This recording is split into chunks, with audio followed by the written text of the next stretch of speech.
The news in Z City is turning grim as reports of mysterious animal attacks force a citywide night. Our boy Lee Tianran isn't taking any chances, listening to virus reports while grabbing every can of tuna available. The local gossip is even more chilling, with shoppers whispering about healthy neighbors dropping dead in mere days. Sensing the world is about to go south, he hauls a mountain of supplies into his truck's cargo bed. From seeds to diesel, he's double-checking his list to ensure he's ready for whatever trash-tier disaster hits next. He speeds down the highway, already planning how to cook the deer he hunted earlier for his little sister. Suddenly, a phone call breaks his concentration, though he remains focused on the winding road ahead. It's his girl offering a fancy job, but only if he agrees to dump his sister at an orphanage. Tianran isn't cut from that cloth, firmly telling her that his family is non-negotiable, regardless of her ultimatums. When she finally screams for a breakup, he just shrugs it off and ends the call without a regret. Just as he's cooling off, something slams into his truck with a sickening thud and a spray of blood. Our boy slams on the brakes, his heart racing as he barely manages to keep the vehicle steady. He stares out the window, sweating and wondering if some poor stray dog just met its end. Looking closer, he realizes the shape isn't a dog at all, but looks more like a misplaced sheep. Suddenly, the creature stands up, revealing glowing red eyes and a face twisted by some trash-tier mutation. Tianran is completely dumbfounded that the beast is still breathing after taking a heavy truck to the skull. Instead of attacking, the mutated ram just limps away, leaving a trail of dark blood behind it. He watches the freakish animal vanish into the brush, realizing the world is rotting faster than he thought. Deciding that calling the cops is a waste of time, he chooses to floor it and head home. He finally pulls up to his house and starts hauling supplies, greeted by the cheerful voice of his sister. Tianran hauls his haul home, greeted by the energetic sight of his sister and their two dogs. Little Han Han is practically vibrating with excitement, racing out to meet her brother after his supply run. He hands her a lighter bag, letting her feel useful while she lists off every chore she completed. Our boy finally lets out a genuine smile, momentarily forgetting the freakish sheep he encountered on the road. The mood breaks when Xiaobai gets a swift lesson for trying to turn their crops into lunch. They make their way back to the house, a tiny fortress of sanity in an increasingly trash-tier world. Even the surrounding greenery feels heavy, as if the environment itself is bracing for the coming storm. Tianran checks the cowshed, knowing that every bit of livestock is a lifeline for their future survival. He watches the animals eat, wondering how much longer they can maintain this peaceful, rural facade. Unfortunately, the nightmare isn't over, as those glowing red eyes continue to linger nearby in the darkness. That trash-tier ram watches them through a fly-covered lens, its red eye reflecting our boy's every move. The radio drones on about the century's biggest eclipse, while Li Han wonders if the world will go dark. She happily devours her meal, noting that her brother's cooking is actually starting to match his survival skills. Tianran chuckles and explains the eclipse won't be total night, reminding her to wear her protective glasses. As the countdown hits the final seconds, Li Han spots something off and points toward the window. Our boy stands dumbfounded as he watches the sky transform, sensing the peaceful facade is about to crack. The sun is swallowed by a black void, signaling the start of a shift that feels utterly wrong. Electrical arcs hiss through the ceiling as the power grid fails, leaving them vulnerable in the sudden gloom. Li Han trembles from a sudden, biting cold, her cheerful mood replaced by a growing sense of dread. Their black dog loses its mind barking at the shadows, knowing something malicious has finally reached their doorstep. Li Han screams for her brother to look outside, her face pale with pure terror as the world changes. Our boy rushes to the balcony, dumbfounded by the sight of a full-blown blizzard in the dead of summer. He orders his sister inside, knowing he has to secure the livestock before the freezing winds kill them. Braving the biting cold, he and his loyal black dog struggle through the snow to reach the barn. High above, the sun has transformed into a terrifying black void, sucking the light from the world. He grits his teeth in disbelief, wondering how a summer day turned into a frozen wasteland in seconds. Looking up at the cosmic anomaly, he realizes the natural laws he relied on are officially trashed here now. The sheer absurdity of the mutating plants and the black sun makes him realize this is no storm. His dog suddenly snaps, barking with a primal fury at a presence lurking within the swirling white mist. He spins around only to find a massive, red-eyed beast looming over him, ready to end his journey. Li Tianran is absolutely dumbfounded as he stares down the monstrosity that just crashed his party. Our boy barely rolls out of the way as the massive beast charges, nearly turning him into a pancake. He realizes his survivalist instincts won't save him empty-handed, so he sprints toward his hidden gear. Luckily, his trusty compound bow is right where he left it, sitting atop a snow-covered stump. His loyal black dog tries to buy him time but gets tossed aside like a trash-tier chew toy.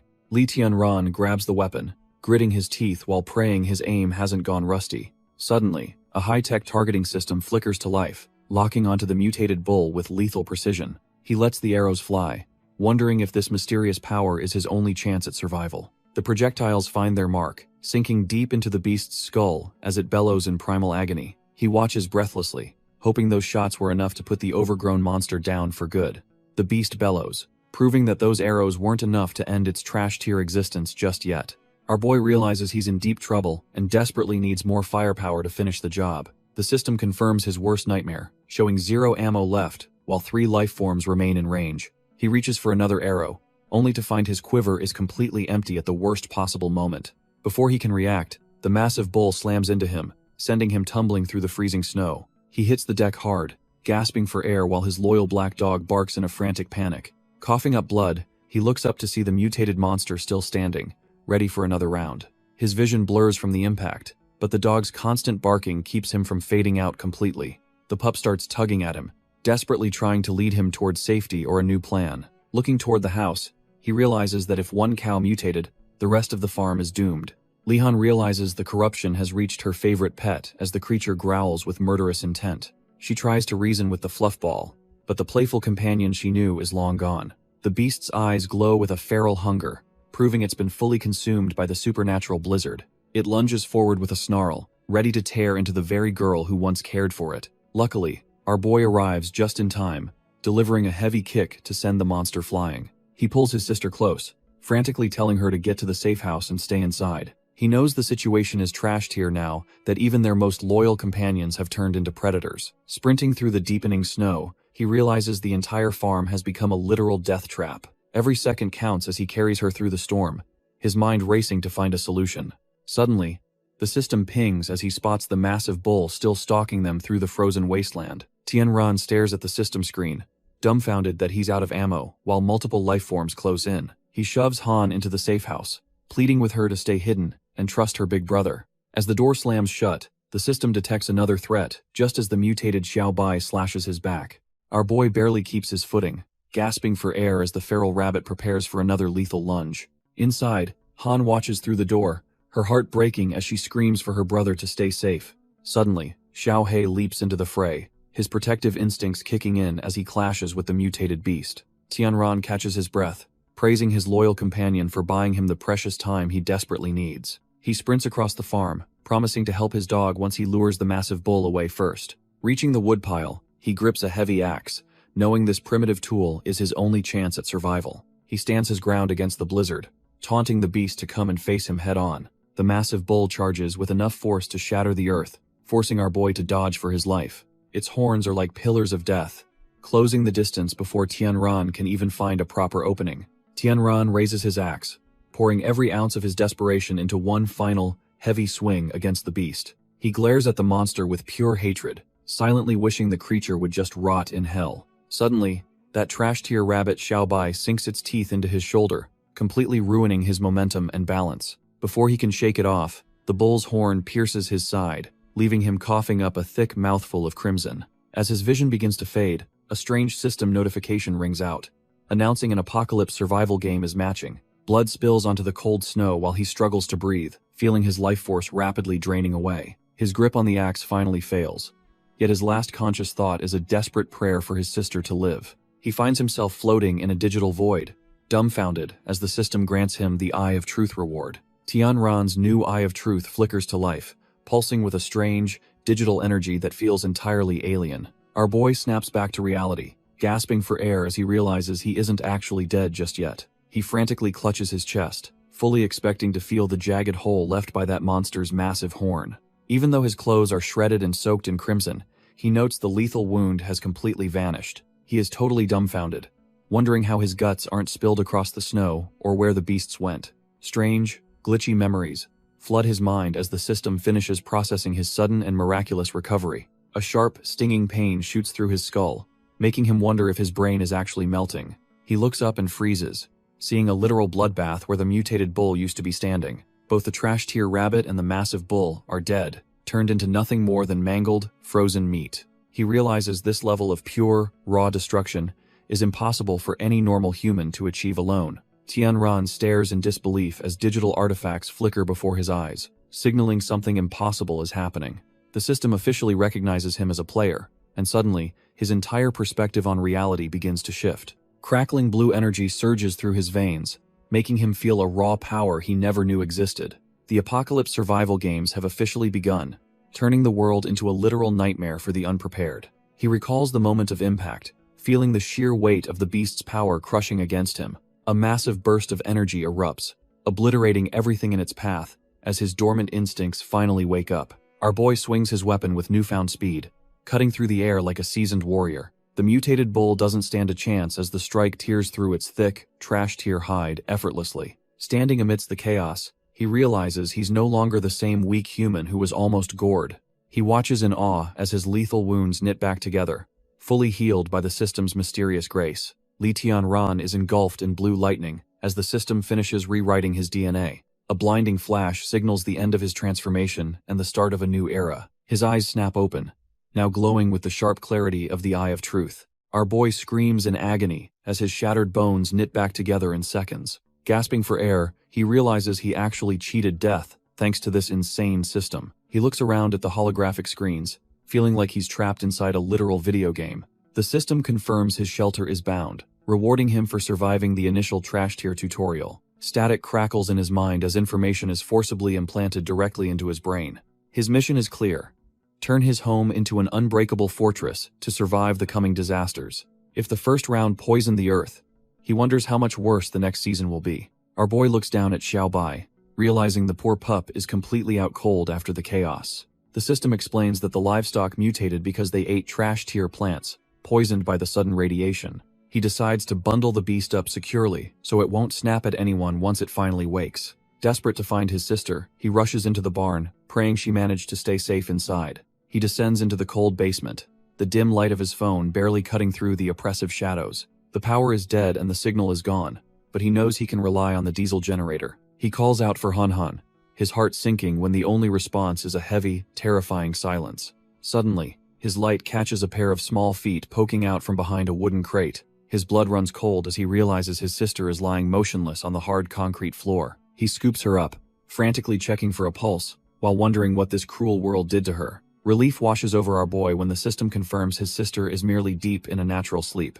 As her eyes slowly flutter open, the heavy weight on his chest finally begins to lift. He pulls her into a hug, feeding her a white lie about their pet to keep her calm. After tucking her in, he steps back into the shadows to plan their next move in this nightmare. Staring at the bleak sky, he wonders if this system is any different from the games he played. He brings up his holographic display, desperate to see if he has any edge over the chaos. He is left dumbfounded by his lack of points, realizing he can't unlock the real power-ups yet. The system shop lists seeds that can grow in toxic soil, confirming the world is officially poisoned. Seeing the insane prices for basic gear makes him realize just how trash-tier his current situation is. He sits alone in the basement, tallying his meager supplies while the silent blizzard rages on outside. Li Tianran stares at the system interface, realizing he needs a solid plan to survive this mess. He remembers the savage beasts that nearly ended him, knowing more of those monsters are lurking nearby. Looking at the corrupted sky, our boy decides that every source of pollution must be wiped out. He watches the embers drift, feeling the weight of a world that has officially gone to hell. He heads toward his secret storage, ready to trade his helplessness for some serious firepower. He unlatches the heavy door, the sound of metal echoing through the silent, cold basement. Turns out his preparation paid off, as he reveals a hidden armory while the diesel generator hums. He picks up a handgun, feeling the cold steel and knowing this is his only real insurance. After checking the chamber, he prepares himself to become the hunter instead of the prey. He sets down a communicator by Li Han, ensuring his sister stays safe while he handles the carnage. Li Tianran shuts the barn doors, leaving his sister behind to face the nightmare brewing outside. He guns the engine of his truck, the roar of the motor barely drowning out the eerie silence. Suddenly, the sky fills with mutated crows, their red eyes tracking his every move from the freezing clouds. Our boy realizes he's a magnet for these trash-tier monsters and decides to end the chase quickly. Just as he gains speed, a massive armored vehicle appears on the bridge, cutting through the hazy gloom. Hes completely dumbfounded when he realizes this isn't just another mindless beast blocking his path. The heavy transport screeches to a halt, blocking the road with the kind of precision only professionals have. He grips the wheel tight, his survivalist instincts screaming that he's just driven straight into a deadly trap. A massive Gatling gun swivels toward him, the cold barrel locking onto his truck with lethal intent. A tactical soldier mans the weapon, ready to turn our boy into Swiss cheese in a heartbeat. Lee Tian-ran quickly raises his hands, realizing he is dead center in a professional military kill zone. The tactical soldier receives a radio update and lowers the massive Gatling gun, lifting the immediate lethal alarm. Behind the cold visor, the soldier monitors the area, ensuring no trash-tier monsters are slipping through the perimeter. Our boy breaks a sweat, realizing the city must be a total bloodbath if the military is this jumpy. The soldier warns him to stop wandering, mentioning that mutant cats are currently tearing through reinforcements in Area B. He is ordered to head toward a government supply point because the city is officially declared a no-go zone. As he drives off, military aircraft swarm the sky, proving the government is finally throwing everything at the problem. Despite their messy breakup, he decides he can't just leave Zhonglin to rot in this new hellscape. Looking toward the skyline, the city is already choking on smoke as the social order completely dissolves into ash. Radio reports of looting and recovered bodies fill the cabin while he maneuvers his truck through the wreckage. Lee Tian-ran keeps his head down and his foot on the gas as the city begins its final descent. He watches the rearview mirror, noting that only emergency vehicles are left to navigate the debris-strewn streets. Paramedics scramble to load a bloody victim, another casualty of the mysterious lung damage sweeping the population. The hospitals have become literal death traps, with medical supplies exhausted and patients left to rot in the halls. Our boy realizes the healthcare system is totally paralyzed, unable to counter the toxic spread of the radiation plants. He white-knuckles the steering wheel, wondering if he can actually carry his sister through this twisted survival game. He pulls up to a government supply site, but the scene is already a chaotic mess of desperate survivors. Law enforcement tries to keep the peace with megaphones, but their authority is hanging by a very thin thread. Prices for basic staples like rice have gone through the roof, making survival a luxury for the elite few. The crowd quickly turns feral, proving that even a general manager becomes a trash-tier brawler when hunger kicks in. A mother and child wail on the cold floor as their last scrap of food is snatched away. Our boy watches the chaos from his truck, knowing the world has officially gone to the dogs. Everywhere he looks, trash-tier brawls break out over a single piece of bread as humanity's mask slips. The procurement site is a sea of desperation, where thousands wait for supplies that will never be enough. He steers toward a nearby apartment, focused on finding a specific target amidst the urban decay. The streets are a blur of panic as he maneuvers through the wreckage of a dying civilization. He slams on the brakes, his survivalist instincts screaming as he reaches his destination.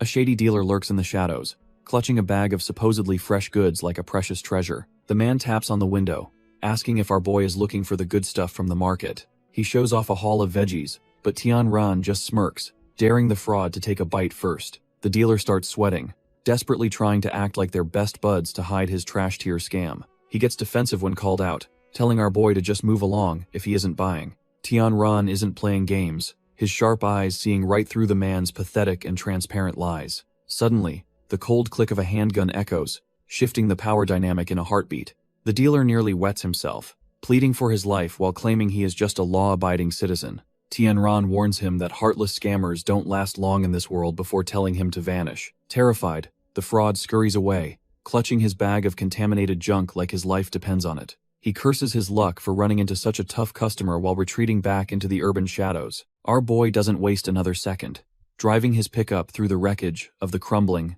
gray city. He arrives at a derelict building, ready to secure the real resources needed for his sister's survival. Our boy climbs the stairs, his footsteps echoing through the silent, derelict apartment building. He reaches the door and knocks, calling out for Zhonglin, but only silence greets him. Finding the spare key hidden under the mat, he realizes she might not be home after all. The door creaks open into a dark, empty room as he cautiously steps inside, still searching for her. He is dumbfounded by the mess, knowing she is usually a neat and organized person. The bed is unmade and her phone is left behind, sending a chill down his spine.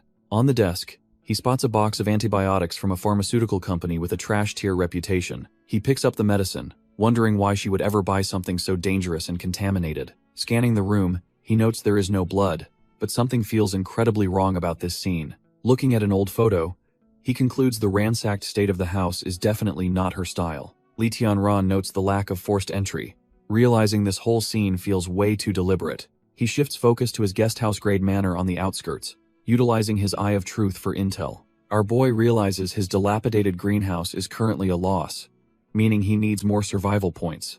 He gets straight to work, slamming his hoe into the dirt to prepare the land for growth. Wiping away sweat, he hears his sister shouting that the seeds have finally sprouted from the ground. Even the black dog is curious, staring intently at the tiny green life emerging from the soil. Lee Han is completely dumbfounded by the sight, while her brother stands tall after a hard day's work. The system confirms these anti-radiation tomato seedlings will reach full maturity in only 48 hours. He smiles, knowing that as long as they keep grinding, they can actually survive this post-apocalyptic world. While they admire the sprouts, he asks his sister if she remembers the rules, and she confidently agrees. Lee Han carefully recites the survival rules, promising to stay inside and keep the dog out of trouble. Suddenly, the system pings with the news that their first batch of anti-radiation tomatoes is finally ripe. Our boy examines the fruit, wondering if these supernatural crops can actually level up his physical body. He takes a big bite, testing the results of his hard labor in this harsh, radioactive world. A surge of energy washes away his fatigue, confirming that being a farm owner comes with massive attribute bonuses. The system explains that recycling crops and minerals is the only way to earn points for base upgrades. He realizes his current harvest is just the bottom tier, with god-tier crops sitting at the very top. The point values for higher grades are insane, promising to turn his farm into a literal military fortress. He grins while gripping the tomato, already imagining the terrifying power he'll gain from the higher-level plants. However, his face falls when he sees the pathetic 10% maturity rate of his medicinal-grade crops. Our boy spots a fully grown batch of medicinal carrots, finally securing a way to treat future injuries. He decides to recycle most of his haul for points while stashing the rest as emergency reserves. Without hesitation, he confirms the trade, eager to see how much his hard work is actually worth. The system pings with success, flooding his warehouse with points and high-grade crops for later use. Turns out, he just unlocked a recycling achievement, rewarding him with a specialized agricultural robot for the farm. He is genuinely surprised that the system actually gives out decent loot just for doing basic chores.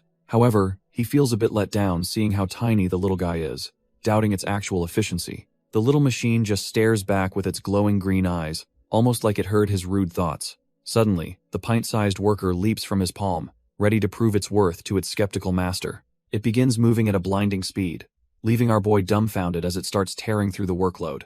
Lee Tian-ran wonders if his thoughts are linked to the system, as the little robot works with terrifying efficiency. Seeing the farm's progress, he realizes a combat-grade robot is the only way to truly keep Lee Han safe. Our boy is finally impressed by the convenience, while the little machine lets out a sassy beep in response. As night falls over their isolated manor, he calls his sister away from the TV for a rare feast. He presents a massive roasted chicken, causing Lee Han and the loyal dog to practically drool in anticipation. The girl is confused, reminding him of his own rules about being frugal during this trash-tier apocalypse. He reassures her that the successful seed germination means they can finally afford to dip into their secret stash. Lee Han looks at her brother with pure admiration, feeling lucky to have him in this dying world. However, he warns her that if anyone finds out about their food, she'll face a brutal 3-day fast. He hands the first choice cut to the black dog, rewarding the beast for its loyalty during the storm. Lee Han hugs the loyal black dog while worrying about their other pet's health. She asks if the white dog is feeling better, her innocence making the situation even more tragic. Our boy comforts her with a lie, promising they can play together once the injuries heal. He gives a stern warning to stay away from the attic to ensure she stays safe. Inside the cage, the mutated beast growls with glowing eyes, having lost all traces of its former self. A sudden system alert interrupts the moment, warning him that an intruder is approaching the manor's perimeter. He identifies the intruder as a middle-aged man with a low threat level lingering outside. It turns out to be Uncle Nan, who looks completely exhausted while nervously puffing on a cigarette. The man is startled when he realizes he's being watched, dropping his smoke in a moment of desperation. Our boy approaches the gate to hear the man's plea for help in this trash-tier world. Uncle Nan clings to the gate, desperately begging for scraps after being robbed in this trash-tier world. His eyes are bloodshot and sunken, showing the sheer exhaustion of a man who has reached his limit. Our boy stares back in silence, weighing the risks of revealing his stash to a starving neighbor. He lies, claiming the mutation destroyed his crops, while the old man's hope visibly withers into nothingness. The man admits he's been rejected by everyone else and feels utterly ashamed for even asking for help. Seeing the man's genuine despair, our boy decides to repay past kindnesses despite the danger of being targeted. Uncle Nan is completely dumbfounded by the sudden generosity, his face lighting up with a flicker of life. He hands over a bag of instant noodles, warning the man that this is all he can spare. As the neighbor leaves, our boy realizes those scraps won't last, and plans a secret midnight delivery. Later, he drives through the frozen wasteland with Li Han to deliver a real feast to the old man. Li Han happily recalls the kind neighbors who gave her candy, though she quickly tries to hide it. The streets are eerie and silent, making our boy realize that even the stray dogs have vanished. He stays focused on the road, wondering if the neighbors abandoned their pets to save on precious food. They finally pull up to the quiet residence, hoping their arrival hasn't been noticed by any unwanted eyes. The siblings unload the heavy bags, with Han Han even offering up her own snacks to help the neighbor. Suddenly, a blood-curdling scream for a son echoes through the air, sending a chill down his spine. He freezes as violent coughing fits erupt from inside the house, signaling that something is terribly wrong. Inside, a young man is hacking up thick, dark blood, his body clearly losing the fight against radiation. Uncle Nan weeps in total despair, watching his son's condition take a sudden, lethal turn for the worse. As blood splatters across the floor, the old man's world collapses, leaving our boy standing in grim silence. Our boy watches through the window, his face pale as he realizes the situation is worse than he imagined. Li Han clings to him, terrified that the neighbor won't make it, but he tells her to look away. He recognizes the telltale signs of radiation poisoning, likely caused by eating trash-tier vegetables, out of sheer desperation.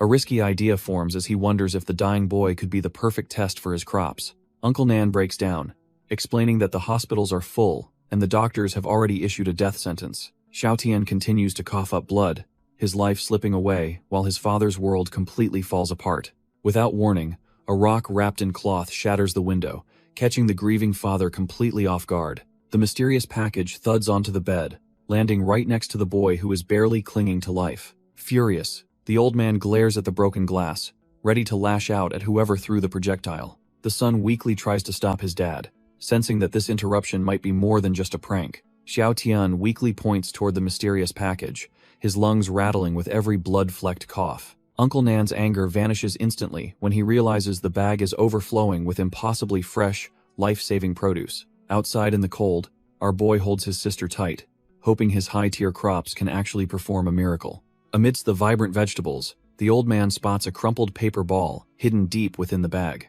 He finds a single carrot and a note, claiming this humble root is the only way to save his son. Uncle Nan is dumbfounded, wondering if some trash-tier lunatic is mocking his grief with a simple vegetable. He looks at his dying boy and curses his own helplessness, feeling like a complete failure of a father. As the light fades from the boy's eyes, the weight of their desperate situation becomes almost too much to bear. The broken man collapses into his hands, sobbing as he realizes he has absolutely nothing left to lose. Through the haze of pain, the boy calls out one last time, forcing his father to make a choice. Xiao Tian grips his father's hand, deciding that even if he dies, he wants to try one last thing. Uncle Nan breaks down, realizing the hospital failed, and this weird carrot is his only remaining hope. He desperately shoves the crop into his son's mouth, begging him to chew through the blood and pain. The boy forces himself to swallow, the bitter taste of survival clashing with the metallic tang of blood.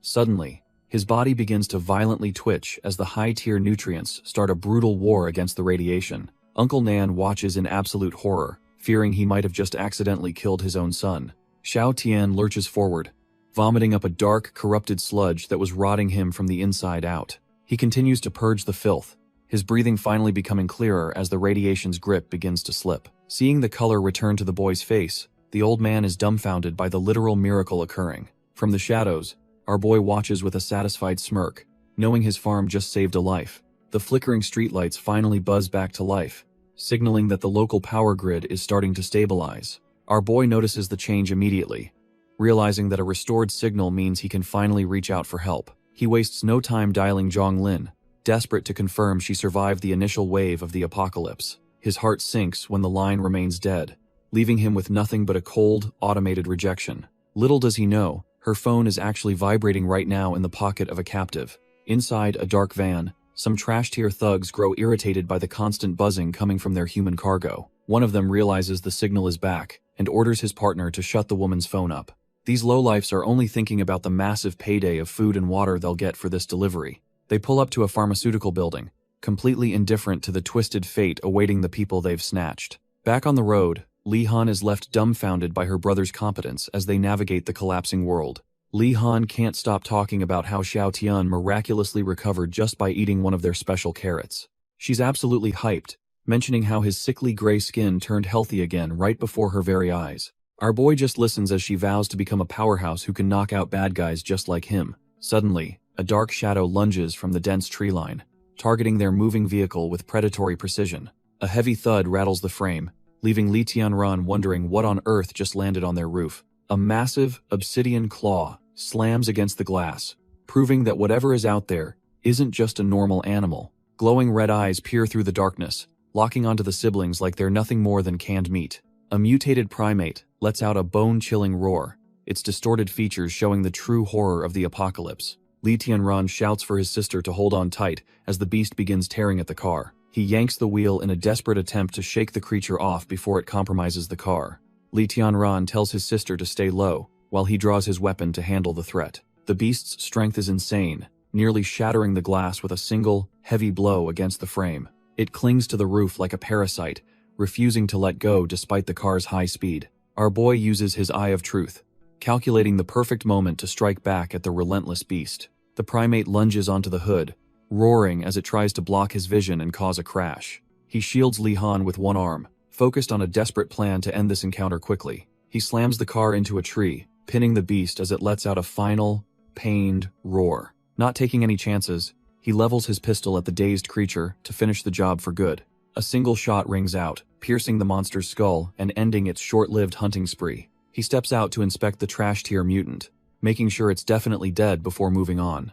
Our boy notices a suspicious serial number branded right onto the dead primate's back. Has dumbfounded because there aren't any breeding farms or zoos anywhere near this remote area. He recalls a box of antibiotics and realizes the only thing nearby is a massive pharmaceutical plant. Lightning strikes over the Tianrun Pharmaceuticals building, looming over the forest like a dark, twisted omen. It's clear this trash-tier company was cooking up more than just medicine before the world went south. Back at the manor, the storm rages on as he tries to process these new, dangerous revelations. He tells Li Han to go watch some cartoons, wanting to keep her away from the attic. He heads upstairs to the dark attic, where a violent scratching sound echoes through the quiet house. He stares at the cage holding Xiao Bai, who has completely lost his mind to the mutation. The once loyal dog growls with glowing red eyes, a heartbreaking reminder of what they've already lost. Our boy takes a deep breath, preparing for a desperate gamble to save his mutated companion. He summons a medicinal carrot, hoping its purifying effects can finally purge the corruption.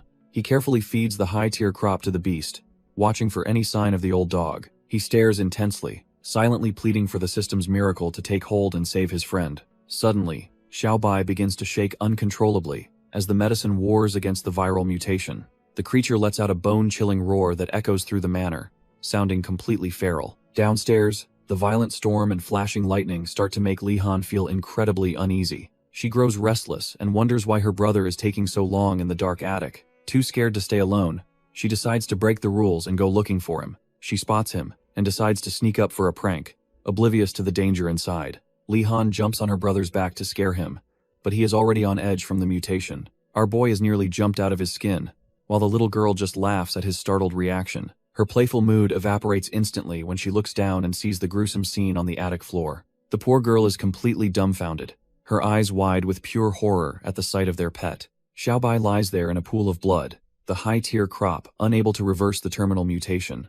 The shock is too much for her young mind, and she begins to collapse right then and there. Li Tianran catches her, urgently telling her to pull herself together as the reality of the apocalypse hits. She breaks down in tears, begging him to use their miracle crops to bring their best friend back. He pulls her into a tight embrace, heartbroken as he explains that some mutations are simply beyond saving. Li Tianran sits in the dark with his fallen friend, listening to his sister's heart-wrenching cries. After the embers fade, they stand before a fresh grave, mourning the loss of their loyal companion. Our boy watches his sister closely, worried that the trauma might finally break her spirit. He reaches out and takes her hand, a silent promise that he won't let her go too. Leaving the pet's favorite toys behind, he decides they must head back before the temperature drops further. Back at the manor, he prepares her favorite meal, hoping to coax her out of her shell. She remains completely unresponsive, staring blankly at the screen to escape the weight of her grief. He puts together a high-tier sandwich, realizing they need every bit of nutrition to survive the coming days. He tells his loyal hound to stay by her side while he heads out to manage the property.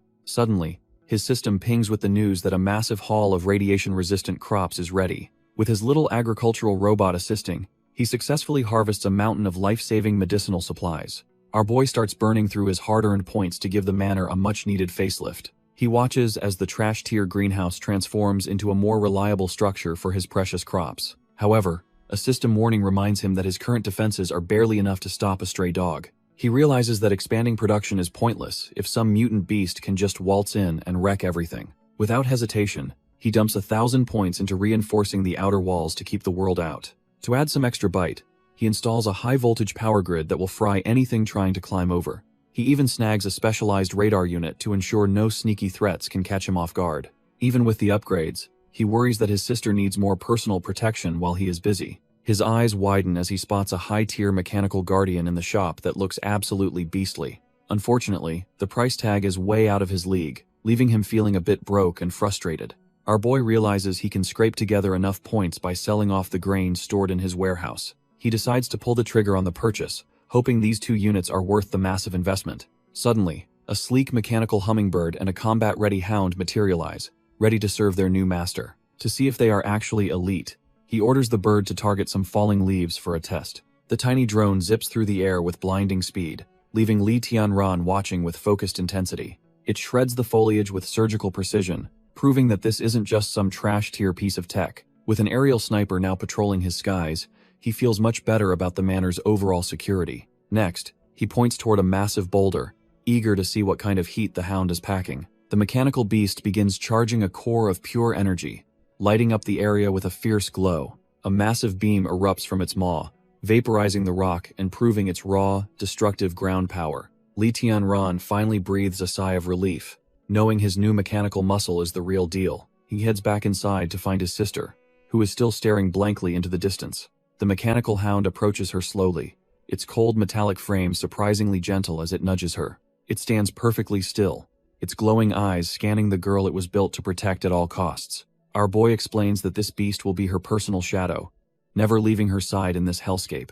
He suggests naming it after their old friend Xiao Bai, hoping to bring her some much-needed comfort. Li Han is nearly dumbfounded, her eyes welling up as she touches the machine that reminds her of home. Far away from the manor, the towering headquarters of Tianrun Pharmaceutical looms over the desolate city. Inside, some trash-tier suits discuss how their experimental samples are becoming strong enough to punch through solid steel. They fear Vice President Ren will be furious if she discovers they failed to secure the necessary medical gear. When his subordinate warns that the head office might find out, Liang Tianyu just gives a dismissive huff. He believes their secret moves are untraceable, and even if someone investigated, they wouldn't know where to start. The manager orders his man to keep a tight leash on Ren Xiao to protect his bottom line. He sits back in his chair, staring at the motto that claims this land is a gold mine.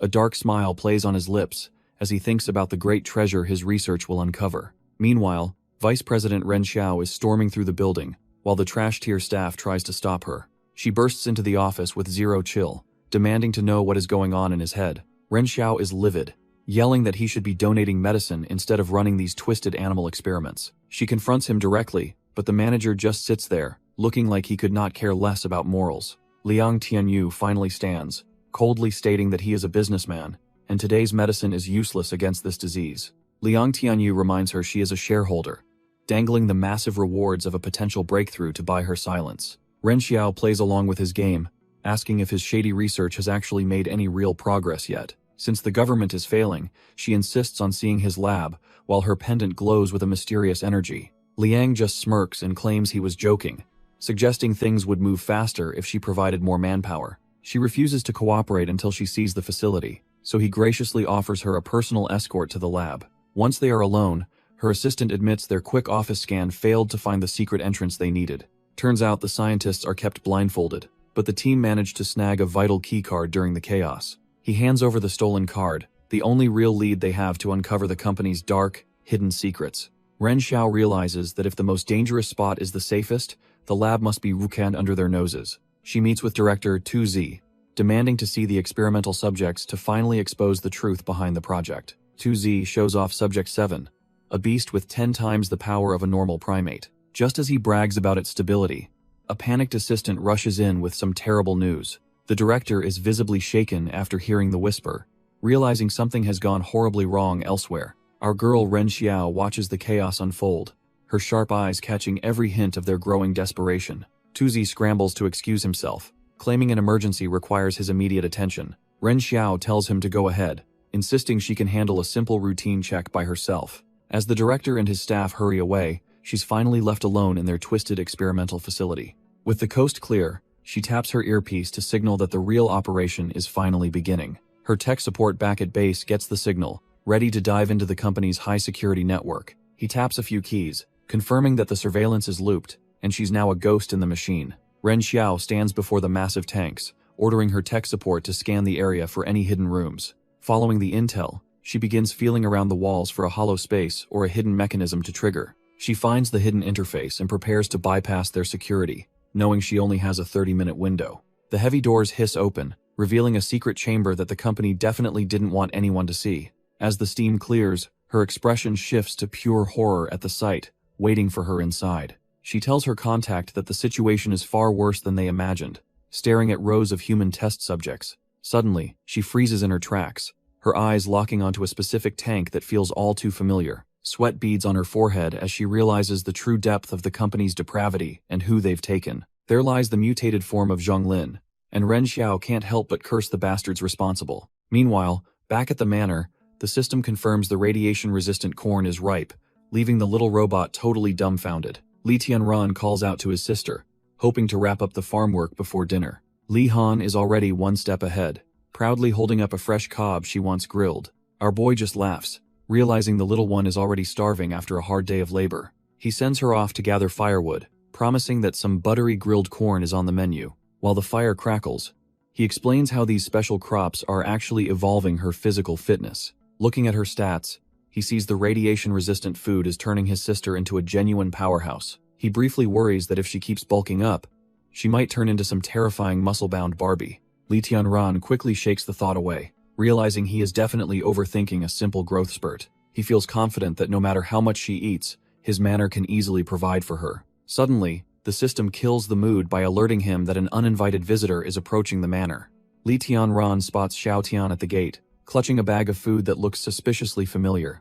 Our boy heads down to the entrance, wondering why the kid is hanging around his manor's perimeter. Turns out, the kid's family wants to repay the favor by sharing some of their recent food haul. He realizes these are just the noodles he gave them, but appreciates that they aren't trash-tier people. Curious about their sudden surplus, he asks where exactly they managed to score all these supplies. Xiao Tian explains they just found it in their yard, assuming some mysterious guardian angel dropped it off. After the small talk, the kid gets nervous and asks if he can request one more big favor. He wants to borrow the truck to hit a distant grain center that still has plenty of stock. Li Tianran agrees, but the kid admits he lacks a license and needs a lift to the outskirts. Our boy realizes the kid isn't just asking for a truck, but a personal chauffeur to the outskirts. He decides to head out to the shopping center, trusting his mechanical guards to keep Han Han safe. He reluctantly agrees to the favor, provided he can make it back by noon to cook for Han Han. He warns his sister to stay inside, but she's too busy hyping up her robot's rock-shattering power. He promises to bring back some candy, trying to maintain a sense of normalcy for the little one. He pinches her cheek while reminding her that their high-tier security isn't something to show off to outsiders. As he rolls the truck out of the manor, he sees the kid waiting by the reinforced gates. Han Han pops her head out to greet the neighbor, dumbfounded by how healthy he looks after his recovery. Realizing his sister snuck into the cab, he pulls her out so the passenger can actually fit. Han Han pouts as the truck leaves, annoyed that her brother didn't even let her finish saying hello. Our boy speeds down the dusty road, leaving the safety of the manor behind for the chaotic wasteland. He sighs internally, realizing Han Han's tendency to blabber might eventually draw the wrong kind of attention. Xiao Tian gazes out at the dead trees, worried that leaving a child alone in this madness is suicide. Li Tianran just scoffs, playing off his high-tech fortress as a trash-tier farm that nobody would raid. He adds that he even electrified the gates, keeping up the act of being a simple, cautious survivor. The kid looks genuinely relieved, seemingly buying the story that the manor is just a well-guarded dump.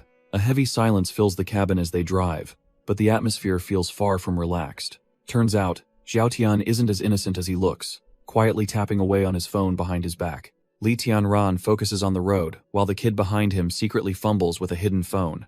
Xiao Tian looks like he's about to snap, clearly sweating over whatever secret he's trying to hide. He quickly stashes the device, lying that he's just trying to borrow some cash from his friends. Our boy stays silent, but his sharp gaze proves he isn't buying that trash-tier excuse for a second. Meanwhile, Li Han is busy playing hero with the black dog, shouting about her imaginary rainbow warriors. She excitedly tells her furry bodyguard that their new guest might actually be a secret color-changing hero. The girl gets hyped, wondering if the kid they rescued is secretly part of her favorite cartoon squad. Her eyes sparkle with pure innocence, completely oblivious to the suspicious vibes their guest is giving off. She notes he was green before, but has now turned a bright, suspicious red in her imagination. Our boy hands over a thick roll of cash, but the guy looks completely dumbfounded by the sudden generosity. He tries to play it humble, claiming he is just as broke and cannot possibly take the money. Li Tianran isn't having any of that trash-tier modesty and insists he take it for his struggling family. Before the guy can argue further, our boy shoves the bills right into his chest to end the debate. He shuts down the conversation entirely, telling the guest to stop the nonsense while he focuses on the road. The rescued survivor clutches the cash like a lifeline, silently vowing to repay this unexpected kindness someday. As they speed down the winding mountain pass, the navigation system starts barking out directions for the path ahead. Our boy keeps his eyes on the road while the GPS commands them to hang a right very soon. The passenger starts looking a bit twitchy as they approach a fork, clearly feeling the pressure of the journey. Just as the system orders a turn, the guest frantically points out that the road ahead is actually closed. The passenger suggests taking a detour to the left, but our boy remains dead, silent, and skeptical. He keeps the truck barreling forward, ignoring the suggestion, while the engine roars across the asphalt. Li Tianran slams his hand down, calling out the claim because he knows this route perfectly. He demands to know where this intel came from, since a main road doesn't just close for nothing. With a cold glare, he tells the guy to call this supposed friend to verify the story immediately. The survivor starts sweating bullets, begging Li to just turn the wheel before they both regret it. He looks completely terrified, pleading for just an ounce of trust despite the suspicious lack of evidence. Our boy lets out a frustrated click of his tongue, realizing the guy's fear is far too genuine. Deciding to gamble on the guy's panic, he grips the wheel and prepares for a sudden maneuver. The tires screech as he drifts the truck onto the side path, narrowly avoiding the main road. A tracking signal begins to beep as the target suddenly deviates from the planned route. Liang Tianyu slams his hand down, enraged that his carefully laid trap is falling apart. He can't believe the trash-tier survivor had the guts to go back on his word like this. His men scramble for orders, wondering how they're going to salvage this mess before the boss snaps. He smirks and hits his earpiece, revealing Hez already got a backup plan ready to go. The order goes out to block the road and capture the target alive for the pharmaceutical lab. Our boy guns the engine, unaware that he's being hunted from both the front and the back. The survivor collapses in guilt, sobbing about how he sold them out just to survive. Through his tears, he explains that the company took his father and forced him into this betrayal. Li Tianran tries to stay calm, demanding to know exactly what these monsters want from them. Xiao Tian breaks down, confessing that Tianrun used him to lure our boy away and kidnap his little sister. Li Tianran is absolutely dumbfounded that these corporate scumbags would stoop low enough to target a 6-year-old. The survivor cries out that he had no choice, since the company threatened to kill his father otherwise. Before he can process the betrayal, a massive truck appears in the rearview, closing in with aggressive speed. As the chase intensifies, our boy snaps at the traitor to shut up so he can focus on driving. He connects the dots, realizing all those weird questions were just a test to see if the farm was vulnerable. His eyes turn cold as he realizes the company was just using the survivor to scout his farm's defenses. Back at the farm, Han Han is blissfully unaware of the danger, happily snacking away with her loyal black dog. The black dog suddenly senses a disturbance, his instincts flaring as he realizes the manor's peace is being threatened. As corporate goons block the road with heavy machinery, Li Tianran prepares to make them regret touching Han Han. The traitor weeps, begging for the miracle medicine, while warning that the corporate hounds are right on their tail. Our boy grips the wheel with murderous intent, promising to settle the score after he wipes out the pursuers.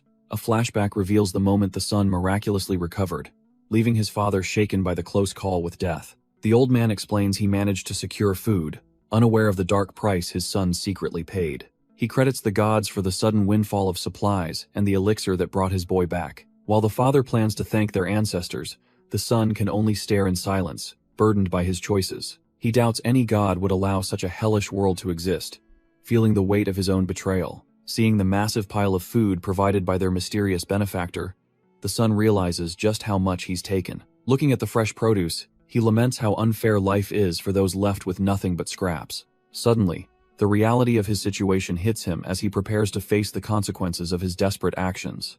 Xiao Tian rushes out despite his father's protests, driven by a desperate need to find the truth. He ignores the old man's pleas to rest, knowing every second counts if he wants to repay his debt. Our boy arrives at a shady doorstep, banging until a trash-tier local named Brother Meow finally answers. Brother Meow is instantly on guard seeing the blood, but Xiao Tian lies about being robbed to gain access. He points out the high-tech wireless camera, hoping the footage captured the mysterious truck that saved his life. The sleepy thug agrees to help, though he's clearly more interested in hitting the hay than playing detective. They dive into the surveillance data, with Xiao Tian's eyes glued to the screen, while Meow barely stays awake. His heart races as he scrolls through the footage, wondering who his mysterious benefactor actually is. Suddenly, a white pickup truck appears on the screen, its license plate revealing a shocking connection. Returning home, he tells his dumbfounded father that he finally knows exactly who pulled him from the brink. The rescued survivor confirms the CCTV footage matches the truck, finally identifying his mysterious savior as Li Tianran.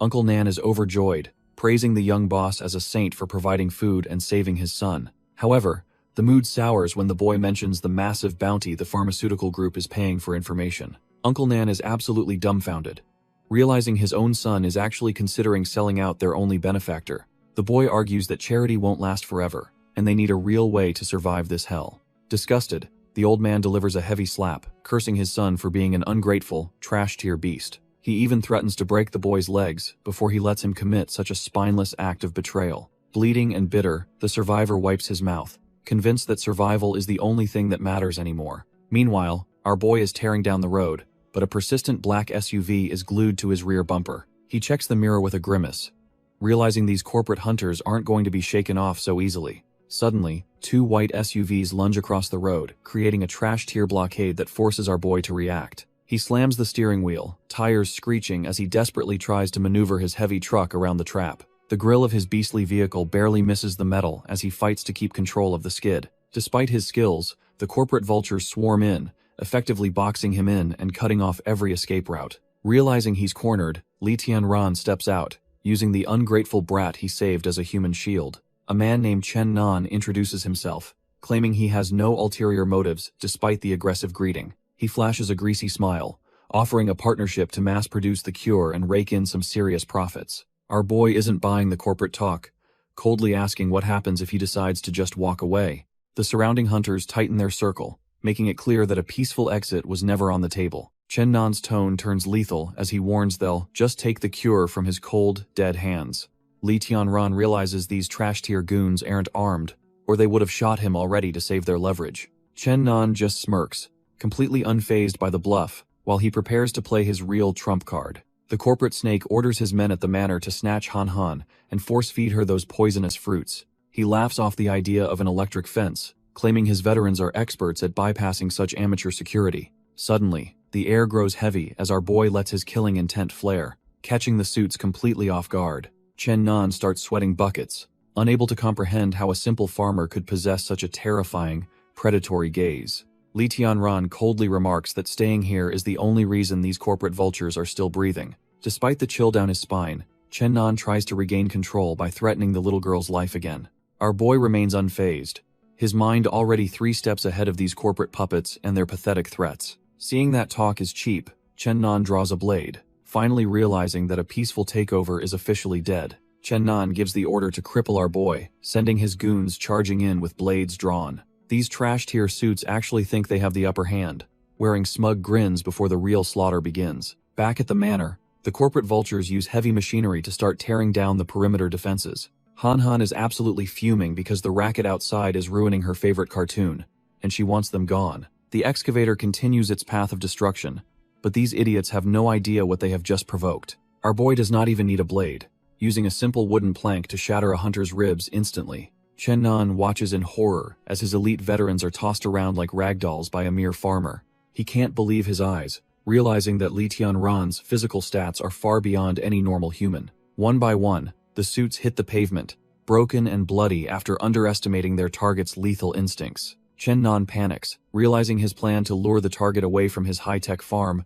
was a suicide mission. Chen Nan watches from the ridge, realizing something is seriously off about this supposedly simple farm. Through his lens, he sees boulders being pulverized, wondering what kind of explosive firepower the girl is packing. He decides they must lure Han Han out to capture her alive, though he's clearly starting to sweat. Meanwhile, our boy is absolutely tearing through the corporate trash, moving faster than their eyes can follow. He grins, amazed that just a few days of eating his high-tier crops has granted him such terrifying power. His system confirms the gains, showing his strength and speed have already soared way past the human standard. With a sickening crunch, he shatters a hunter's face.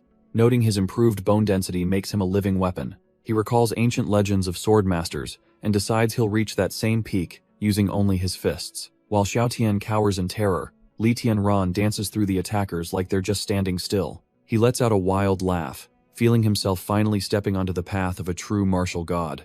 Li Tianran decides he is done testing his stats and puts some distance between himself and the trash-tier hunters. Chen Nan and his goons are completely dumbfounded when our boy pulls out a piece. Realizing they are outgunned, the corporate leader tries to act tough, claiming a gun is useless up close, but our boy just agrees. Suddenly, the air fills with lead as he starts picking them off with terrifying, system-enhanced precision. He decides only one of them is worth keeping alive for questioning, so the rest are officially fair game. The hunters realize they have messed with the wrong guy as blood starts spraying and their confidence utterly evaporates. They try to make a break for it, but they are just target practice for someone with his focus. Chen Nan scrambles toward the tree line, desperately praying that the monster behind him eventually runs out of bullets. Our boy does not miss a beat, calmly tracking his prey and making sure no one escapes his sight. Cowering behind a rock, the corporate rat realizes his life is hanging by a thread as bullets shred cover. Chen Nan huddles behind cover, desperately hoping our boy has finally run out of lead to throw. He is dead wrong, as Li Tianran looms above him, while casually scrolling through his high-tech inventory. While the hunter dreams of a turnaround, the system interface prepares to drop another gift into reality. The corporate rat looks up, utterly dumbfounded as a fresh pistol materializes right before his very eyes. He panics, questioning how this is even possible, but our boy is not interested in explaining the rules. 2 shots ring out in the cold air, instantly ending the hunter's miserable life and his corporate ambitions. Silence returns to the field as the mechanical guardians hover over the remains of the trash-tier hit squad.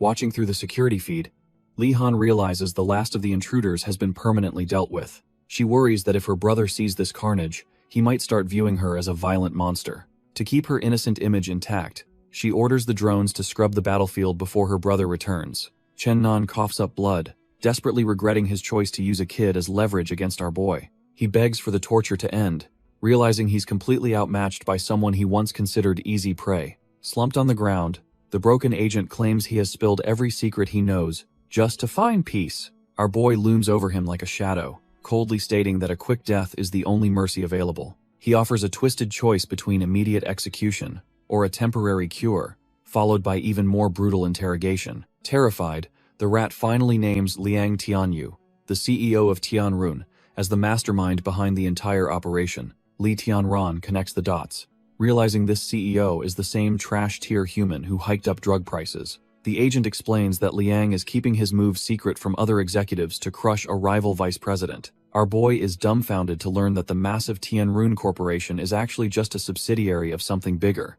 He delivers a sharp wake-up call, demanding to know if the higher-ups at headquarters have been notified yet. Chen Nan admits that Liang Tianyu is playing a dangerous game by keeping the headquarters in the dark. Our boy realizes the news hasn't leaked yet, meaning he can still handle this mess quietly. Suddenly, a phone starts buzzing on a desk, signaling that the big boss is finally checking in. Liang Tianyu answers, smugly asking if the target is finally under control as his men promised. He gets annoyed when told the target refuses to talk without a face-to-face meeting at the warehouse. The CEO slams his phone down in a rage, fuming because a low-level grunt dared hang up first. He storms out of his office, already dreaming of the day he replaces everyone at the main headquarters. Back at the scene, Li Tianran cuts the call, leaving the corporate rat trembling in his bonds. While driving, he warns a grateful Xiao Tian that getting sentimental over Uncle Nan is a rookie mistake. Their vehicle speeds toward the meeting point, ready to turn the tables on the unsuspecting corporate trash. Our boy finally rolls into the warehouse, playing the part of a lowly grunt to absolute perfection. Liang Tianyu is already waiting, looking smug while keeping a terrified and bound Uncle Nan pinned down. Disguised in shades, Li Tianran claims the others are delayed and presents a battered Xiao Tian.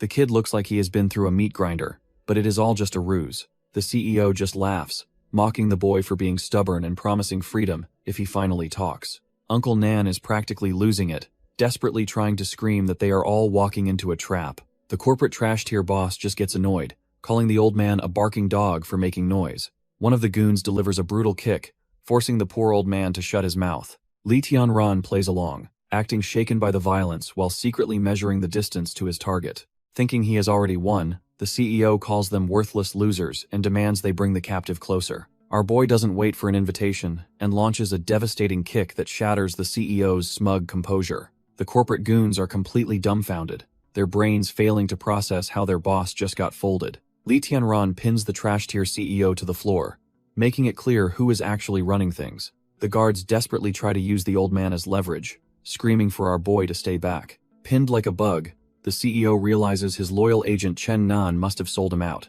Li Tianran just mocks him, wondering how such a heartless jerk managed to lead a major pharmaceutical company. The CEO's arrogance evaporates instantly, as he stares into the eyes of a man who truly does not care. Even the battered Xiao Tian watches in silence, seeing the tables turn on the monsters who threatened them. When the CEO threatens to kill the old man, our boy just laughs, calling his bluff with chilling indifference.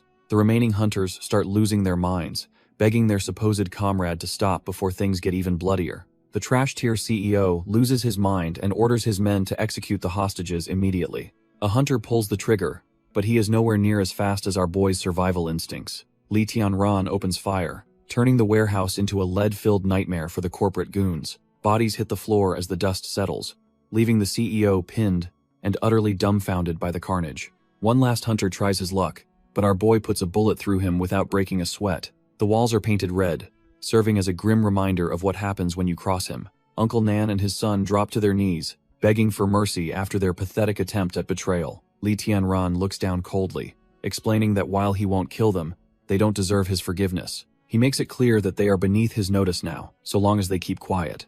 Our boy orders the survivors to pile up the trash as he prepares for the next phase. Li Tianran coldly informs the old man that they need to eliminate every trace of the slaughter. He begins the grim task of dragging the corporate trash away to be permanently disposed of. The survivors realize our boy plans to burn the evidence, leaving nothing behind for the pharmaceutical company. Uncle Nan struggles with the heavy bodies, his spirit broken by the weight of his son's betrayal. Hidden from view, the son grips a jagged glass shard, his mind finally fracturing from the stress. The boy suddenly lunges at his father, deciding that a mutual death is better than facing the consequences. Uncle Nan narrowly avoids the lethal strike, while his son laughs like a man who has lost everything. Li Tianran watches the pathetic display, realizing the kid is far too gone to be saved now. The boy corners his terrified father, convinced that pulling someone down with him is a fair deal. Our boy moves like a blur, intercepting the strike and putting the crazed kid in his place. Uncle Nan lets out a gut-wrenching scream as the weight of the tragedy finally shatters his spirit. Suddenly, the white SUV slams into the warehouse wall with enough force to rattle everyone's teeth. The impact is massive, sending debris flying everywhere as the vehicle finally comes to a dead stop. In the chaos, Uncle Nan rushes to his son's side, finding the boy broken and bleeding out. Xiao Tian struggles to breathe, the light fading from his eyes as he realizes his betrayal led here. Our boy stands back, watching the tragic scene unfold while the father begs for a miracle. The kid's hand trembles with his last bit of strength, finally feeling the weight of his selfish choices. He mentions the candy Han Han gave him, a small kindness that somehow still matters at the very end. With a final, peaceful breath, the boy who tried to sell out his savior finally finds some rest. Uncle Nan is left completely devastated, cradling his son's body as the silence of the warehouse turns deafening. Liang Tianyu stumbles away like a hollow shell, his spirit completely crushed by the weight of his defeat. Our boy stands silent, letting the man walk toward the car that will soon become his metal coffin. He starts frantically smashing the car, choosing a fiery end over facing the consequences of his trash-tier actions. The warehouse erupts in a violent blaze, signaling the permanent end of the pharmaceutical giant's reign of terror. Ren Xiao enjoys a quiet moment until an aide rushes in with news that changes everything for the company. She is left dumbfounded as the report confirms that the man she was investigating has been eliminated. Forensics confirm the dental records match, proving the charred remains belong to the man who once ruled the city. The doctor explains that with the police force spread thin, a deeper investigation is basically impossible right now. It turns out this wasn't an accident, as the autopsy reveals bullet fragments lodged deep within the bone. Looking at the charred skull, she concludes that the CEO definitely offended someone way out of his league. Ren Xiao wonders if the hit was a personal vendetta or a direct strike against the corporation. She covers the remains, deciding that if the company is the target, she has a new enemy. Standing in the morgue, she realizes the scale of the chaos is far beyond her initial expectations. Our boy buys a high-tech bomb from the system, preparing a lethal insurance policy for his ally. He installs the device on Uncle Nan, warning him that this is the price for seeking revenge. The needle sinks in, serving as a grim reminder to stay loyal and avoid a tragic end. Back at the manor, the peaceful scenery hides the fact that things have gotten pretty wild lately. Han Han looks completely caught off guard when she realizes her big brother has finally returned home. Li Tianran is speechless, while Uncle Nan looks like he's seen a ghost after witnessing her handiwork. Turns out Han Han was just playing a digging game, which involved burying several trash-tier intruders alive. Han Han feels guilty, fearing her brother will label her a monster for being so violent against the intruders. She tearfully asks if he'll throw her away, now that she has actually taken lives to protect the manor. Our boy immediately shuts that down, promising to carry the weight of any mistake she ever makes together. He gently wipes her tears, expressing how relieved he is that she finally knows how to defend herself. He explains the harsh reality that being peaceful just invites more trash-tier wolves to their doorstep. Han Han vows to blow the head off anyone bullying her brother, while Uncle Nan struggles to process the scene. She reveals she saw a terrifying red glow on the intruders, which is why she decided to bury them. Turns out she sees colors on everyone, noting her brother is a calming blue, while the mechanical dog is green. Uncle Nan is dumbfounded as she mentions his late son was red, while he is a mix of gray and green.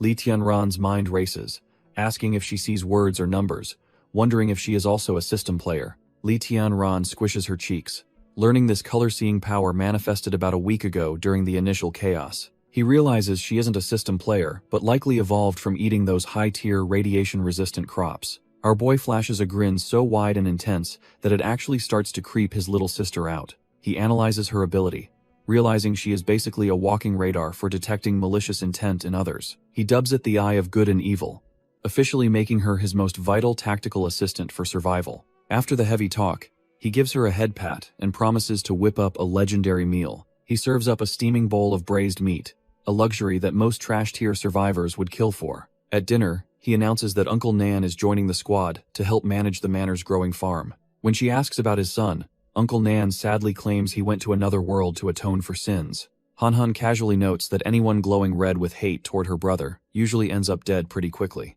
Han Han declares she will take out anyone who messes with her brother, making him chuckle at her fierce loyalty. Uncle Nan decides he is done with his old life and will serve as our boy's loyal watchdog. Elsewhere, a mysterious figure takes a slow drag of a cigar, seemingly unbothered by the world's end. The news reports a staggering death toll, proving that the apocalypse is far from over for the common folk. This high-ranking elder watches the chaos unfold from his luxury suite, clearly operating on a much higher level. He shuts off the grim broadcast, having seen enough of the public's pathetic struggle for survival. A top-tier researcher named Bai Jingyan enters, confirming that the trash-tier CEO Liang Tianyu has finally kicked the bucket.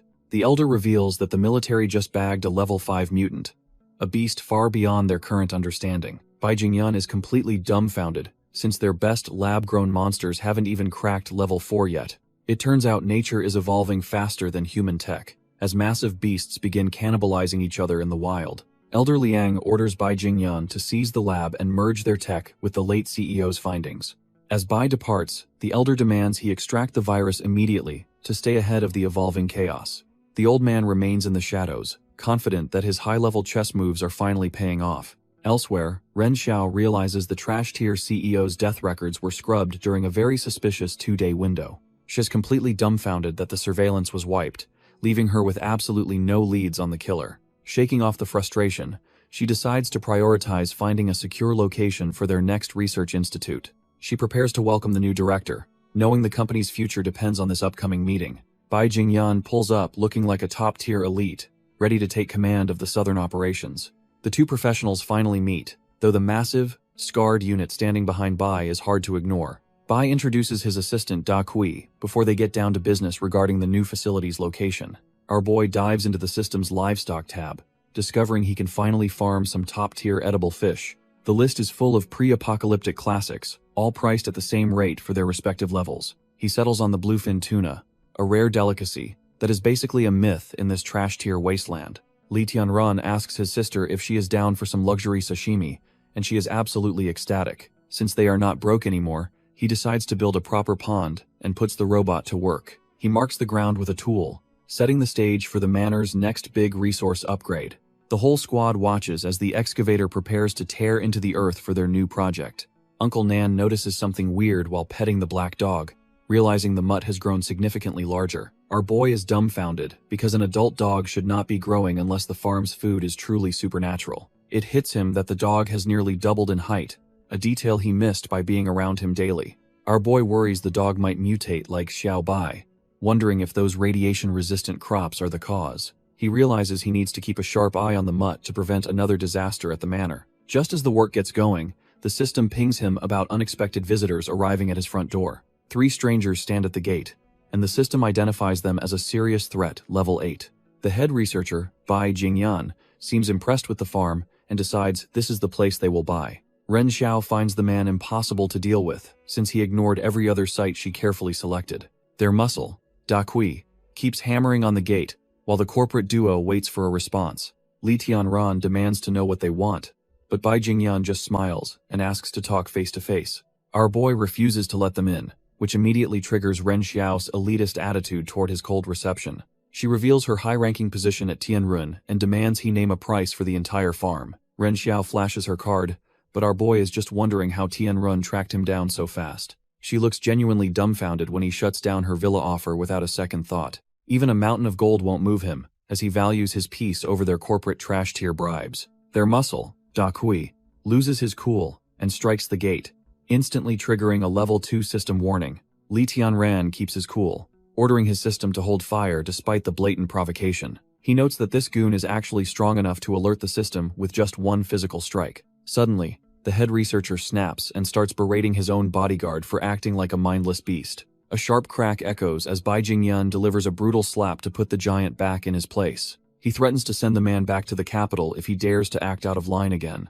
The researcher smoothly apologizes for the ignorance, piquing our boy's interest with his surprisingly calm demeanor. Li Tianran smirks and tells the big guy to step a bit closer for a surprise. Before the goon can react, our boy delivers a heavy gut punch right through the metal bars. He even has his hummingbird warrior on standby just in case things get even messier. As the musclehead wheezes on the ground, Li Tianran declares they are finally even for the gate. Unfazed by the violence, the lead researcher just smiles and tells everyone it is time to head out. He casually tears a page from his notebook, acting like the punch was just a minor business hiccup. He offers his contact info, telling our boy to reach out if he ever changes his mind. To the vice president's total shock, Li Tianran actually accepts the note instead of being a jerk. The corporate trash-tier squad finally rolls out, leaving the manor in peace for the time being. Staring at the number, he realizes the vultures from Tianrun are moving much faster than he anticipated. Li Tianran retrieves his hummingbird warrior while wondering if those corporate vultures are actually hunting him specifically. He tracks their vehicle through the system, keeping a sharp eye on their retreat from his territory. As the van disappears, our boy knows their paths will definitely cross again before this apocalypse ends. He shifts focus to survival, noting they only have 10 days before the next brutal destruction season hits. Little Han Han breaks his grim thoughts by excitedly offering some special sesame sauce she made for dinner. He decides to take a break from the stress and tries a piece of the freshly prepared mutton. The taste is incredible, reminding him that even in this trash-tier world, some things are outside. The supernatural blizzard rages on, but inside the manor, it feels like a completely different world. Uncle Nan is totally dumbfounded seeing them in t-shirts while it is freezing enough to kill people outside. Li Tianran keeps his secrets close, and the old man wisely realizes some things are better left unasked. Our boy warns them to be ready, because this food is definitely not some trash-tier grocery store produce. He explains that long-term consumption will cause physical changes, leaving Uncle Nan feeling like he is in a movie. Li Tianran just grins, noting that this whole apocalypse is basically a science fiction nightmare come to life. He points out that in a world this crazy, having superpowers is actually the new normal. When he mentions the word evolution, the old man admits he has no clue what the boss is saying. While little Li Han celebrates her cooking, Li Tianran casually asks if any uninvited guests stopped by today. The mood shifts instantly when he mentions the name Tianrun, sending a visible chill down the old man's spine. Uncle Nan starts trembling, realizing the sheer scale of the power and the danger they are actually facing. He wonders if someone as useless as himself could truly become stronger just by eating these special crops. Li Tianran gives him a sharp, confident look, and confirms that everyone under his roof will eventually evolve. Uncle Nan finally understands the situation, while our boy Li Tianran prepares for a secret night mission. He tracks the signal to the Harmony Villa district, where the corporate elite are currently bunkering down. Ren Xiao welcomes the researchers into her home, unaware that a mechanical spy is hovering right behind them. She plays the perfect host, offering Bai Jingyan a room, while he graciously accepts her hospitality. After a long day of schemes, they both decide to call it a night and get some rest. As she heads upstairs, the hummingbird warrior follows her every move to gather more intel on the target. Ren Xiao finds the buzzing sound annoying, wondering why trash-tier mosquitoes are still around in this freezing weather. She finally relaxes in a bathrobe, thinking a spa session is the only way to fix her exhaustion. Looking in the mirror, she admires her own reflection and feels her beauty is unmatched in this world. She begins her skincare routine with a smile, totally oblivious to the drone recording her every single move. Ren Xiao is still annoyed by that buzzing drone, thinking it's just some persistent trash-tier insect. She decides to open the window, hoping the annoying beetle will finally fly out and leave her alone. Feeling smug, she slides the window open, expecting nothing but a cold breeze to hit her face. Taking a deep breath of fresh air, she finally feels like she can relax from the corporate stress. Suddenly, she comes face to face with our boy, who's been lurking outside like a literal phantom. Before she can even process the situation, he vaults inside, moving with the grace of a seasoned predator. He immediately shuts her up, making it clear that one wrong sound will be her absolute last. Ren Xiao is dumbfounded, cursing her useless bodyguards for letting a masked intruder get this close to her. Pinning her down, he warns her that his blade is much faster than any help she could call for. Realizing she's completely outmatched, she desperately nods, agreeing to stay quiet if it means keeping her life. Ren Xiao tries to buy her life with gold, but our boy just thinks she's surprisingly cooperative. She begs him to take the cash and leave,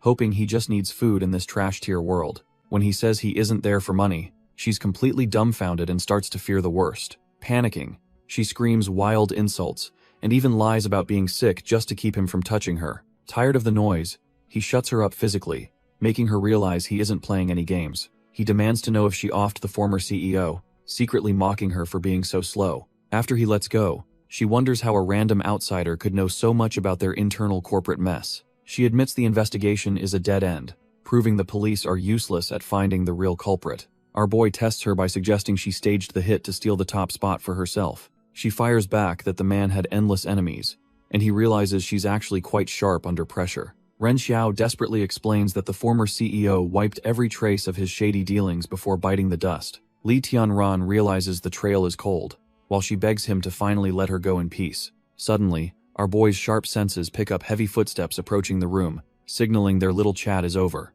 The guards outside start pounding on the door, demanding she open up immediately before they break it down. To make her look like a victim, he delivers a swift strike that sends her reeling across the floor. Outside, the panicked housemaid screams for the muscle-bound Da Kui to save their boss from the intruder. With a roar of pure strength, the scarred giant shatters the entrance to hunt down whoever dared enter. He finds her sprawled out on the cold marble, looking like she barely survived a brutal encounter. The maid rushes to her side while the bodyguard scans the area, realizing the culprit is already gone. Looking out into the dark night, he curses his luck, as our boy vanishes into the shadows undetected.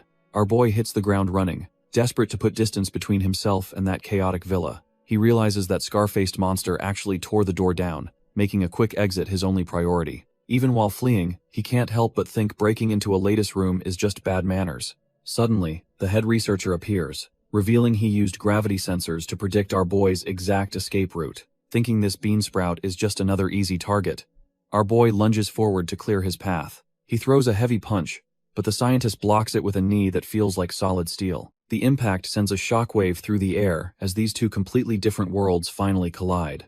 Despite the massive force, the researcher's leg doesn't even buckle, proving he's far from a normal human. Bai Jingyan calmly calculates the impact force, baffled that our boy's arm didn't shatter into a million pieces. With a creepy smile, the researcher asks if our boy uses special techniques, clearly intrigued by his durability. Our boy realizes that if he doesn't end this quickly, he'll be trapped by the approaching guards. His hand is completely numb, making him realize this researcher is definitely not some normal paper pusher. Even with his system-enhanced body, he's dumbfounded that a mere scientist can actually keep up with him. Hearing the commotion nearby, he knows he needs to ditch this fight before he gets surrounded. He warns the beansprout that he'll settle the score later since he's currently on a tight schedule. Bai Jingyan isn't letting him off that easily, determined to keep his new specimen right where he is. Instead of another punch, our boy reaches for a tactical distraction to tilt the scales in his favor. He unleashes a face full of blinding powder, catching the arrogant researcher completely off guard. While the scientist is busy hacking up a lung, our boy makes a clean break for the exit. Left in the dust, the researcher can only curse as his eyes burn from the cheap trick. Our boy vaults over the perimeter wall, leaving the blinded researcher in the dust with a final farewell. Hearing the commotion, the corporate guards come sprinting toward the scene to check on their lead scientist. They find Bai Jingyan hacking up a lung on the lawn, completely humiliated by a simple smokescreen. He struggles to regain his composure while his men hover over him, desperate to know if he's injured. Despite the burning in his eyes, he's impressed by how smart and physically gifted his opponent truly is. He orders his goons to stand down, knowing they're way too slow to catch a monster like that. Turning his attention back inside, he confirms that the vice president was just knocked out during the chaos. After moving Ren Xiao to her bed, he instructs the maid on which pills to provide once she wakes. He decides against calling the authorities, preferring to keep corporate secrets buried while the outside world burns. Just as things seem to settle, a guard rushes in with news that something else has gone sideways. Bai Jingyan is left reeling when his subordinate reports that a critical hard drive has been snatched. He quickly realizes the thief targeted the specific drive containing his most classified genetic research. While the guards scramble, our boy is already blocks away with the stolen tech secured in his bag. He guns the motorcycle through the dark streets, putting distance between himself and the corporate villa. Back at his terminal, he pulls the network cable to ensure the company can't track his digital footprint.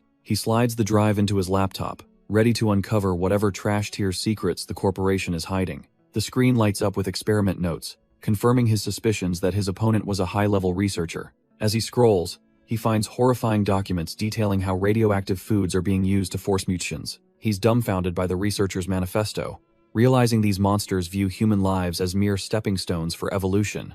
The manifesto on the screen claims this apocalypse is actually a shortcut to a 300-year human lifespan. Back at the villa, the head researcher learns that the tracking signal for the stolen drive has gone dead. Bai Jingyan tries to play it cool, telling his scarred bodyguard that the lost data was just trash-tier archives. In reality, he is sweating bullets because the thief might have actually discovered his true motives for heading south. He dismisses the idea of a rival hit, noting the intruder had insane physical stats but lacked professional polish. As the calendar hits November 21st, both men are locked in a digital stalemate across the dark city. Our boy realizes this researcher is cut from the same cloth, except he views human lives as disposable fuel. He is absolutely dumbfounded by the sheer arrogance of a man who thinks he can play God with nature. The truth is even grimmer than he imagined, as the files reveal rows of humans trapped in experimental tanks. Li Han discovers a group of high-tier livestock cubs and immediately starts calling out for her big brother. She is totally obsessed with the fluffy critters, making the black dog growl in jealousy from the sidelines. Our boy realizes explaining a complex survival system is impossible, so he tries to simplify things for her. He tells her he has a magical treasure bag that can produce anything, successfully masking his system's true power. Han Han is thrilled, and immediately starts giving a rabbit a trash-tier makeover using some colorful crayons. After making her swear to keep their secret, he is impressed by how quickly she accepts their strange life. He stands there dumbfounded, staring at the poor rabbit that has been turned into a walking piece of art. Suddenly, he gets gritty and reminds her that these animals are precious food that belongs in the shed. Han Han is absolutely horrified, pleading with him not to turn her new fluffy friend into a spicy snack. She realizes her brother is cut from a different cloth when he starts listing every delicious way to cook them. Han Han is left spinning from the realization that her only choice is to go full vegetarian to save her friend. Our boy just smiles and explains that the ultimate respect for life is finishing every single scrap on the plate. He warns her that getting attached to livestock only leads to heartbreak, so she should leave the chores to him. Han Han stands there in a daze, her little heart struggling to process the cold reality of their survivalist lifestyle. Suddenly, she snaps and offers up the rabbit, vowing to eat every bit just to avoid a meatless life. While she is having a crisis, a system alert pings, informing him that the plantation produced some legendary albino corn. He sends her off to play so he can investigate the field, curious about what this rare mutation actually does. Turns out this stuff is a 1 in a million drop that grants a massive 10-fold physical boost for a short burst. He is dumbfounded by the potential, realizing this corn could turn him into a literal monster on the battlefield. Gripping the prize, he compares it to a legendary power-up and immediately starts hunting for more rare treasures. Our boy scours the fields but finds absolutely nothing of value among the standard trash-tier crops. He realizes these legendary drops are purely luck-based and won't just appear on command. To fix his luck, he decides to start mass planting to brute force the system's low spawn rates. Meanwhile, back at the corporate villa, Ren Xiao is holed up in her room, brooding over the breach. She tries to distract herself with a snack, but her mind is still stuck on the intruder. She keeps replaying the moment that masked thief pinned her down and made her look like a fool. Ren Xiao bites down in rage, vowing to track that bastard down and make him pay. Looking at the useless security footage, she realizes the guards and the military are completely incompetent. If she wants to identify the man who outsmarted her, she'll have to ditch formal channels entirely. She pulls out a salvaged gray hair, knowing this tiny piece of evidence is her ticket to revenge. Ren Xiao is losing her mind, unable to stop thinking about how our boy humiliated her. She heads downstairs to find Bai Jingyun, hoping the researcher can provide the expertise she needs. After thanking him for a massage technique that worked, she brings up the new research facility. It's a remote factory they snagged for cheap, perfect for the kind of quiet work he does. Bai Jingyun sees right through her casual talk, sensing there's a much bigger favor on her mind. She finally drops the act, asking him to run a DNA match on the hair she salvaged. He looks at the sample and warns her that searching the entire southern sector is practically impossible. He wonders why she's so obsessed with this one person, questioning if they're actually that important. Ren Xiao just laughs it off, claiming it's just about catching the rat who broke into her home. Despite her acting, Bai Jingyun is left dumbfounded by the sheer weight of her request. Ren Xiao jumps up, insisting that the task isn't actually that hard for someone with his elite skills. Bai Jingyun flashes a smile and agrees to help, leaving her completely dumbfounded by his sudden change of heart. He recalls the grim lab experiments where chemical injections forced muscle fibers to thicken into something truly inhuman. A horrific beast eventually emerged, its genetic code contaminated by the DNA of several other predatory organisms. The creature entered a violent state, snapping its heavy iron chains as if they were made of trash-tier paper. When the virus experiment was declared a failure, the researchers realized their containment wouldn't hold for much longer. With a bone-chilling roar, the monster began shattering the reinforced glass, separating it from the terrified scientists. A younger Bai Jingyun watched the chaos unfold, realizing that immediate destruction was the only logical solution left. The memory fades as blood splatters across the horizon, painting the sky over a quiet, luxury estate. Back in the present, the corporate lobby is buzzing with staff members who remain oblivious to these horrors. A young Bai Jingyun stands alone as his own brother mocks him for being a pathetic little bastard. The older boy sneers and rallies his friends to go teach the family disgrace a lesson. Suddenly, the boys grab him and shove his head deep into the freezing water of the courtyard fountain. They laugh while forcing him to swallow the water, reminding him that he's nothing but a trash-tier illegitimate son. His brother watches the cruelty with crossed arms, warning them not to leave any visible marks on the bastard. Tears stream down the boy's face as he begs his own flesh and blood to show some mercy. Instead of helping, his brother just looks down in disgust and calls him a filthy, unwanted stain. The trauma of that moment burns into his mind, leaving a scar that no amount of science can heal. Back in the present, our boy bolts upright in bed, screaming for the ghosts of his past to stop. He sits alone in the dark, realizing that even with all his power, those memories still own him. Bai Jingyun wakes up in a cold sweat, the humiliation of his childhood still burning in his soul. He stares into the dark, whispering his brother's name like a curse he's finally ready to break. His only path to victory lies in stabilizing the virus and birthing a mutant that can crush his enemies. Meanwhile, the world continues to rot as reports of mass livestock deaths flood the morning news cycle. Li Han watches the grim broadcast with her loyal guardian, sensing the shift in the world's dying breath. Our boy walks in and teases her for ditching cartoons, but she just pouts about being treated like a kid. He smiles, knowing her ability to read the darkness in people's hearts is his greatest tactical advantage. She hugs the massive hound, vowing to get stronger so she can finally stand by her brother's side. Suddenly, something catches her eye on the table, drawing her toward a mysterious glowing object. It turns out to be a chest containing high-level seeds, the key to their next massive power spike. Li Han finds some glowing nuts that look tasty enough to eat right then and there. She notices there are exactly two, deciding to share the mysterious snack with her loyal furry guardian. Without a second thought, the duo tosses the high-level seeds back, hoping for a quick power-up. Turns out, the taste is absolutely trash tier, leaving the poor girl reeling from the intense bitterness. The massive hound isn't having a better time, struggling to swallow the rock-hard seed while his mouth burns. Suddenly, a wave of exhaustion hits the beast as the potent energy begins its work on his body. He collapses into a deep slumber, his system likely undergoing a massive evolution while he dreams away. Outside, the manor remains silent under the moonlight, but the peace is about to be shattered. Strange creaking echoes through the storage room, signaling that something or someone is moving in the dark. Uncle Nan wakes up groggy and grabs his flashlight, wondering what on earth is making that racket. Uncle Nan shines his light on a bloody, hairy mass, wondering what kind of nightmare has invaded the storage. The beast reveals a maw full of razor-sharp teeth, looking like it crawled straight out of a trash-tier horror. Before he can even scream, the creature lunges, its predatory instincts completely overriding its usual calm demeanor. He gets slammed into the floor, the sheer weight of the mutated beast pinning him down like a rag doll. His flashlight clatters away as he stares into the abyss, certain that his time on the farm is over. The beast looms over him, its massive frame looking more like a legendary wolf than a simple guard dog. Suddenly, the red glow in its eyes flickers, as if a spark of recognition is fighting through the mutation.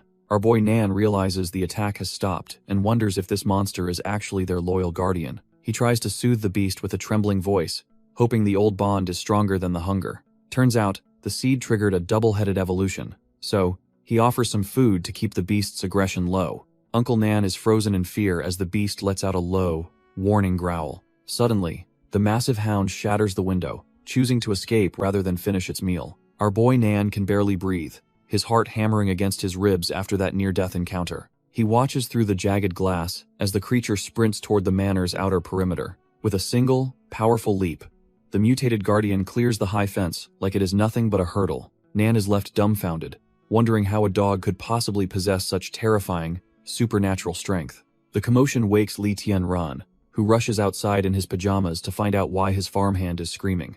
Little Li Han follows right behind him, crying because her favorite protector has vanished from her bedside. Our boy tries to play it cool, suggesting the dog just needed some fresh air to clear its head. He scoops up his sister, noticing her bare feet while secretly worrying if the beast has truly lost its mind. Li Han innocently explains that they snacked on some glowing nuts from his special box earlier that day. Our boy's heart sinks as he realizes those glowing nuts were actually his rare level 4 divine seeds. He panics as the system ignores his pleas, realizing the high-tier seeds likely caused this violent evolution. He promises his crying sister that he'll bring their protector home, no matter what it takes. As the dog sprints through the dark, it feels an unbearable heat radiating from deep within its soul. The beast's mind is consumed by a dark hunger, craving the sensation of biting through warm flesh. It suppresses the urge to kill, fearing it will lose its place by its master's side forever. Deep in the forest, a mysterious hooded figure watches the beast, claiming it is a sacred animal. The fanatic is convinced this is the oracle's sacred beast and plans to kidnap it for his god. Li Tianran gears up and hits the road, but his patrol units have 0 leads so far. Li Tianran realizes Xiao He is long gone and fears the military will kill the beast first. Suddenly, a rustle in the woods puts our boy on high alert as he senses someone lurking nearby. A strange woman in white robes appears, asking if he's the owner of the massive black wolf dog. She starts preaching about the apocalypse being divine punishment, but he only cares about finding his companion. Sensing a trash-tier scam, he sarcastically asks about the requirements for joining her little survivalist cult. The fanatic explains their tiered membership fees, promising that the more you pay, the closer you get to God. He just scoffs, telling her to practice her brainwashing elsewhere, because he doesn't have time for games.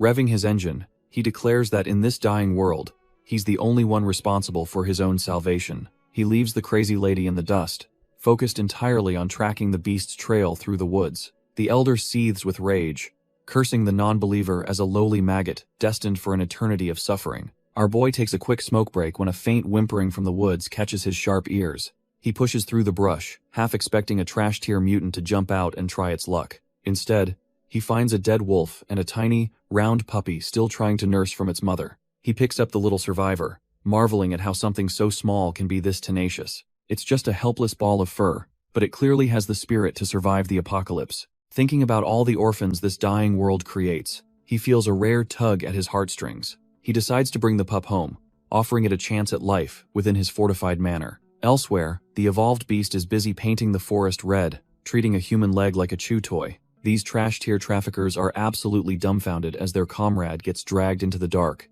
Realizing they are outmatched, they frantically try to regroup before the predator finishes its meal. Back at the research facility, the night air is thick with tension as an intruder breaches the perimeter. Bai Jingyan arrives on the scene, demanding to know how a mutated beast managed to bypass their security. The guards explain that a smoker's stray cigarette butt provoked the beast into a violent, unexpected frenzy. When he hears the creature was actually lurking in the bushes, Bai realizes this isn't some mindless monster. He knows trash-tier mutants just wander aimlessly, but this one is showing a terrifying level of intelligence. Noticing the beast only crippled a guard instead of killing him, Bai sees a reflection of true evolution. The predator is using the hostage as a human shield, proving it's the perfect specimen for his research. He orders his men to secure the area and capture the beast alive before the military police interfere.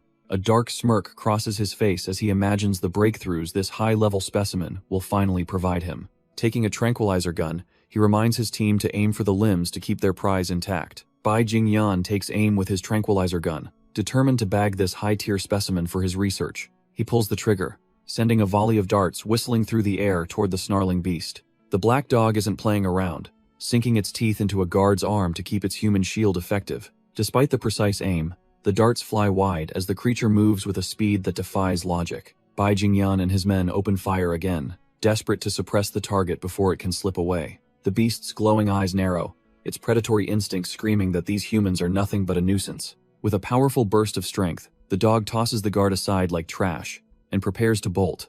Bai Jingyan clicks his tongue in frustration, realizing his team is completely outclassed by this monster's agility. The mutated predator lets out a final snarl, realizing it has the perfect opening to escape into the woods. Before anyone can react, the beast vanishes into the dark forest, leaving the corporate hunters empty-handed and dumbfounded.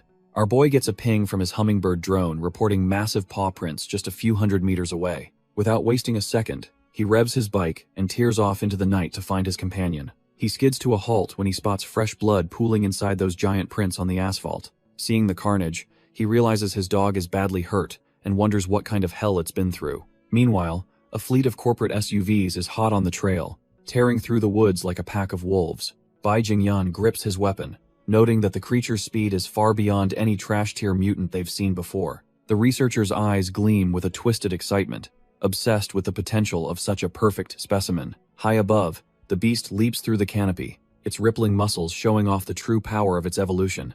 The hummingbird drone finally locks onto the target, feeding the live footage directly to our boy's interface. Seeing his friend in the crosshairs, he kills the engine and prepares to jump into the fray. The drone feed locks onto the convoy, tracking the hunters as they close in on their target. Our boy commands the hummingbird to zoom in, needing to see exactly who is leading this operation. Turns out it is that obsessive researcher, Bai Jingyan, looking ready to kill for his precious data. Li Tianran recognizes the tech nerd and realizes they are trying to kidnap his dog for research. If he is going to save his friend, he needs a boost, so he pulls out some albino corn. He grips the high-tier crop, swearing that these corporate bastards will not get away with their schemes. Meanwhile, Xiao He dodges a hail of bullets as the ground erupts in a series of violent explosions. The massive beast tears through the forest with a fleet of armored SUVs hot on its heels. The hunters coordinate over the radio, planning to drive the creature into a nearby abandoned factory. They flank the dog from both sides, hoping to corner the evolved predator before it can escape. Xiao He is cornered, but his predatory instincts are peaking as he prepares for a final, bloody stand. He leaps into the air, showing these trash-tier hunters that a level 4 beast isn't easily caged. Our boy slams onto the lead vehicle, crushing the roof while the driver freezes in pure terror. The convoy descends into chaos as one car is already disabled and the others struggle to aim. One desperate guard levels his weapon, cursing the beast that refuses to die despite their heavy firepower. Xiao He doesn't flinch at the bullets, instead, lunging forward to tear a limb off his attacker. Suddenly, Li Tianran enters a frenzy state, his body overflowing with the raw power of the corn. The chase grinds to a halt as the tires screech against the asphalt in the face of danger. Bai Jingyan is dumbfounded by the light, while Xiao He senses his master's overwhelming presence nearby. Like a blue bolt of lightning, our boy crashes into the battlefield to end this hunt for good. Li Tianran is a blur of motion, his system clock ticking down as he shreds through the perimeter. Bai Jingyan panics and starts spraying lead, desperate to stop the monster charging through his ranks. With only 5 seconds of power left, our boy knows he has to make this final strike count. He pushes his body past the limit, turning into a streak of light that ignores the incoming fire. Our boy connects a massive haymaker right into the researcher's smug face, shattering his composure instantly. The impact is brutal, sending the trash-tier scientist flying as blood sprays across the snowy ground. As the clock hits 2 seconds, the frenzy fades and leaves our boy feeling completely drained and weak. He stumbles back, realizing the massive toll this sudden burst of power has taken on his physical form. With only 1 second remaining, he collapses to his knees, his vision blurring from the intense side effects. Bai Jingyan coughs up blood, relieved that he barely managed to block a blow that would have ended him. Bai Jingyan realizes our boy is too dangerous to live, and decides to end him right here. He pulls the trigger, intent on finishing the job while his target is completely defenseless and drained. Suddenly, Xiao He lunges from the shadows, sinking his teeth into the researcher's throat before he can fire. The trash-tier scientist is dumbfounded as his prey's loyal guardian turns the hunter into the hunted. Blood sprays everywhere as the massive dog tears into his flesh, making him pay for his arrogance. Meanwhile, our boy is out cold, resting on his companion's back as the adrenaline finally wears off. He's completely spent, his body needing every second to recover from the massive strain of the frenzy. Xiaohei snarls with a blood-stained maw, ready to tear apart anyone else who dares to get close. The loyal beast carries his master away from the chaos, moving through the dark forest with predatory grace. Our boy hits the ground and calls out as his protector leaps away to continue the fight alone. Li Tianran stumbles to his feet, desperately checking if his loyal guardian is still holding on. The massive beast begins trembling violently, and our boy frantically demands the system explain this sudden change. Xiaohei's eyes glow with an unstable, prismatic light as the mutation reaches a terrifying new peak. The system confirms a divine gain, triggered by the blood of the high-tier researcher the dog just mauled. Suddenly, glowing white strands erupt from the air, beginning to wrap around the beast like a celestial shroud. Li Tianran watches in total shock as his companion is completely encased in a massive, shimmering cocoon. Somewhere else, the steady beep of a heart monitor marks the thin line between life and death. Bai Jingyan lies broken in a medical tank, his body a mess of bandages after the brutal encounter. Ren Xiao is absolutely livid, telling the guards that their only job was to keep the researcher safe. She demands to know who did this, but the terrified security team admits they never saw the attacker. Ren Xiao snaps at the guard, calling his story about a fast white light a trash-tier excuse for his failure. She refuses to hear any more excuses, but the heart monitor reveals the researcher's life is slipping away fast. The doctor delivers the grim news of a brain hematoma, claiming any further rescue attempts are completely pointless now. He suggests Ren Xiao just listen to the man's final words instead of wasting more of their medical resources. Against all odds, the researcher's eyes flutter open as he clings to the last thread of his miserable life. With his final breath, he orders his loyal muscle to inject him with the experimental V-shaped virus immediately. Da Kui is dumbfounded and terrified, knowing no human has survived the mutation without turning into a monster. The researcher doesn't care, thinking that dying as a beast is better than rotting away in a hospital bed. He decides to place one final, desperate bet on his own survival, to see if he can truly evolve. His hand clenches with a sudden burst of resolve, proving he refuses to lose to fate just like that. Bai Jingyan is strapped down like a lab rat, refusing to call his family because they're just blood, not home. The needle sinks in, delivering the experimental virus that will either make him a god or a corpse. He screams as the mutation takes hold, his very existence blurring, while the virus rewrites his genetic code. His eyes glow with a feral light, showing that the human researcher is quickly fading into something far more dangerous. Ren Xiao and Da Kui watch the monitors in pure horror as the DNA helix shatters and reforms. Meanwhile, in the forest, our boy spots a massive glowing cocoon that looks like it's about to burst. The energy reaches a breaking point, exploding outward and shattering the silence of the woods. Out of the light steps a massive, muscular wolfman, leaving Li Tianran completely dumbfounded by the sight. The beast exhales a cold mist, its glowing blue eyes fixed on the world with a new, predatory intelligence. Li Tianran can hardly believe his eyes, wondering if this terrifying monster could actually be his loyal Xiaohei. Li Tianran stares at the towering beast, wondering if his loyal companion is still hidden inside that form. Our boy is completely dumbfounded, his mind racing to process this impossible and terrifying supernatural transformation. He feels a sharp pang of realization as the sheer intensity of the beast's presence overwhelms his senses. Back at the manor, Li Han refuses to sleep until her big brother safely returns from the dark forest. Uncle Nan tries to convince her to rest, but she insists her health has reached a new, superhuman level. She offers her hand to the old man, proving that her body is unnaturally warm despite the freezing blizzard. Turns out the special crops have turned her into a literal superwoman, with incredible, radiating vitality and strength. Uncle Nan smiles, realizing the little girl is now a human heater keeping them both cozy and safe. As the sun begins to rise over the manor, the long, tense night of waiting finally comes to an end. Li Han struggles to keep her eyes open, her patience wearing thin as she continues her loyal morning vigil. Li Han jolts awake from her restless nap, sensing that the long, tense wait is finally over. She screams for her big brother, her heart racing as she hopes he survived the nightmare in the forest. Sprinting toward the manor gate, she spots a massive, unfamiliar silhouette standing tall in the morning light. Our boy is finally back, but he's being carried by a towering, humanoid wolf that used to be his dog. Despite his bloody state, Li Tianran just smiles, and tells them he successfully brought their furry friend home. Xiaohei has gone through a full-blown atavistic evolution, now standing tall in human clothes like a true guardian.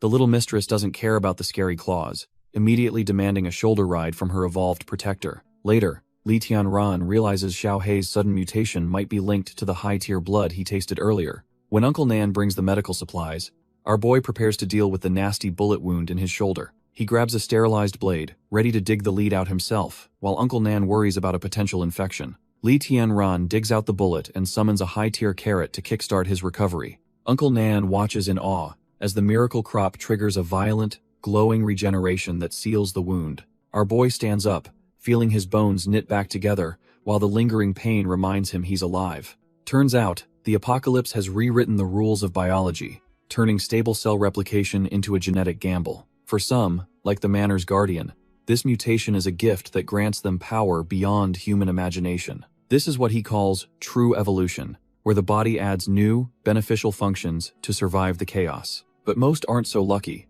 ending up as mindless beasts with fatal genetic flaws and a short lifespan. Meanwhile, in a corporate lab, the researcher snaps his shackles as a dark, unstable power surges through him. Bai Jingyan wakes up as a monster, bone-like claws erupting from his flesh as his heart glows with virus. He realizes he actually survived the transformation, but he's definitely no longer the man he used to be. The doctors call it a miracle, but Bai Jingyan just stares at his glowing, mutated heart in grim silence. He knows this isn't a success story because the virus didn't bond with his DNA perfectly at all. Ren Xiao and the staff are dumbfounded, watching the monster they helped create take his first breath. Looking deeper, his internal structure is a mess of jagged bone and unstable energy that's slowly killing him. He realizes he only has 7 days left before his body gives out from this failed evolution. He hides his monstrous protrusions under a clean shirt, masking the ticking time bomb inside his chest. When a detective arrives, he keeps his cool, already planning his next move to secure his survival. Dakui explains how his elite martial arts and peak human stats were utterly trash tier against the intruder. The big man realizes that whoever attacked them wasn't human,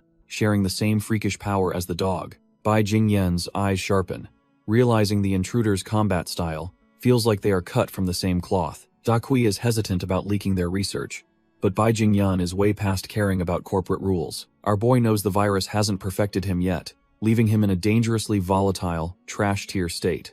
He realizes his clock is ticking, and every second wasted brings him closer to a total system collapse. Waiting in the hall is Detective Yuan Wen, a high-ranking officer called in for a very special favor. Bai Jingyan greets her with a chilling smile, wondering if his freakish new look is enough to rattle her. This senior officer is dumbfounded by the sight, questioning why the military would even care about this mess. Without a word, he begins to unbutton his shirt to show her the true cost of his survival. He reveals a glowing, exposed heart being slowly crushed by jagged bone spurs that will eventually end him. The mutation is literally eating him from the inside out, turning his own ribcage into a lethal trap. He hands over the intruder's DNA, demanding her full cooperation to find the man who did this. Yuan Wen processes the horror she just saw, realizing this case is way above her pay grade. She agrees to the deal, while back at the manor, our boy drops a fortune on divine tier seeds. Meanwhile, the evolved Xiaohei keeps a silent, watchful eye over the sleeping Li Han. These level 4 cherry tomato seeds are a game changer, designed to force beneficial evolution and stop genetic decay. Li Tianran gazes at the glowing hall, convinced these seeds are the key to a new era. He can't help but smirk, feeling the weight of the power he now holds in his hand. If these crops turn men into gods, he wonders if that makes him the god of gods. But the grind never stops, and he realizes his current soil is too trash tier for these divine plants. He burns through nearly 100,000 points to transform his ordinary dirt into high-quality black soil. Now his land is finally ready to sustain the high-level life forms that will change the world forever. Li Tianran checks the countdown and realizes the second wave of destruction is coming sooner than expected. He buys a dozen growth agents, even though they barely scratch the surface of ripening his elite crops. To speed things up, our boy adds more agricultural robots to his workforce, turning the manor into a machine. He surveys his glowing fields, knowing he needs every single crop ripe before the world ends again. Meanwhile, in the heart of the city, the shadows are moving as the apocalypse takes a religious turn. Two robed figures approach a massive, high-tech vault, carrying secrets that could change everything for the manor. The elderly cultist trembles with nerves, wondering if a mere human like her is even worthy of meeting their lord. Her companion reassures her that the information she has on the mutated dog is her ticket to divine favor. She mutters prayers, desperate to secure enough food for her family to survive another month in this hellscape. They walk deeper into the sanctuary, convinced that only the most devout followers will make it through the end times. The messengers enter the grand cathedral, reporting that their scouts have finally located a legendary holy beast. The high priest listens with a twisted interest, knowing this discovery is the key to their master's ascension. They gather at the altar to discuss how this new prey will satisfy their dark god's endless hunger. The priest claps his hands in pure delight, thrilled that their long-awaited plans are finally moving forward. A sinister grin spreads across his face as he envisions the absolute power they are about to wield. The cult leader is just as pleased, confident that this nourishment will complete their lord's emergence very soon.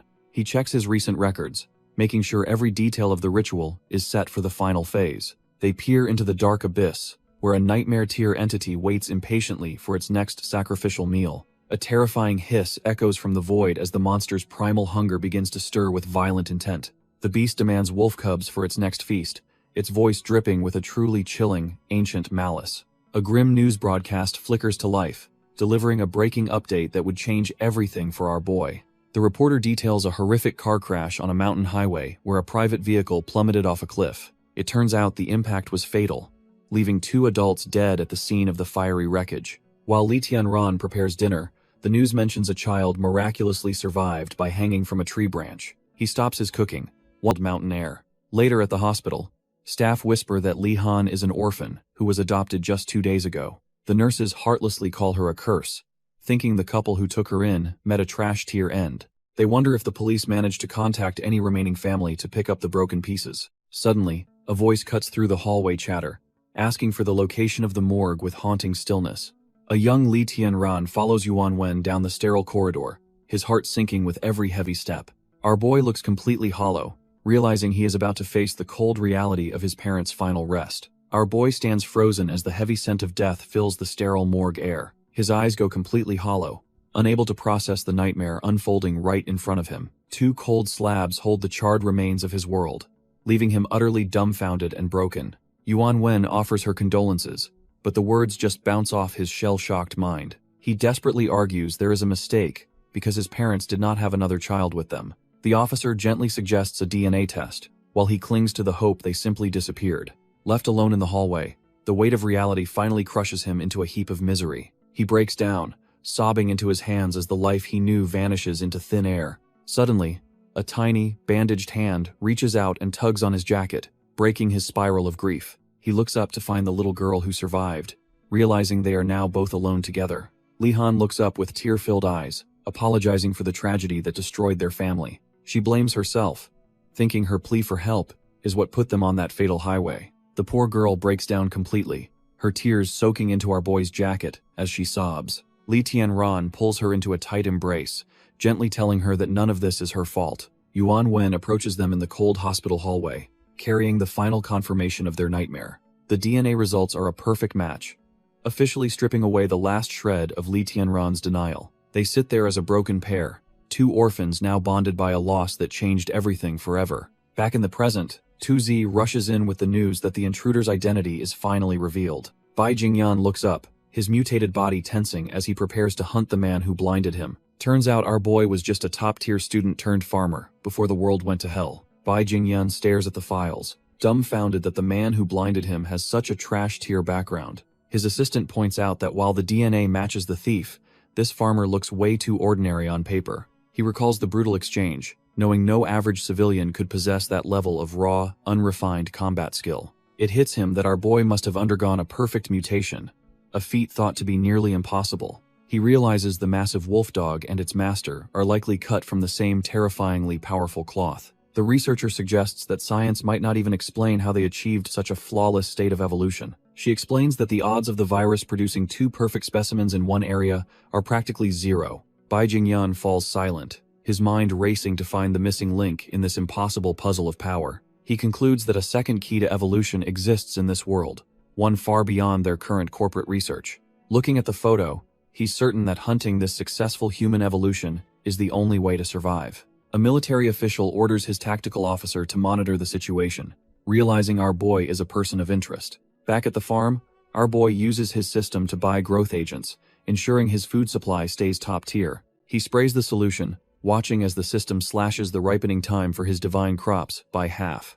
The plants surge with life, leaving little Li Han wide-eyed at the glowing harvest ready to be picked. Their peaceful farming is interrupted when Uncle Nan rushes over, sounding completely dumbfounded by the dog's strange behavior. He explains that the massive guardian has been camping on the roof and refuses to budge for anyone. Looking up, they see the evolved beast staring into the distance, as if he's seen a ghost. The black dog growls low, his instincts screaming that a disaster like the first apocalypse is coming back. Our boy doesn't hesitate and commands his mechanical hummingbird guards to scout the entire area for incoming threats. The drones zip into the sky, scanning the horizon to protect the manor from whatever is spooking the dog. Li Tianran hears a notification, wondering who could possibly be texting him during the end of the world. He stares at his phone, thinking it must be some trash-tier scammer still trying to work a fraud. Our boy's face pales as he reads the message, realizing this is no joke and something major is happening. He is so shaken that he drops his entire harvest, leaving Li Han and Uncle Nan completely dumbfounded.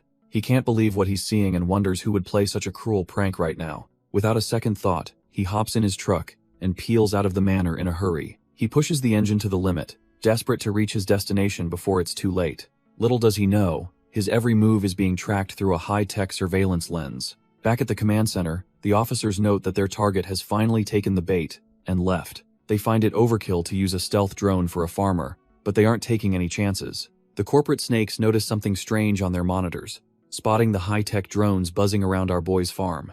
Bai Jingyan is baffled that such a trash-tier-looking farm has micro-reconnaissance tech and crops surviving in toxic soil. He knows most plants are death traps due to the virus. Yet these crops look perfectly healthy and nurtured.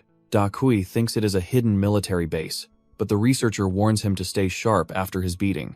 With the layout memorized, the researcher orders a strike to capture the perfect mutant while our boy is gone. Suddenly, a fleet of black helicopters descends upon the manor like vultures ready to tear it all apart. They do not waste any time, immediately activating powerful microwave shockwaves to fry every electronic device in sight. The entire farm is bathed in a scanning field, leaving no corner for the manor's guardians to hide. Sparks fly as the shockwaves surge through the perimeter, short-circuiting the electronics and leaving the manor completely defenseless. The tactical soldiers storm the grounds, certain that their electronic interference has left the manor completely wide open. They descend from the heavens like vultures, eager to claim the perfect mutant while the master is away. Miles away, Li Tianran stands in a silent graveyard, seeking a moment of peace amidst the world's end. His blood runs cold when he finds the earth disturbed and his parents' final resting place completely empty. He stands over the hollowed ground, fuming at the absolute bastards who would use the dead as leverage. It finally clicks that this isn't a prank, leaving him dumbfounded as to who could be this depraved. A notification pings his phone, showing a cherished photo of his parents that confirms his worst fears. The mysterious sender demands the manor's guardian and his own limbs in exchange for the stolen remains. Our boy just scoffs at the trash-tier threat, knowing his parents would haunt him for making such a deal. Our boy quickly connects the dots, realizing the holy beast these trash-tier kidnappers want is actually his companion, Xiao He. He smirks while typing, finding it hilarious that his dog's casual walk managed to attract such high-level corporate interest. Instead of playing along, he tells them their leverage is worthless and promises to bury them alongside his parents. While he tries to figure out if Tianrun is responsible, a sudden system warning screams that his home is under attack. His heart drops as he realizes the manor is being breached by intruders while he is miles away. A group of elite soldiers moves in with high-precision weapons, tracking thermal signatures to pinpoint exactly where to strike. They surround the building like predators, confident that their modern tech will make this a quick and easy cleanup. The lead officer is suddenly dumbfounded when the heat signatures on his display vanish as if they never existed. High above them, the evolved guardian holds the young girl close, ready to show these intruders their fatal mistake. Looking down at the intruders, Li Han tells her loyal guardian that these people are all bad. Her eyes glow with power as she coldly orders the beast to turn them all into compost. Suddenly, the windows shatter as the elite squad tosses in flashbangs to disorient anyone inside the manor. They kick down the doors with military precision, ready to clear every room and secure the target. The lead officer wonders if the building is actually empty since they haven't met any resistance yet. Bai Jingyan stands in the middle of a bedroom, his mutated instincts sensing something is very wrong. He remains silent for a moment, his enhanced senses screaming that they have walked into a trap. His eyes snap open as he screams for his men to get out of the building immediately. It is too late as beams of pure energy tear through the walls, shredding the trash-tier soldiers instantly. Bai Jingyan barely dodges the lethal light, realizing too late that the hunter has become the prey. The energy beams shred the tactical squad like paper, leaving nothing but a bloody mess behind. Bai Jingyan realizes he is completely outmatched and bolts for the exit, his heart hammering in fear. He crashes through the window in a desperate leap, glass shards raining down as he escapes the kill zone. As he hits the ground, he is dumbfounded that their high-tech shock weapons failed to stop the counterattack. Looking back at the carnage, the surviving trash-tier soldiers stand frozen among the corpses of their fallen comrades. A chilling smile greets him from the shadows, making him realize this ordinary farm is actually a fortress. He stares in horror at an army of battle robots, wondering how a farmer possesses such advanced technology. Our boy finally steps out, mocking the researcher for going through so much trouble just to fail miserably. Surveying the blood-soaked snow, he notes that while the investigation was thorough, the execution was utterly pathetic. With his life on the line, the mutated researcher decides that dying here is better than rotting away. Uncle Nan urges our boy to finally wipe out these trash-tier corporate snakes for good. He continues ranting about how everyone in this company is cut from the same rotten cloth. Li Tianran demands a confession, specifically wanting the location of his parents' stolen ashes before finishing him. The researcher looks completely dumbfounded, claiming he has no idea what ashes our boy is talking about. Our boy stares him down, wondering if this mutated freak is actually telling the truth for once. Bai Jingyan remains silent and confused, making it clear he wasn't the one who raided the grave. Li Tianran is stunned, realizing his primary lead for his parents' remains might be a dead end. He falls into a grim silence, processing the fact that another enemy is still out there. Suddenly, a phone is violently smashed against the floor, shattering into a million pieces. Far away, the cultist elder screams in a frenzy, cursing someone for being an unfilial son. The high priest, Xiao Sheng, is losing his mind, screaming about how unfilial someone is for ignoring ashes. He crushes a phone under his heel while the cult leader watches on, sweating bullets at the display. His eyes are bloodshot and wild as he rants about missing out on the snacks his mother wanted. The suits try to calm their holy lord, promising new offerings to satisfy his deranged hunger. Xiao Sheng isn't listening, shouting that his mother is sick of eating the trash-tier things they provide. He demands wolf cubs for her instead, calling his subordinates total losers for failing to secure a beast. Suddenly, his expression shifts into a creepy, wide-eyed stare, as if he's seeing something beyond this world. He starts whimpering for his mommy, leaving the cult leader and his men completely dumbfounded by the shift. The atmosphere turns chilling as he stares blankly at his followers, lost in a twisted childhood delusion. A glowing vision of his mother appears, and the madman finally smiles, convinced she has returned for him. Xiao Sheng breaks down in tears, begging the vision of his mother not to abandon him for his failures. He pathetically promises that his mother will be overjoyed once she finally gets to feast on the beast. Suddenly, a massive, jagged shadow erupts from the sanctuary pit, looming over the kneeling madman like a nightmare. The entity demands to be fed, and the priest eagerly submits to his mother's twisted, insatiable hunger. Meanwhile, our boy confronts the intruder, realizing the man wasn't actually the one who robbed his parents' grave. He activates his Eye of Truth, dumbfounded that the researcher is still standing after a lethal neck wound. The system reveals a trash-tier evil evolution that is slowly tearing the scientist's body apart from the inside. Turns out the radiation is causing genetic collapse, and only the dog's perfect DNA can stabilize his life.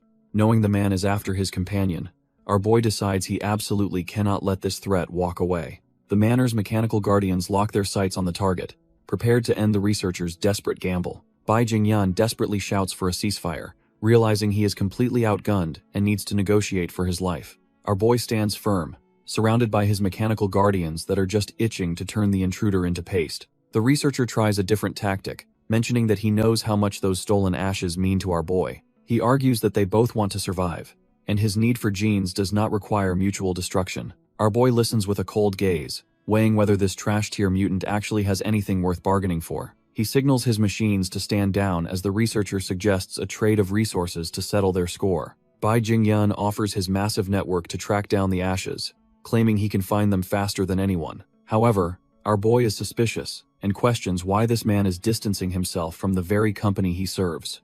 The scientist admits he only cares about his own survival, regardless of who gets killed or what gets raided. Stepping over the blood of the fallen, our boy realizes this man could be the perfect tool for his goals. Li Tianran finds the proposal interesting, while Uncle Nan watches his young boss with a look of pure concern. Bai Jingyan continues his pitch, suggesting they trade resources for the evolutionary genes required to save his failing life. He extends a hand, trying to sell the idea as a win-win scenario for both parties involved. Our boy just offers a cold, knowing smile. Clearly seeing through the researcher's desperate attempt at a bargain, he casually walks past the man, showing he isn't intimidated by the corporate trash standing in his home. He commands the researcher to disarm his remaining men and follow him if he wants to see the prize. Inside, the scientist is dumbfounded to see the manor's elite guardians, including a humanoid beast and a child. Li-Han activates her unique perception, scanning the researcher's intent as a sickly green aura begins to manifest. Our boy tells him not to be nervous, identifying the massive beast as the source of the desired genes. He reveals that the beast's perfect mutation is tied to his own DNA, making it the ultimate genetic cure. Bai Jingyan is absolutely dumbfounded, calling this the most perfect specimen he has ever laid eyes on. He starts dreaming of mass production, convinced that deciphering these genetic secrets is his ticket to godhood. A sharp clap echoes through the room as our boy cuts the researcher's fantasies short. Li Tianran reminds the corporate trash that the tour is over and it's time to pay up. He presents a phone, demanding the researcher track a specific number and its signal locations immediately. While the scientist begs for a blood sample,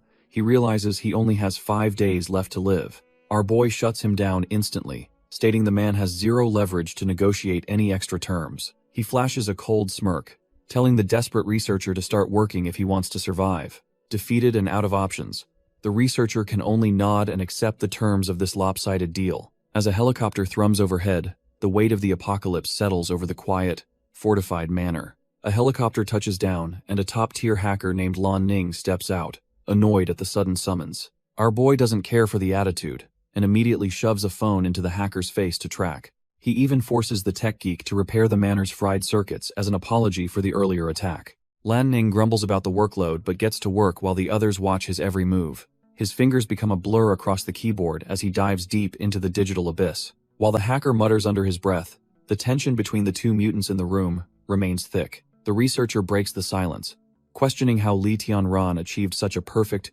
ghostly form without failing. He reveals the virus originated from radioactive plants, admitting his own creations are just short-lived, hungry failures. Our boy stares him down, realizing these scientific breakthroughs were built on a mountain of human suffering. The scientist just smirks, claiming he is simply extracting maximum value from those who were already doomed. Bai Jingyan laughs like a maniac, finding the entire chaotic situation and his own twisted research absolutely hilarious. He claims that true biological progress is only achieved by stepping on the bones of countless innocent people. With a cold glint in his eyes, he notes that the apocalypse only makes this cruelty more inevitable. Meanwhile, Lan Ning finishes his task and confirms that the requested data has been successfully sent over. Our boy checks his phone, surprised to see a new message notification pop up so quickly. He questions how the hacker got his address, since he never actually provided any contact details. The tech geek just scoffs, bragging that he can dig up anyone's life story in mere minutes. Turns out he's been eavesdropping the whole time, and is quite offended by the lack of respect. He even threatens a humiliating public broadcast if they keep questioning his elite hacking skills. Li Tianran shuts him down with a pay-cut threat before the focus shifts to a mysterious cathedral. These trash-tier cultists are just slacking off, completely unaware that death is literally hovering right before their eyes. One guard finally notices something odd, but he is far too slow to realize his life is ending. He is dumbfounded by what he thinks is a giant moth, failing to recognize our boy's lethal drone. His buddy warns him about mutated animals, yet neither suspects they are being targeted by a high-tech assassin. Before the guard can even blink, the mechanical bird fires a precision beam straight through his thick skull. He drops like a sack of potatoes, while the silent drone prepares to wipe out the remaining perimeter. From the rooftop, Li Tianran watches the bodies pile up, his cold gaze scanning the pathetic sanctuary. He tells the fallen trash to get some sleep, showing absolutely zero mercy to these deranged fanatics. Inside the cathedral, the cultists unveil their disgusting red fruits, believing these fleshy lumps grant them immortality. The high priest leads the deluded crowd in prayer, unaware his entire security force is being systematically erased. The cultists bow low before their leader, treating his twisted scriptures like the absolute word of a god. These trash-tier fanatics start devouring the fleshy red fruits, genuinely believing they are achieving some form of divine evolution. The high priest smiles creepily while explaining that the fruit needs the nectar of a sacrifice to grow properly. He looks down at the unconscious Zhonglin, who has been turned into the centerpiece for this sickening ritual. The scene turns into a literal bloodbath as the cultists lose their humanity, feasting like a pack of animals. From his vantage point, our boy's eye twitches in pure disgust at the absolute depravity unfolding below him. Li Tianran finally has enough of these bastards, his blood boiling as he prepares to rain down hell. Suddenly, a precision beam from the hummingbird warrior pierces a cultist's skull, ending his fanatical prayers for good. Blood sprays everywhere, as the realization hits the crowd that they are no longer the predators in this cathedral. The sanctuary descends into total chaos, with the deluded crowd screaming in terror as their holy ceremony becomes a massacre. The high priest is absolutely livid that someone would dare interrupt his precious reincarnation ceremony. He looks up in shock, finally spotting our boy standing on the edge of the shattered roof. Li Tianran doesn't say a word, just levels his gun with eyes full of cold, murderous intent. The priest demands to know who this intruder is, but he's about to get a very painful answer. Our boy declares himself their new lord, and orders his hummingbird guards to wipe out the trash-tier cultists. Precision lasers rain down from the sky, turning the sanctuary into a chaotic, blood-soaked shooting gallery. The cultists are getting shredded, their fanatical robes doing nothing to stop the high-tech energy beams. Panic sets in as the survivors realize their so-called guardians have already been turned into scrap metal. One terrified bastard can only watch as the floor explodes, realizing their divine protection was a total lie. Landing amidst the wreckage, Li Tianran realizes these subhuman scumbags are actually far worse than any animal. The high priest finally recognizes the intruder, his face twisting into a mask of pure, unadulterated terror. Our boy doesn't hesitate, leveling his gun and demanding his parents' ashes in exchange for a quick death. Instead of begging, the priest's fear melts into a sickening, confident smirk that suggests he has an ace. Nearby, the mangled remains of a trash-tier cultist lay cooling, but the air around the corpse begins to shimmer. A dark, oily limb suddenly forces its way out of the dead man's mouth in a grotesque display. The priest mocks him, cackling that killing him now ensures the location of the ashes stays a permanent secret. Li Tianran warns him to stop the provocations, completely unaware of the shadow rising directly behind his back. Sensing a sudden, lethal presence, he spins around to find a jagged, dark entity manifesting from the wreckage.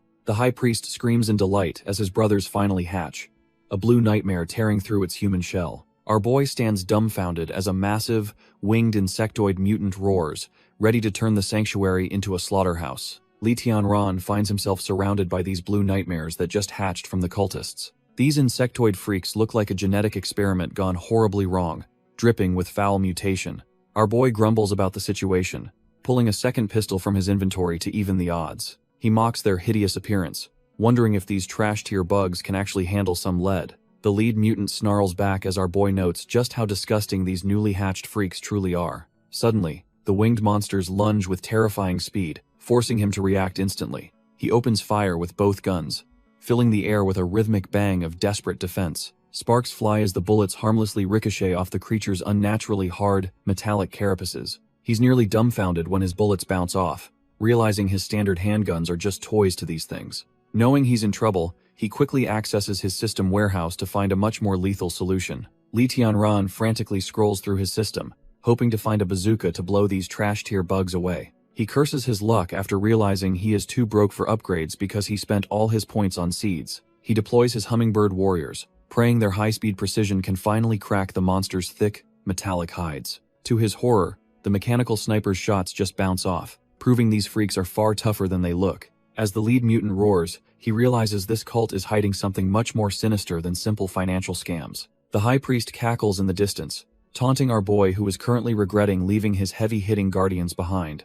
Since he is fresh out of frenzy-inducing corn, he pulls 2 flashbangs to blind the beasts and buy time. Suddenly, his survival instincts flare up when he hears a faint, wet sound echoing right behind his head. He stays pinned to the wall, completely unaware that a massive, glowing eye is tracking him through the rubble. The entire structure begins to buckle under the pressure, forcing him to scramble as the ceiling suddenly collapses. Li Tianran is caught off guard, realizing the monster's speed is on a whole different level. A massive blast rips through the sanctuary, turning the floor into a graveyard of splinters and dust. The shockwave is so intense it blows a hole right through the cathedral's ancient stone walls. Back at the station, Yuan Wen picks up a frantic call as the chaos finally reaches the authorities. The cultist elder is on the other end, sounding absolutely terrified as her world goes up in smoke. She watches from the hills with a child, witnessing the massive plumes of smoke rising from the sanctuary. Yuan Wen doesn't waste a second, ordering the cleanup crew to move out before things get even worse. She warns her team that level 3 mutants are no joke, and they better be ready for war. Meanwhile, our boy is in a bad way, pinned down while those insectoid freaks close in for the kill. With broken ribs and blood in his mouth, he desperately pulls an ancient-grade tomato from his inventory. The insectoid mutant screeches, its predatory instincts taking over as it prepares to feast on our boy. The high priest mocks his struggle, shouting that he is already a dead man and a mere snack. Li Tianran's eyes widen as he realizes these trash-tier bugs are far faster than he originally anticipated. A massive collision shatters the stone wall, sending debris flying as the monster's sheer weight crushes the architecture. He gets sent flying back by the impact, barely managing to brace himself against the mutant's overwhelming force. The high priest wonders if the intruder is finally dead, while the mutant's twitching limbs suggest the hunt continues. Suddenly, a two-headed monstrosity bursts through the masonry, cornering him in a room he wasn't meant to see. The high priest completely loses it, desperately shouting for them to stay away from his precious human cargo. Our boy wipes the blood from his face, realizing that last hit nearly ended his journey right then. He stands dumbfounded before a crowd of chained women, finally seeing the true horror behind this cult's operations. The poor women huddle together in terror, their muffled sobs echoing through the cold, damp sanctuary. Li Tianran is absolutely disgusted, realizing these cultist scum treat human lives as nothing more than disposable goods. He wonders how many innocents have been slaughtered, his blood boiling at the sheer cruelty of this place. Suddenly, those trash-tier insectoid mutants let out a piercing screech, hungry for the fresh meat in the room. Their jagged teeth and metallic carapaces glint under the dim light as they prepare for a predatory lunge. The captives scream in pure agony, realizing the monsters are closing in to finish what the cult started. Our boy refuses to let them get any closer, bracing his body to block the path of the swarm. He scans the massive warehouse, realizing it is a twisted treasure vault filled with stolen lives and supplies. Amidst the gold and jewelry, he spots a high-quality blade and knows exactly what he needs to do. With a sharp sound of movement, he launches into action, determined to cut down every last bug. Li Tianran discovers a legendary Tang Dao sword. Noting its advanced forging makes it nearly unbreakable and sharp. Our boy admires the pinnacle of craftsmanship, feeling the weight of a true killer in his steady hands. He realizes this blade is the perfect tool for the slaughter he is about to unleash on the cult. Below him, the desperate civilians scream in terror as the warehouse descends into a chaotic nightmare of violence. Seeing the insectoid mutants closing in, he decides it is finally time to test the sword's lethality on them. He drops into a focused combat stance, preparing to meet the swarm with cold, calculated precision. With a sharp burst of speed, he unleashes a series of slashes that cut through the heavy, stagnant air. The blade bites deep into their carapaces, but he quickly realizes his current strength isn't enough for one-shot kills. Instead of dropping, the trash-tier bugs just get angrier, proving their mutated hides are tougher than they look. Knowing he needs a better vantage point, he taunts the stupid bugs and leads them toward the exit. Li Tianran leads the swarm into a more open area, keeping his eyes locked on the pursuing predators. He suddenly digs his heels into the floor, pivoting with the grace of a seasoned survivor. Our boy flashes a confident smirk, telling the trash-tier bugs to give him everything they've got. The mutants don't hesitate, lunging forward with their jagged teeth bared and wings buzzing in a lethal frenzy. He tightens his grip on the Tang Dao, feeling the weight of the steel as his killing intent peaks. With a roar of effort, he meets the first monster mid-air, swinging his blade in a wide, punishing arc. The steel clashes against their metallic carapaces, sending blue sparks flying as he tests their unnatural durability. He realizes these things are tougher than the average mutant, requiring more than just a simple slash to drop. As a clawed hand reaches for his throat, he barely manages to parry the strike with his blade. Suddenly, a massive force slams into him, nearly knocking the wind out of his lungs as the battle intensifies. The impact sends him reeling, the force of the blow cracking the very floor beneath his feet. Our boy coughs up blood, realizing that hacking at their armored shells is a total waste of time. The trash-tier bug screeches, its jagged teeth dripping with hunger as it prepares for the final kill. He stares death in the eye, knowing he has to find a weak point before his stamina hits zero. He tightens his grip and channels his energy, focusing every ounce of his killing intent into the blade. With a sudden burst of speed, he unleashes a blinding strike that cuts through the air like butter.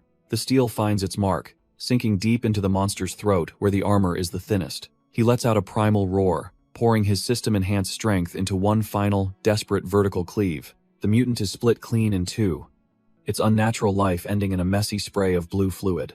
Standing amidst the wreckage, he catches his breath, his aura still flickering as he surveys the carnage. Li Tianran is sweating buckets, his heart racing as he pushes his body to the absolute limit. The trash-tier bug realizes it's outmatched and tries to scurry away from our boy's overwhelming pressure. Nearby, the captive women tremble in fear, praying that this chaotic battle doesn't end in their own demise.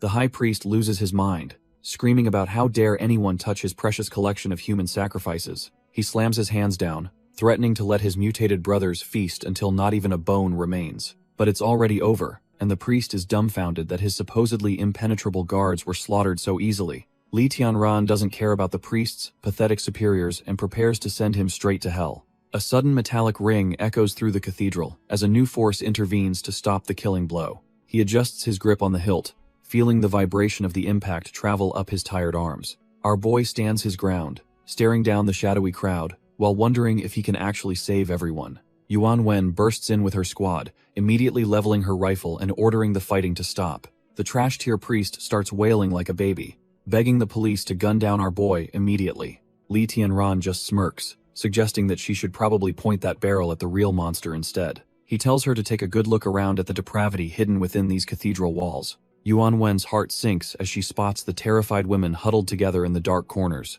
These poor girls are chained up and trembling, treated as nothing more than sacrificial goods by the cult. She stands there dumbfounded, the reality of the situation finally shattering her professional composure. Her men whisper that these faces match the missing person reports they've been tracking for weeks. Looking at the piles of looted supplies and human cargo, the scale of the horror becomes clear. She can only stare in disbelief, wondering how such a hellish operation stayed hidden for so long. Yuan Wen is suddenly interrupted by her team reporting a gruesome discovery deep within the main hall. The officers detail the discovery of a mangled female corpse alongside several dead, mutated beasts. She stares in silence, the sheer brutality of the scene finally sinking into her professional mind. The police quickly secure the cathedral, calling for massive hospital support to handle the survivors.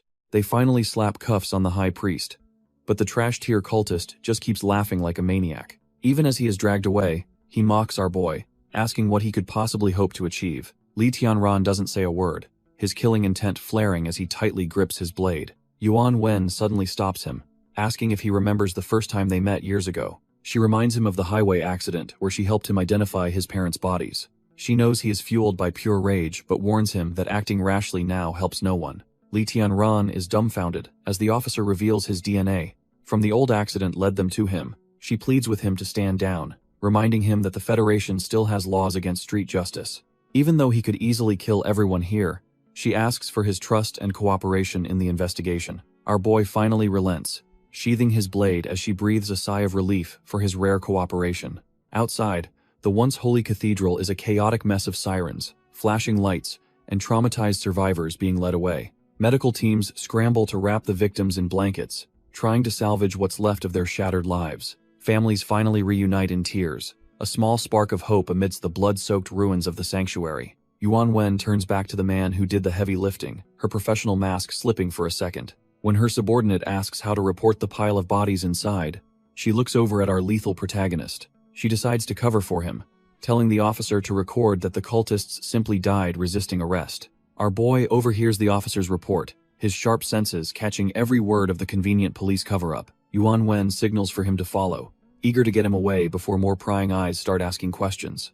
They walk past the flashing sirens, the weight of the night's slaughter hanging heavy in the freezing air. He catches sight of a survivor's blood-stained hands, a physical manifestation of the trauma the cult left behind. Something stops them both cold, a sudden realization dawning on the lethal farmer and the high-ranking officer. Li Tianran remains stoic, but inside, he's already calculating the next move in this trash-tier world. A survivor's voice breaks through his thoughts, pouring out desperate gratitude for the man who saved her soul. The woman reveals the cult's true horror, mentioning they were destined to be sold as toys for the elite. She explains how the promise of cheap food was just a bait to lure the hungry into a cage. Yuan Wen's professional mask cracks when she hears about a transaction ledger that could blow this conspiracy wide open. Li Tianran stands with Yuan Wen as the survivors process the nightmare they just escaped. Their every move is being watched, caught in the reflection of a mysterious vehicle nearby. Inside that car, a couple of shady observers smoke while keeping eyes on the lethal farmer. They believe their master still holds all the cards despite the absolute slaughter at the cathedral. As the cleanup begins,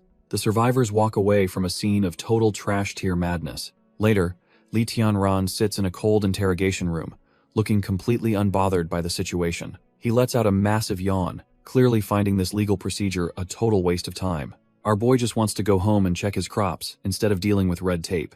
Behind the one-way glass, a senior officer argues that even a hero can't ignore the law. Yuan Wen counters that they wouldn't have even found the victims without his brutal intervention. Yuan Wen asks if the higher-ups have actually issued an official order for his detention yet. Chief Chen explains they are still waiting for a response from the city council. Regarding the matter, he argues that the brass won't tolerate a dangerous man while the world's laws are crumbling. Yuan Wen prepares to speak bluntly, knowing her truth is going to hit him where it hurts. She accuses the chief of panicking about his own dereliction of duty, rather than seeking real justice. She doubts that this trash-tier peaceful treatment will ever bring peace to the girls who were trafficked. The chief snaps and screams at her, unable to handle her blatant lack of respect for authority. He pulls rank, reminding her that he is the sheriff and she is strictly his subordinate. He barks an order to keep our boy under heavy guard as their main suspect. Suddenly, the door clicks open, and the chief looks completely dumbfounded by the unexpected visitor. The local chief is sweating buckets, wondering why a provincial heavy hitter just strolled into his station. Yuan Zhenghong enters with an aura of authority, mocking the chief for being better at making enemies than arrests. He demands to know which corrupt higher-up has been pulling the chief's strings during this mess. To put the trash-tier officer in his place, he orders him to recite the police code like a schoolboy. After getting the lowdown from the bureau, he tells Yuan Wen he needs to see our boy immediately. Yuan Wen leads the way. Knowing the presence of a provincial inspector changes the entire game for them. Inside the quiet room, Li Tianran hears the door and realizes his peaceful nap is officially over. He sits up to find a room full of brass staring him down, including the big boss himself. The inspector introduces himself, making it clear that this isn't just another routine interrogation by some local goon. Our boy figures he's doomed if a provincial chief is involved, but the man just offers him a file. The inspector hands over a top-secret file, claiming our boy needs to see the truth about these mutations. Li Tianran takes the folder, wondering why such high-level intel is being shared with a simple farmer. The old man leans in, explaining that this classified data is specifically meant for unique cases like him. As he flips through the pages, he's met with gruesome photos of creatures that shouldn't even exist. Our boy freezes, his heart sinking as he realizes the scale of the horror unfolding outside his manor. One photo shows a nightmare fuel beast with dozens of weeping human faces fused into its very flesh. Yuan Zhenghong explains that patrol units found this thing in the mountains just a few days ago. Li Tianran's blood runs cold when he hears the beast wasn't just killing, it was actively feeding on people. Worse yet, these monsters are evolving rapidly, gaining human-like intelligence and toyed with the soldiers sent to die. Looking at those distorted, crying faces, he realizes the apocalypse is turning into something far more twisted. Li Tianran wonders if these monsters have somehow unlocked their genetic locks to gain human intelligence.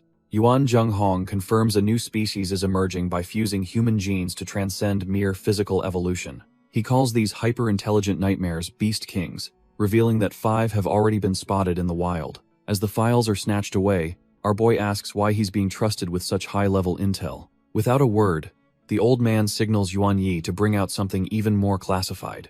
A small glass container is placed on the desk, holding 2 strange, pulsating red objects. These are the unhatched eggs recovered from the cathedral, looking like something straight out of a horror flick. Li Tianran realizes these are the same parasitic seeds that failed to bloom inside the cultists. The inspector explains that their lab researchers have been dissecting the genome of these dormant biological weapons.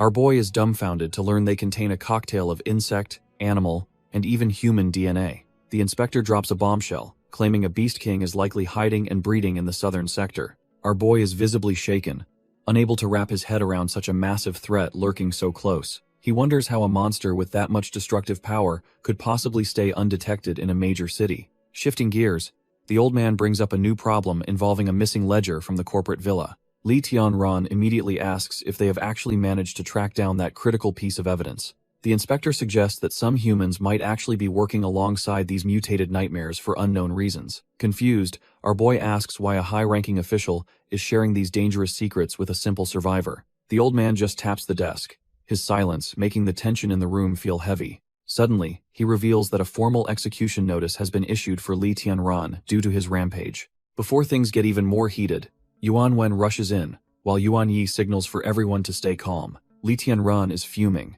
basically laughing at the idea that killing trash-tier cultists counts as a crime. The old inspector tells our boy to cool his head and actually listen to the bigger picture. He explains that as the world rots, the ruthless military police will soon replace the standard city cops. In a shocking twist, the official offers Li Tianran a chance to join their elite ranks instead. He promises that an official title comes with special privileges that even the new military law can't touch. Our boy is dumbfounded, wondering if becoming a government dog is really his best move right now. When the inspector mentions this is the only way to keep his family safe, Yuan Wen finally breathes. Li Tianran goes quiet, knowing he needs to weigh the cost of his freedom against his sister's safety. The old man hands back his sword along with an application, giving him a strict 2-day deadline. He makes it clear that signing that paper is the only thing standing between him and a firing squad. Li Tianran tells Yuan Wen he needs 2 days to weigh the inspector's life-changing offer. As they exit, they pass a line of high-profile rats being hauled away in handcuffs. Our boy asks if these are the same losers listed in the cult's dirty ledger. He watches them closely, realizing these faces are far too familiar to be simple thugs. It clicks that these men are actually powerful members of the Southern City Council. He realizes the inspector wasn't lying about the government being filled with absolute trash. It's honestly dumbfounded to see that even the parliament was cut from the same cloth. He tells Yuan Wen that these traitors have officially turned their backs on all of mankind. With a heavy heart, he decides it's finally time to head back to his safe haven. He arrives at the manor, knowing his next move determines if his family survives the coming storm. Back at the manor, our boy checks the status of his high-tier crops, while weighing a life-changing decision. He wonders if joining the military police is the right move, and asks his sister for her support. The little girl stares back with an intensity that shows she's far more mature than her age suggests. Without a second of hesitation, she gives him her full blessing to do whatever he needs to do. He worries that his absence will leave her lonely and vulnerable during the long, dangerous nights. She fires back that he shouldn't let his concern for her hold him back from his own path. He gently pats her head, reminded of the day he sacrificed everything just to give her a home. She insists that she doesn't want to be a burden, and is determined to grow stronger on her own. With a heart full of fire, she promises to support him regardless of the choice he makes. Hearing that she feels safe with her other guardians, our boy finally lets out a rare, genuine smile. Our boy puts Li Han in charge of the growth potions, warning her not to get distracted by cartoons. Meanwhile, heavy footsteps echo through the dark, oppressive corridors of the provincial detention facility. A silent figure stalks toward the high-security cells where the most dangerous prisoners are kept. Yuan Yi arrives at the gate,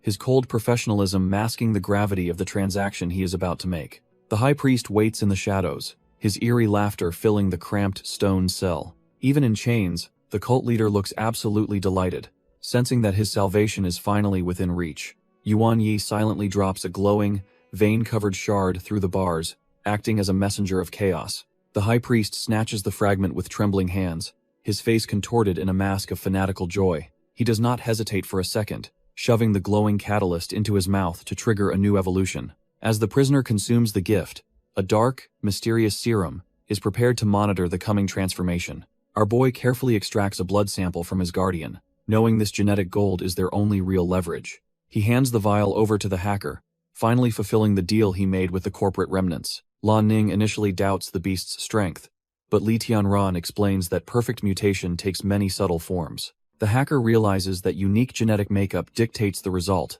meaning this dog's evolution is truly one of a kind. Before heading out, she asks about the state of her boss, sensing that time is running out for them. Back at the facility, the situation turns trash tier as bone spurs regrow instantly during a high-stakes emergency surgery. Bai Jingyan's body is a war zone of mutation, and his doctors realize that traditional medicine is now completely useless. Despite the excruciating pain, the researcher remains focused, refusing to let his consciousness slip away into the dark. Relief washes over the room when Lan Ning arrives with the samples needed to halt the total genetic collapse. Sitting up with a mutated spine, the researcher grimly notes he has exactly 1 day left to survive. The doctor notes that the dog's DNA is freakish, boasting an extra chromosome that defies all known biology. Bai Jingyan stares at the data, realizing the Guardian has finally unlocked the ultimate genetic code they needed. This single chromosome is responsible for the beast's massive strength and bone density, making it practically a god. To the researcher, this discovery is nothing short of divine,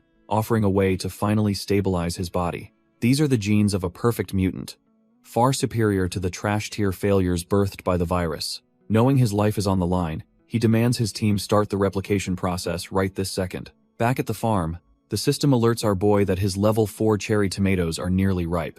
Li Tianran examines the potential evolution paths, wondering which power-up his family will receive after the harvest. Most subjects will awaken ancient bloodline memories, but a lucky few might develop high-tier psychic abilities instead. The ultimate prize is the divine type, granting immortality and wings to those who defy the odds. The system reveals the godlike power of the ancient divine type, capable of bending the elements themselves. Our boy is completely dumbfounded, realizing how tempting these high-tier abilities actually are for his survival. However, he worries that the high probability of a trash-tier atavistic evolution might just ruin everything. He desperately asks the system if there is any way to reset the process if he fails. Turns out, he can just keep eating tomatoes until he hits the jackpot, making him grin like a madman. Meanwhile, the chief inspector is thrilled to hear that Lee Tian-ran finally agreed to join their ranks. He feels his trip south was a total success now that he has secured such a rare talent. As he prepares to leave, he notes that he still needs to wrap up the messy cult investigation. Yet, he senses something is off, since the political department is staying suspiciously quiet about the arrested officials. Yuan Wen listens intently, suggesting her superior stick around a bit longer to see how the situation unfolds. Ren Xiao feels a heavy weight in her chest, sensing a storm brewing that she can't quite name. Meanwhile, a shadowy figure looms over a pulsing void, watching the darkness stir with a life of its own. The mutated executive simply nods as the pieces fall into place, his distorted face hiding a sinister agenda. Our boy returns home and swings the gates open, hoping for a moment of peace after the recent chaos. He clutches the recruitment form, realizing that signing his life away is the only way to protect his manor. But the air suddenly turns cold, and he freezes as a sickening realization washes over him. His eyes drop to the crimson stains on the dirt, trailing up to a pair of lifeless feet. Panic flares in his chest while he prays that his mind is just playing a cruel trick on him. He's absolutely dumbfounded to see his friend, Zhong Lin, hanging there, looking nothing like the happy girl he remembered. A raw, desperate cry erupts from his lungs as he charges toward her, praying there's still a spark of life. The senior officer is cornered by a legal shark claiming to represent the high-ranking congressman in custody. The smug official adjusts his glasses, clearly confident that his political connections will win the day. A sudden ringtone cuts through the tension, visibly irritating the officer as he tries to maintain control. The corrupt official just gestures for him to answer, acting like he already knows what is coming next. He picks up the call, but the grim report from the other end makes his expression instantly harden. His eyes nearly pop out of his head as the sheer weight of the news hits him. Meanwhile, our boy sits in a trance, listening to the gut-wrenching cries of a mother's broken heart. The cold atmosphere of the station offers no comfort as he drowns in his own silent apologies. He looks absolutely haunted, his spirit crushed by the realization that some wounds simply never heal. The trash-tier officials walk past the morning without a second glance, focused only on their corrupt masters. The trash-tier official tells the detained congressman not to worry because he'll handle everything personally. The grieving mother trembles as she recognizes the faces of the men who ruined her family. One of the corrupt bastards just smirks, wondering who this pathetic woman even is. Driven by pure agony, she lunges forward, screaming that they murdered her daughter. She claws at him, demanding he return the life he stole from her child. Instead of remorse, the official just kicks the poor woman away like she's literal garbage. She hits the cold floor hard while Yuan Wen rushes over to stop the madness. Our boy stands up, his eyes burning with a cold rage that these monsters can't even imagine. Yuan Wen cradles the sobbing mother, disgusted that they'd assault a victim inside a police station. The official just shrugs it off, claiming they were merely defending themselves from a crazy old lady. The smug lawyer flashes a grin, announcing that his trash-tier clients have already been released on bail. Yuan Wen stands there dumbfounded, realizing the system is even more rigged than she ever feared. He even has the gall to threaten the grieving mother, claiming she'll be held accountable for her outburst. Yuan Wen snaps, demanding to know how such monsters could walk free after everything they've done. The lawyer just adjusts his glasses, reminding her that touching a member of parliament is a career-ending move. Another corrupt official just scoffs, knowing the mountain of legal loopholes will keep them untouchable forever. Our boy watches silently, realizing that without undeniable electronic data, these snakes will just slip away again. He stares them down with a cold gaze, clearly done playing by their pathetic, broken rules. Yuan Wen desperately argues that the cult leader's testimony is coming, but she's clearly losing this fight. The lawyer smugly declares their time is up, preparing to walk the criminals right out the front door. The corrupt officials start walking away, patronizingly telling Yuan Wen to learn how to distinguish good citizens. Yuan Wen is absolutely fuming as they claim they are too busy to cooperate with her investigation. The smug lawyer adds that the witness she's counting on has already been declared mentally unstable. He dismisses the entire case, stating that any testimony from a certified lunatic is legally worthless.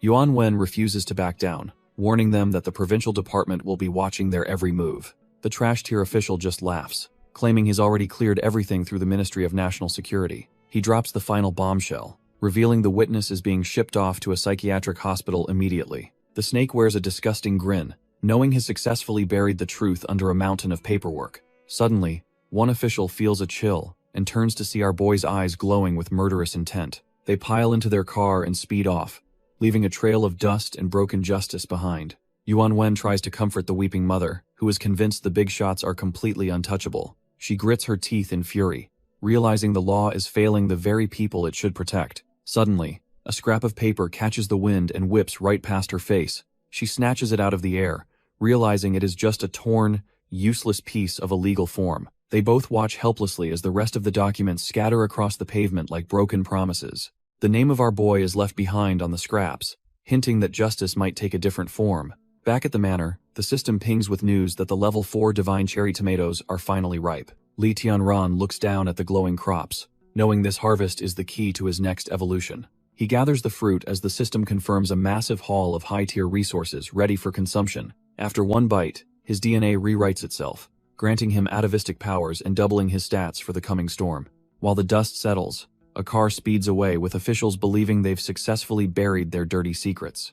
These trash-tier politicians relax in the back, confident that their status protects them from any real consequences. The man with the mustache scoffs, planning to toss some pocket change at the victims to keep them quiet. His partner agrees, thinking a few fake handshakes and a scripted press conference will fool the gullible public. He can barely contain his disgust, finding it irritating to even pretend to care about the lives he destroyed. The official reminds his cohort that they just need to stay patient until their emperor completes his dark transformation. As he mentions food supplies, a sinister blue glow in his eye reveals he's already far from human. Suddenly, the sound of shattering glass cuts through their smug chatter as a cold blade pierces the vehicle. Our boy Li Tianran arrives like a vengeful ghost, his eyes locked onto the monsters hiding behind suits. He lands on the roof with lethal grace, ignoring the congressman's pathetic pleas as justice finally comes knocking. Li Tianran is done playing games, telling these trash-tier officials they have finally run out of luck. He sees the corruption in their eyes and realizes only a bloodbath can cleanse their rotten souls.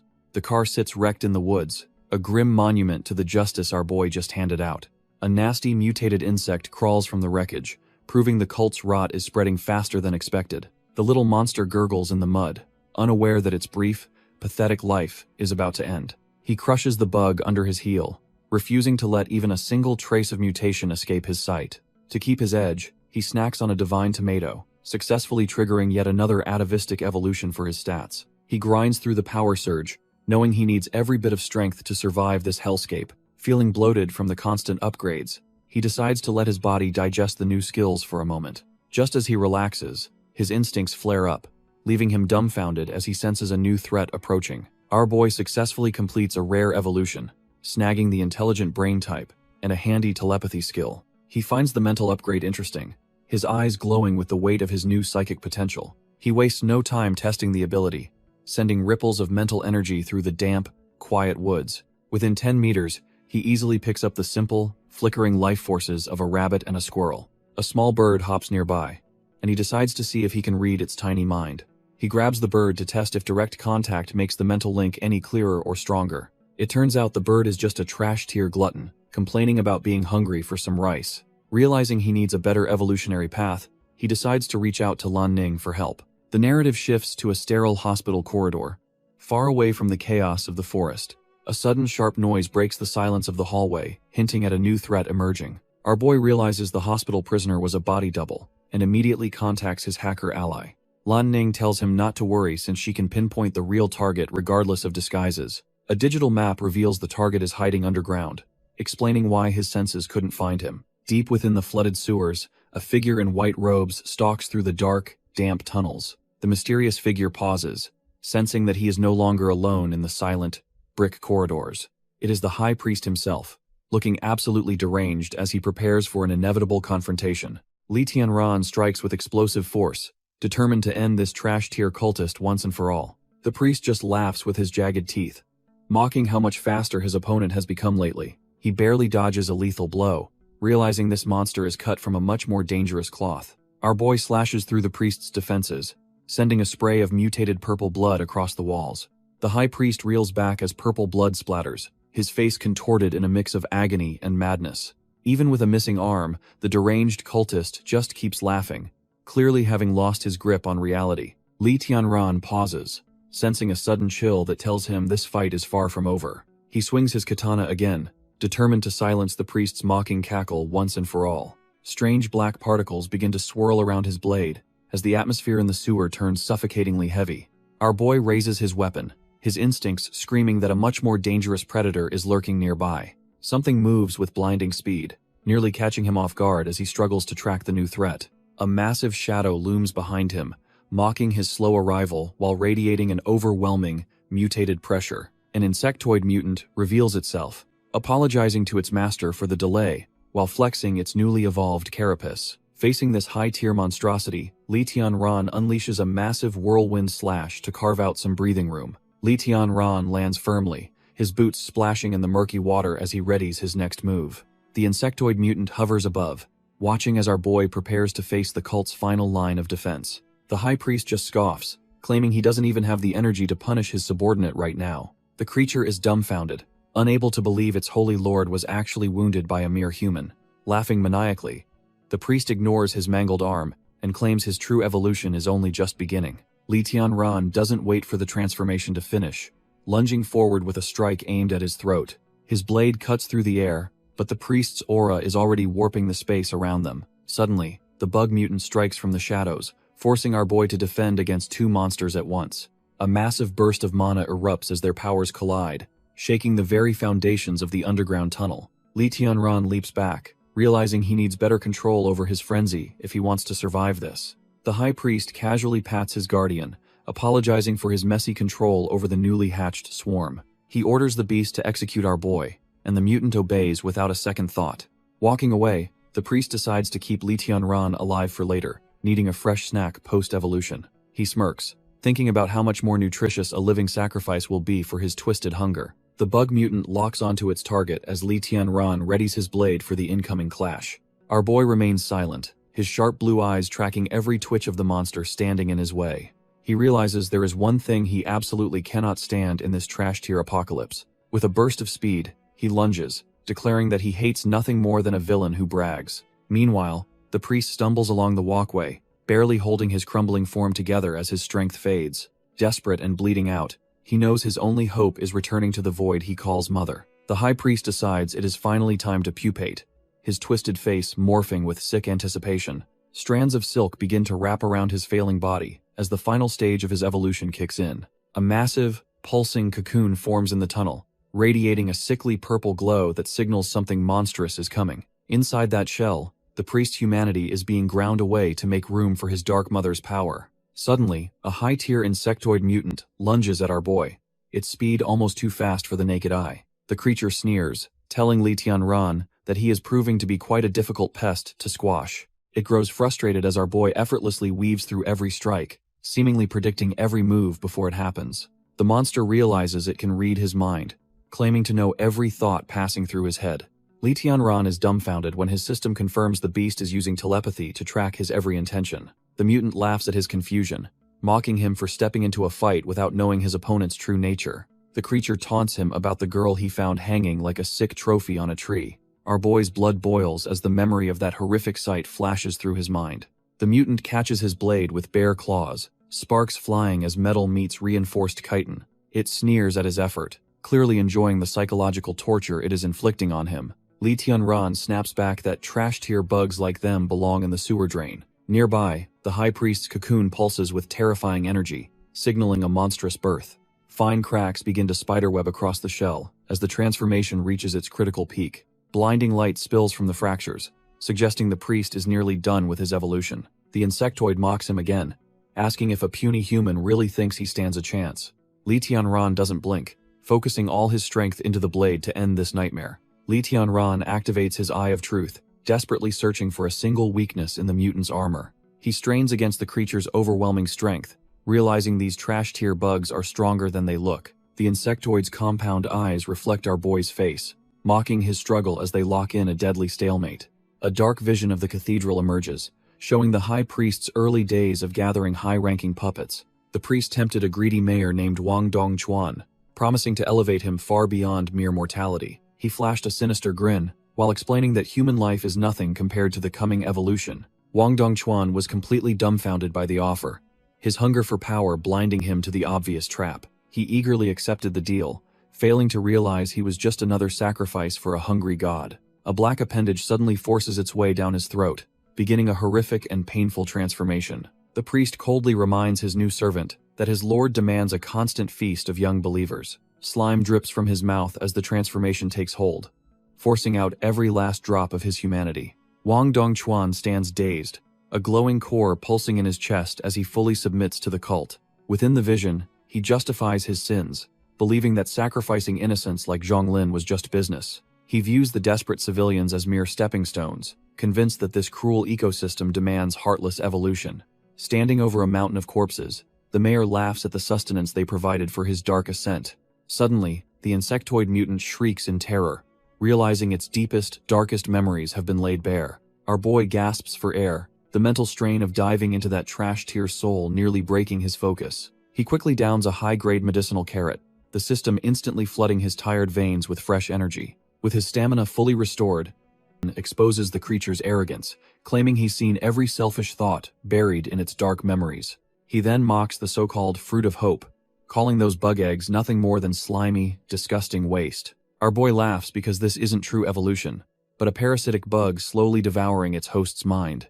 Turns out, the mayor's human soul is being crushed by the weight of the insect's overwhelming consciousness. The beast's primal side is winning the war, drowning out a high-level egg, claiming he is far superior to any lowly ant. He truly believes he's reached a higher state by finally abandoning his weak and useless human body. When he mentions a prince, Li Tianran pauses, realizing the scale of this mutation is far worse. Suddenly, he recalls the high priest's bloodthirsty grin, suspecting the bald lunatic took the same path to power. Our boy's system suddenly blares a warning as a new, powerful presence enters the fray. Before he can react, the mutated mayor lunges with a speed that defies his bulky frame. Li Tianran is dumbfounded by how quickly these parasitic eggs can fully hatch into killers. The beast stares him down, its human consciousness completely swallowed by the hunger of the hive. Suddenly, a second, even more terrifying insectoid emerges from the shadows, signaling that the real nightmare has arrived. The impact sends Li Tianran reeling, his ribs screaming as blood spatters across the cold floor. This new predator moves like a blur, proving that the mayor was just a trash-tier opening act. Our boy is sent flying into the dark water as the cult celebrates the birth of their new prince. The newcomer looks on with cold, calculating eyes, clearly cut from a far more dangerous cloth. The prince sneers at the mayor, calling him absolute trash for failing to finish off a mere human. The prince decides he has seen enough incompetence and prepares to handle our boy personally. The mutated Wang Dongchuan is completely dumbfounded, finally realizing that his human opponent is actually a high-tier evolver. The prince just sneers, calling the mayor a total waste of resources for struggling against a low-level human. Suddenly, the mayor spots something impossible and frantically alerts his superior to the human's strange behavior. Li Tianran chows down on a high-grade medicinal carrot, forcing his mangled arm to violently sprout back. This miraculous display of rapid recovery catches the prince's eye, making him realize this human is truly special. Our boy struggles to catch his breath, knowing these system-grown carrots are powerful but take time to work. He realizes that if these monsters notice his regeneration delay, he will be in some serious trouble. The prince is so impressed by the rapid healing that he suddenly decides killing him now is a waste. He desperately craves those unique genes, but thinks just eating him right away would be way too boring. The prince notes our boy has plenty of secrets and proposes they strike a mutually beneficial deal. Li Tianran keeps his guard up and tells the monster to go ahead and start talking. The creature explains that superior evolved beings must unite since humans are basically walking resources for the strong. He flexes his monstrous claws, claiming only those who have evolved can truly survive this harsh new world. The prince invites him to join his side and conquer the southern territory before the Beast Kings arrive. Despite the tempting offer of power and survival, our boy remains completely unimpressed by the monster's grand speech. The mutant continues rambling about a future where they rule together as gods over the weak and dying. Li Tianran stays silent for a moment, letting the creature's trash-tier logic hang in the air between them. He tightens his grip on his weapon, retorting that while the speech was fancy, humans aren't just snacks. With a cold glare, he warns the prince that underestimating the human race is a fatal mistake. The prince realizes his offer was rejected, deciding that if a deal is off, then violence is on. He lunges forward with predatory hunger, declaring that our boy will simply become another meal for his evolution. Meanwhile, back at the manor, Li Han suddenly feels a sharp electric jolt of pain through her small body. She collapses in the dirt, leaving Uncle Nan and the evolved black dog completely dumbfounded and worried for her. Gritting her teeth, she claims it is just a temporary chest pain and insists she will be fine. But deep down, the strange palpitations in her heart feel like a dark omen she cannot quite explain yet.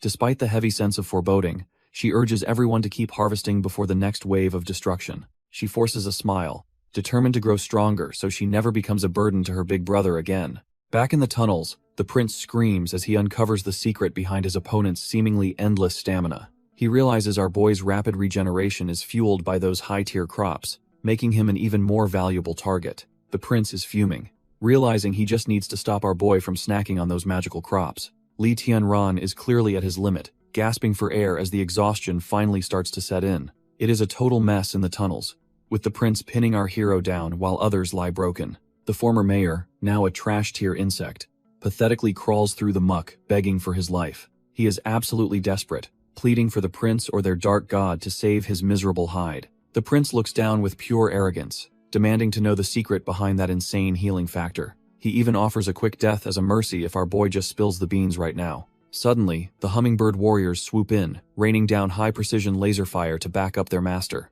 The prince is caught off guard by the sudden swarm, wondering why these pests won't just stay down. He laughs it off though, claiming their puny firepower is nowhere near enough to crack his evolved armor. The prince mocks the incoming fire, warning that these stray bullets are more likely to kill the human.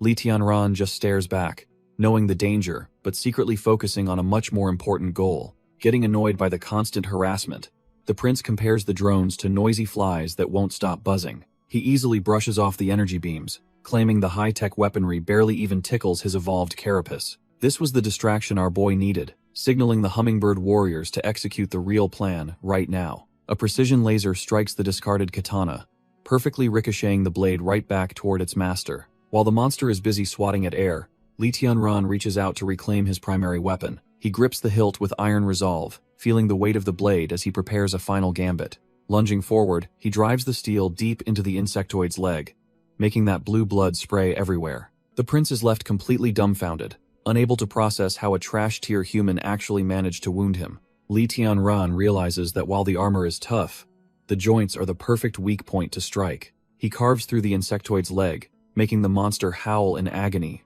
as blue blood sprays the tunnel. The impact sends them both reeling back, with the creature desperately clutching its mangled limbs in the water. Knowing he's running on fumes, our boy quickly downs a medicinal carrot to kickstart his rapid regeneration. As his wounds knit back together, he prepares to use his remaining seeds to finish this grueling fight.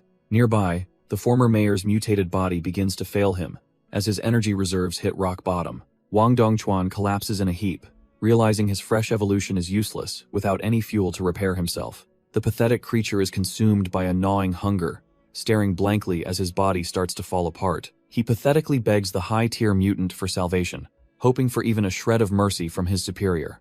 The prince just looks down in disgust, declaring the former mayor a useless piece of trash-tier garbage. Wang Dongchuan desperately pleads to be taken to the mother entity, hoping her power can fix his broken form. The prince ignores the pathetic begging, feeling a gnawing hunger after his recent evolution into this superior state. He's in a foul mood because our boy is proving to be a slippery flea that refuses to die. The former mayor realizes with horror that he isn't being rescued, but rather sized up as a snack. He tries to bargain by offering to infiltrate the military police, but his words fall on deaf ears. The high-tier mutant looms over him, completely unimpressed by the trash-tier excuses of a failed experiment. The prince reveals that letting him reach level 3 was just a reward for being a decent delivery boy. Since the mayor failed his latest task, he's now nothing more than a convenient source of emergency calories. Deep within the sanctuary, the dark energy of the Holy Lord begins to pulse with terrifying, ancient power. As the massive cocoon prepares to hatch, the prince envisions a world where his kind finally reigns supreme.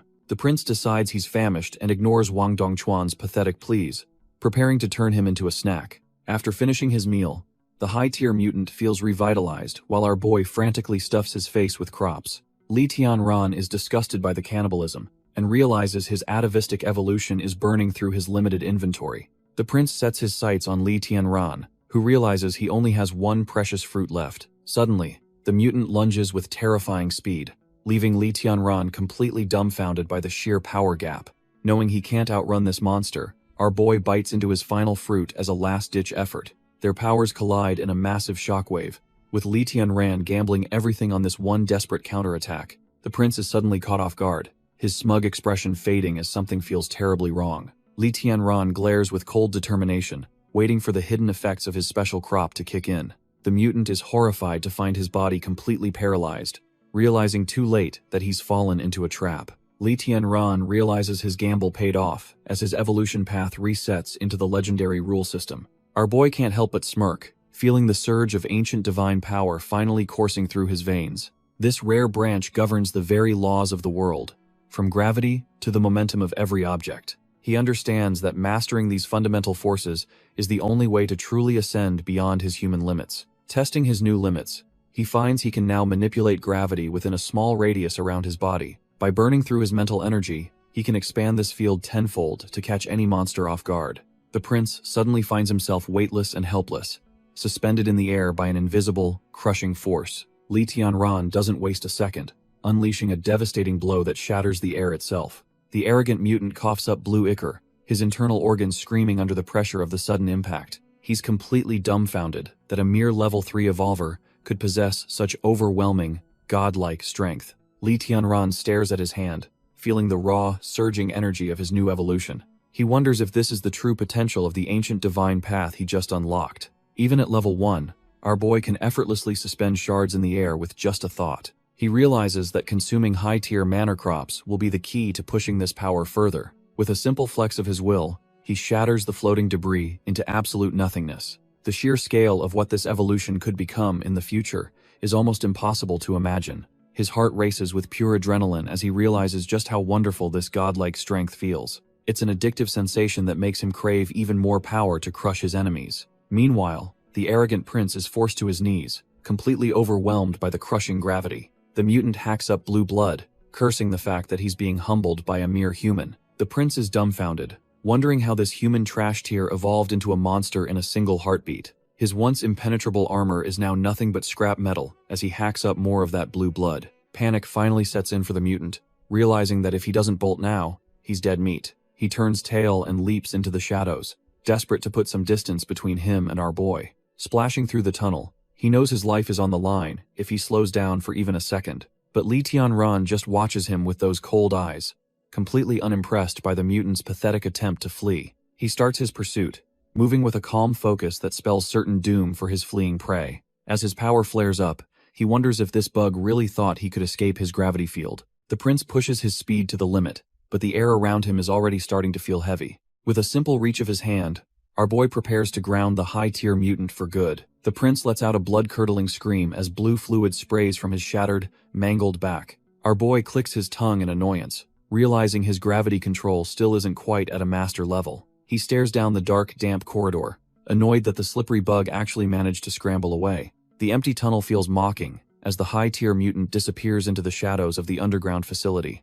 However, Li Tianran spots a trail of glowing blue blood, knowing his prey won't get very far. Deep within the sanctuary, the prince limps toward the altar while desperately crying out for his mother's help. He collapses in a pathetic heap, apologizing to the void for being such a trash-tier disappointment. Suddenly, a sharp cracking sound echoes through the hall, making the mutant freeze in absolute, soul-crushing terror. The wall behind him erupts in a violent explosion of stone as our boy makes a terrifying entrance. Walking through the debris, he realizes this sewer leads straight to the municipal building, explaining their perfect cover. Li Tianran mocks the mutant, noting that the former mayor really picked a perfect hole to crawl into. The prince is visibly shaken as our boy points out the irony of the mayor dying for his cult. Infuriated by the interruption, the bug screams that his precious bonding time with his mother is being ruined. Our boy stands his ground, unfazed by the screeching as he prepares to finish this, once and for all. The prince points toward the dark abyss, claiming that his mother has finally completed her terrifying evolution. A massive, nightmare-fuel entity towers over the sanctuary, leaving Li Tianran momentarily dumbfounded by its sheer scale. Disgusted, our boy asks what kind of freakish monster he actually considers to be his mother. The prince loses it, hysterically shouting for him to shut up and show some respect to his creator. He insists she is the most loving mother ever, even if her love involves constant beatings and starvation. He remembers his twisted past, where his human mother's abuse was the only thing that kept him alive. The prince remembers the day he abandoned his human mother, just to save his own pathetic skin. He calls himself a cowardly pig for fleeing, while a swarm of monsters devoured the only person he loved. The guilt of leaving her behind still haunts him, fueling his desperate obsession with finding a new creator. Lee Tianran watches the bug's mental breakdown, realizing the creature is completely unhinged and dangerously unstable. The prince snaps, warning our boy not to insult his mother, while his stomach growls for more power. He turns to the massive level 7 queen ant, begging for the energy he needs to keep fighting. Looking up at the nightmare fuel entity, he tearfully calls out to her for one last gruesome favor. The queen ant acknowledges his weakness, deciding that his newly evolved body is the perfect snack for her. The prince opens his arms wide, ready to merge with the monster so they can stay together forever. Realizing the freak is about to be consumed, our boy prepares his gravity field for the coming fallout. The prince lets out a manic laugh, fully embracing his role as a sacrificial pawn for his mother. Suddenly, his body begins to dissolve into a mess of blue energy as the absorption process kicks in. He doesn't even resist as the queen ant's maw begins to swallow his very existence whole. The monster towers over our boy, having reached a terrifying new peak after snacking on her own kin. Li Tianran realizes the situation just went from bad to worse as the two entities merge together. The beast licks its chops, savoring the taste of the prince's evolved DNA while preparing for the main course. A blinding light erupts from the creature, forcing our boy to brace himself for a massive energy surge. Back at the corporate lab, test tubes rattle as the fallout from the tunnel battle reaches the surface.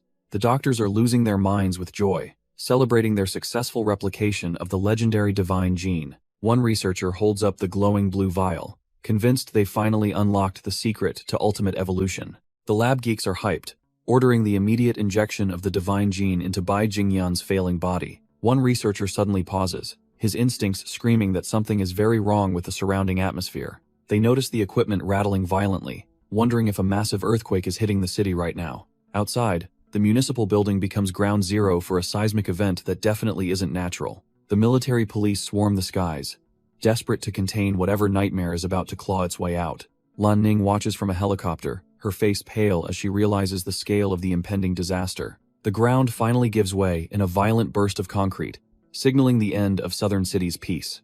Emerging from the wreckage is a level 8 Beast King, the terrifyingly evolved form of the Queen Ant. She begins her rampage, tearing through skyscrapers like they're made of paper while looking for her next meal. Lan Ning is completely dumbfounded that such a high-tier monster would show its face in the city center. Lan Ning watches the city burn, realizing this disaster is the biggest headline she has ever witnessed. She suddenly spots a civilian helicopter tailing them, looking completely out of place amidst the military response. Our girl snaps at the intruders, demanding to know how these trash-tier civilians got into a restricted zone. The reporter just smiles and explains they are from the local journal, hunting for the ultimate scoop. Lan Ning is absolutely dumbfounded by their stupidity and orders them to retreat before they get vaporized. But the reporter is cut from a different cloth, refusing to miss out on such a legendary shot. Both helicopters bank hard over the ruins as Southern City continues to crumble under the monster's weight. The news crew ignores every safety protocol, accelerating their bird deeper into the heart of the catastrophe. The reporter suddenly spots a blinding glow and tells his partner to lock the camera on the target. A terrifying surge of energy erupts from the rubble, signaling that the Beast King is ready to feast. The news crew pushes their equipment to the limit, desperate to see what is happening in the ruins. The reporter is absolutely dumbfounded when he realizes a human is actually taking on that monster. Our boy is flying through the air, looking completely unfazed by the chaos surrounding him. He realizes that by manipulating his own gravity, he can move in ways no human should. By reducing friction and boosting his attributes, he enters a floating state to close the distance. He knows this technique will speed him up to incredible levels, making him nearly impossible to track. The sheer pressure from his sudden acceleration leaves a massive crater in the wake of his flight. He slashes down with everything he has, knowing that staying airborne is draining his mental energy. Even with his divine evolution stats, he realizes he needs to expand his field to end this. The prince lets out a desperate screech, summoning a swarm of insects to protect his fragile ego. The prince's insect swarm works with terrifying speed, stitching the Beast King's massive wounds back together. Our boy realizes his gravity mastery range is simply too small to deal any lasting damage to this titan. He knows he is burning through energy too fast while the monster continues to heal its broken carapace. He contemplates using field expansion for a final blow, though the mental toll might be his undoing. If he pushes his limits and fails to kill it, he will be left completely defenseless and drained. The thought of falling into a coma mid-battle haunts him, as it would mean certain death for everyone. He grits his teeth against the exhaustion, knowing he cannot afford to hesitate much longer in this fight.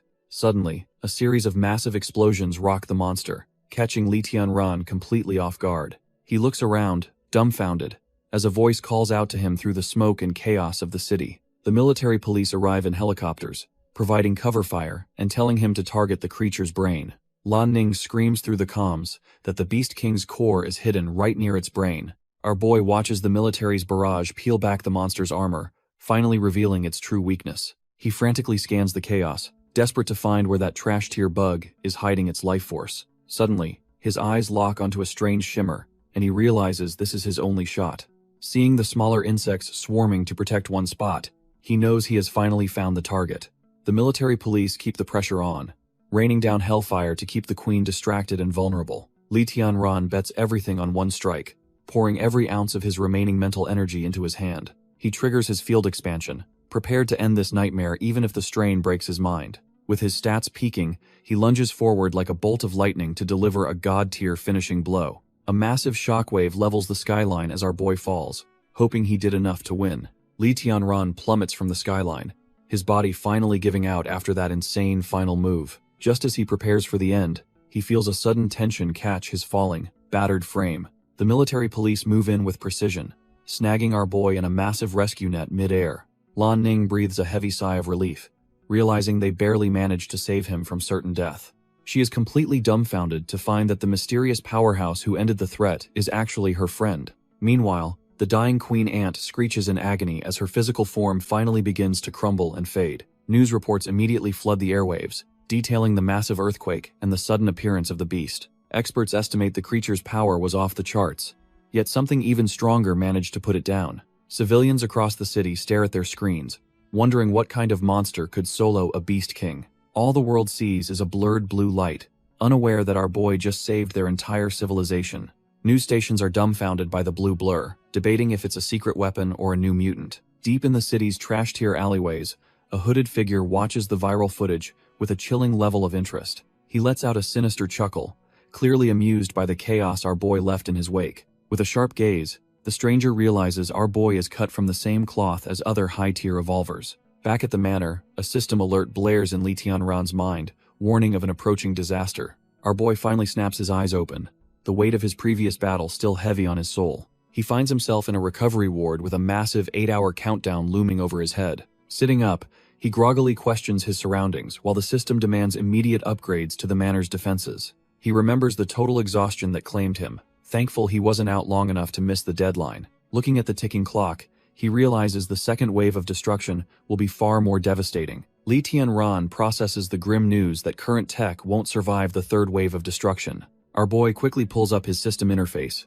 needing to check his resources before the clock runs out. He sees a massive point balance and realizes he is just a few steps away from a shelter upgrade. Looking at his depleted inventory, he knows a massive harvest is the only way to secure his home. His eyes land on his blade, wondering if the system can store and enhance his physical gear. He decides to test the theory, attempting to stash his trusty sword into the digital storage space. To his surprise, the weapon digitizes instantly, confirming the system inventory isn't just for trash-tier crops. Seeing the sword listed at level 1, he realizes he can actually power up his real-world equipment. Shaking off the cobwebs, our boy prepares to head back since those crops won't harvest themselves. Meanwhile, Lan Ning looks completely dumbfounded as she monitors the escalating chaos from her tactical station. Li Tianran realizes the hint he got came from Officer Yuan and feels a bit of gratitude. But our boy isn't the type to sit around and wait for a formal thank you. He decides to make a move, leaping straight out of the hospital window into the open air. The window ledge is left empty,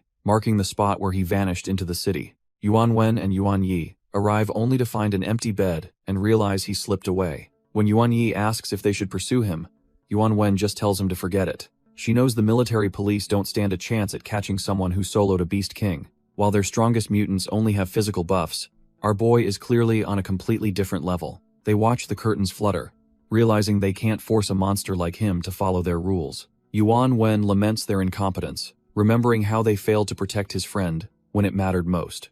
Yuan Wen insists she will convince her father that our boy has no ill intentions toward humanity. She decides to let him be, eager to see how powerful he will become in this new world. Back at the manor, the heavy security gates finally open as the master of the house returns. Li Han, Uncle Nan, and Black Dog rush out, completely dumbfounded with joy to see him back. Li Tianran scoops up his little sister, feeling guilty for making his family worry so much. The whole crew piles into a massive group hug, finally feeling safe now that their leader is home. He realizes his body is still trashed when their combined atavistic strength nearly crushes his internal organs. Uncle Nan proudly flexes his new muscles, explaining that he woke up with this insane power yesterday. Our boy's system confirms the shocker that both his sister and the old man are now atavistic, evolved. He realizes that while he was out fighting gods, his entire household turned into a squad of monsters. System pings that the crops are ready, so Li Tianran tells the squad it's time to upgrade. He inspects the new camouflage chili peppers, a rare purple tier item that grants total invisibility for 10 minutes. Sitting on the hay, our boy realizes he finally has enough points to pull the trigger on the expansion. The level 2 shelter upgrade is pricey, but it promises better defenses and a brand new mastery skill. With a confident smirk, he confirms the purchase, ready to turn this farm into an impenetrable fortress. Suddenly, the ground shakes as the system force starts the renovation, catching him completely off guard. He sees a grim warning that the second wave of destruction hits in just 3 hours. The system works its magic, preserving his existing property while weaving high-tech reinforcements into the soil. Even the livestock sheds get a massive glow-up, transforming into futuristic structures fit for a top-tier base. As radar towers rise, he realizes his little sanctuary just became the most advanced stronghold on the planet. The system starts weaving high-tech energy into the perimeter, turning simple fences into massive, reinforced defensive walls. Massive automated turrets rise from the ground, ready to turn any intruder into Swiss cheese with futuristic firepower. Li Han, Uncle Nan, and Black Dog stand there completely dumbfounded as their humble home transforms before their eyes. Our little girl is especially hyped to see that the tiny pond has basically become a massive artificial lake. The system confirms the level 2 upgrade is complete, unlocking a military-grade fortress and some top-tier new skills. Looking at the results, our boy worries that this high-tech base is way too conspicuous for his liking. He decides to play it smart and orders the system to mask the fortress's true appearance from prying eyes. With the disguise skill active, the massive stronghold vanishes, looking like the same old trash-tier farm to outsiders. He knows keeping a low profile will save him a lot of trouble from greedy corporate vultures. Beyond the fancy new walls, he realizes he just unlocked a lethal new ability called Life Flaw Mastery. Our boy checks out his new Life Flaw Mastery skill, which lets him see any living being's weakness. He tests it on Black Dog and immediately spots a glowing fatal point on the Guardian's neck. Curious about the catch, he asks the system if there are any limits to this broken ability. The system confirms that every being has a flaw, even the legendary ancient divine types hiding in the shadows. He realizes that, with this power, he can end any fight with a single, well-placed strike. Suddenly, a notification pops up saying the level 4 divine cherry tomatoes are finally ready for harvest. He plans to reset his sister's evolution, so she and Black Dog start feasting on the crops. Li Han feels sick from the power, but he encourages her to keep eating to win the race. The two start a competitive eating contest until the little girl suddenly freezes as the energy peaks. A massive pillar of light erupts from the garden, signaling that the evolution reset is officially underway. Li Han completes her evolution, unlocking magnetic field mastery and the Eye of Truth while floating in mid-air. Our boy is absolutely hyped, cheering her on as she finally stabilizes her brand new, god-tier powers. The energy surge doesn't stop there.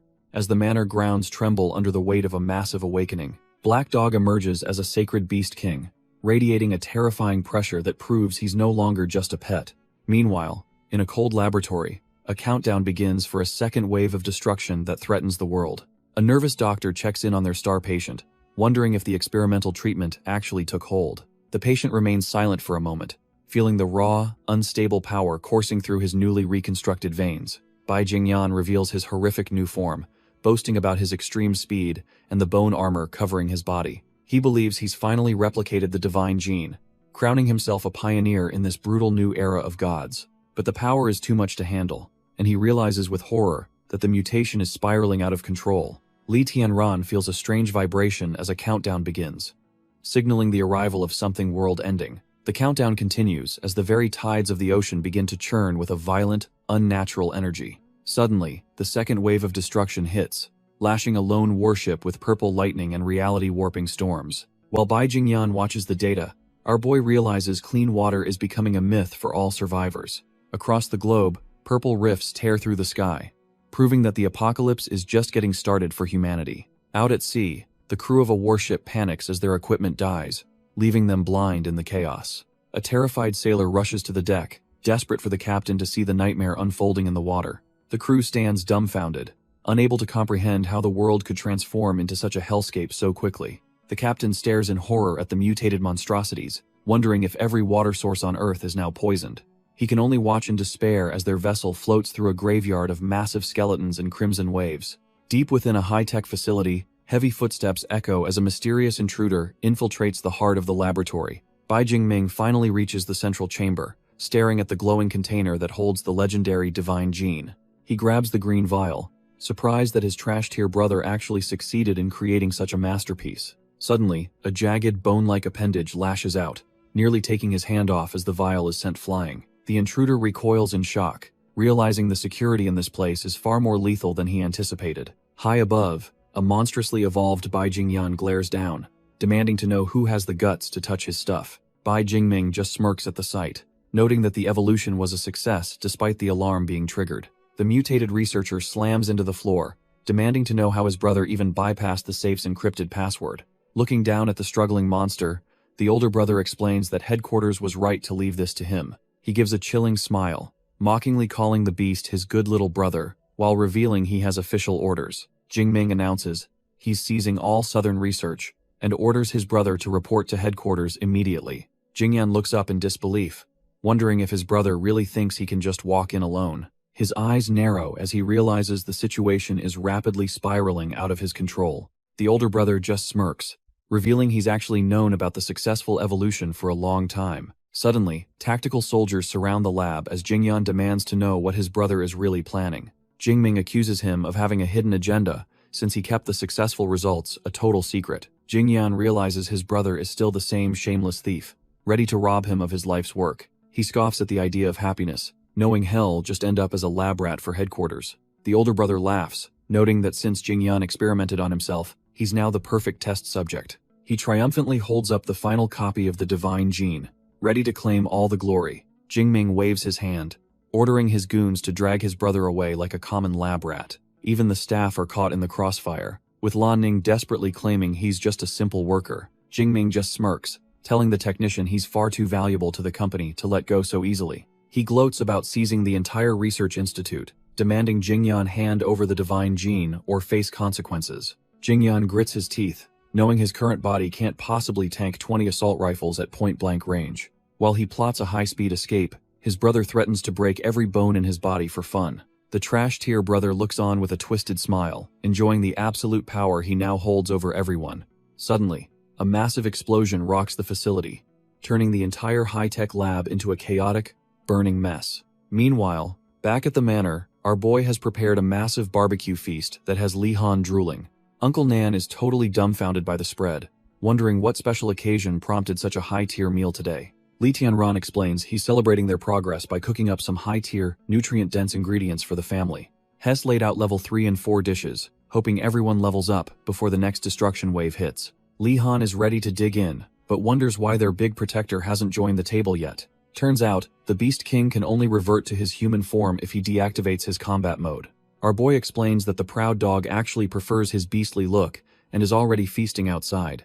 Suddenly, the manor's security system blares a warning about 2 high-speed heat sources closing in fast. He notes the targets are moving at a staggering 38 meters per second, a speed only mutants possess. Li Tianran activates his Eye of Truth to scan the perimeter and see who's crashing the party. His vision locks onto a bloodied figure sprinting toward the manor while carrying someone on his back. Hes dumbfounded to see a mutated Bai Jingyan desperately hauling a terrified Lan Ning toward the manor gates. Bai Jingyan reaches out, but is immediately repelled by the manor's high-tech energy field. Hes stuck at the gates, realizing the invisible wall is far stronger than any trash-tier defense. Panic sets in as he realizes his brother will find him if he stays in one place. Seeing no response, he prepares to limp away, convinced our boy has no intention of playing savior. Just as he gives up, Li Tianran manifests and notes that he's clearly in a massive mess. Our boy stands tall, looking completely unbothered by the mutated mess currently bleeding on his doorstep. He smirks, asking if the researcher was really going to leave with such a pathetic,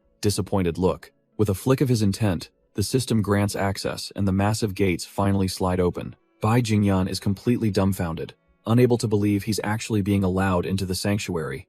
Li Tianran admits he's only helping because he's genuinely curious about where this unstable evolution leads. Bai Jingyan is absolutely floored, his mind racing as he processes the sheer scale of the sanctuary before him. He remembers this place being a total dump just days ago, but now it looks like a high-tech fortress. Seeing our boy standing there like a boss, he realizes the level of power he is actually dealing with. The researcher can't help but feel a sense of awe at how impossible this transformation truly is. Desperate, he begs Li Tianran to save the girl on his back, promising anything to keep her alive. Our boy isn't a charity case though, and bluntly asks what kind of profit he gets from helping. Bai Jingyan quickly offers up top-secret information, knowing that is the only currency that matters in this hellscape. That catches Li Tianran's attention, and he gives a cold smirk, signaling that the deal is officially on. As they head inside, the tension remains thick while the researcher tries to figure out his host's nature. He eventually asks if our boy controls gravity, wondering how deep the rabbit hole of his powers goes.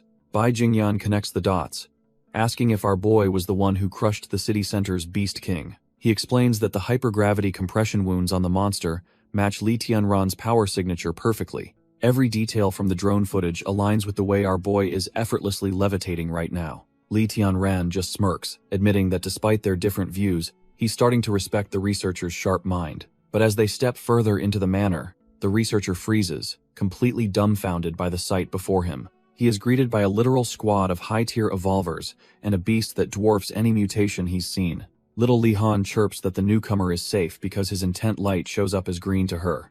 The researcher is left reeling, wondering what she means, and if everyone in this place has already evolved. Our boy just shrugs it off, while the researcher struggles to process the impossible speed of their collective growth. He realizes this farm is a statistical anomaly, boasting a perfect mutation rate that even a mountain-sized wolf dog maintains. Li Tianran snaps the researcher out of his daze, demanding he hand over the dying hacker girl immediately. Bai Jingyan complies, feeling a heavy wave of relief and guilt for bringing his dying companion to this sanctuary. Our boy doesn't hesitate to use a glowing medicinal carrot, letting its concentrated essence flow into her system. The girl's condition stabilizes instantly, as the manor's high-tier produce works its magic on her shattered, unconscious body. With the immediate crisis managed, Li Tianran tells his guest they simply have to wait for her awakening. While pulling bullets from his own chest, the researcher is dumbfounded that such wounds didn't require complex surgery.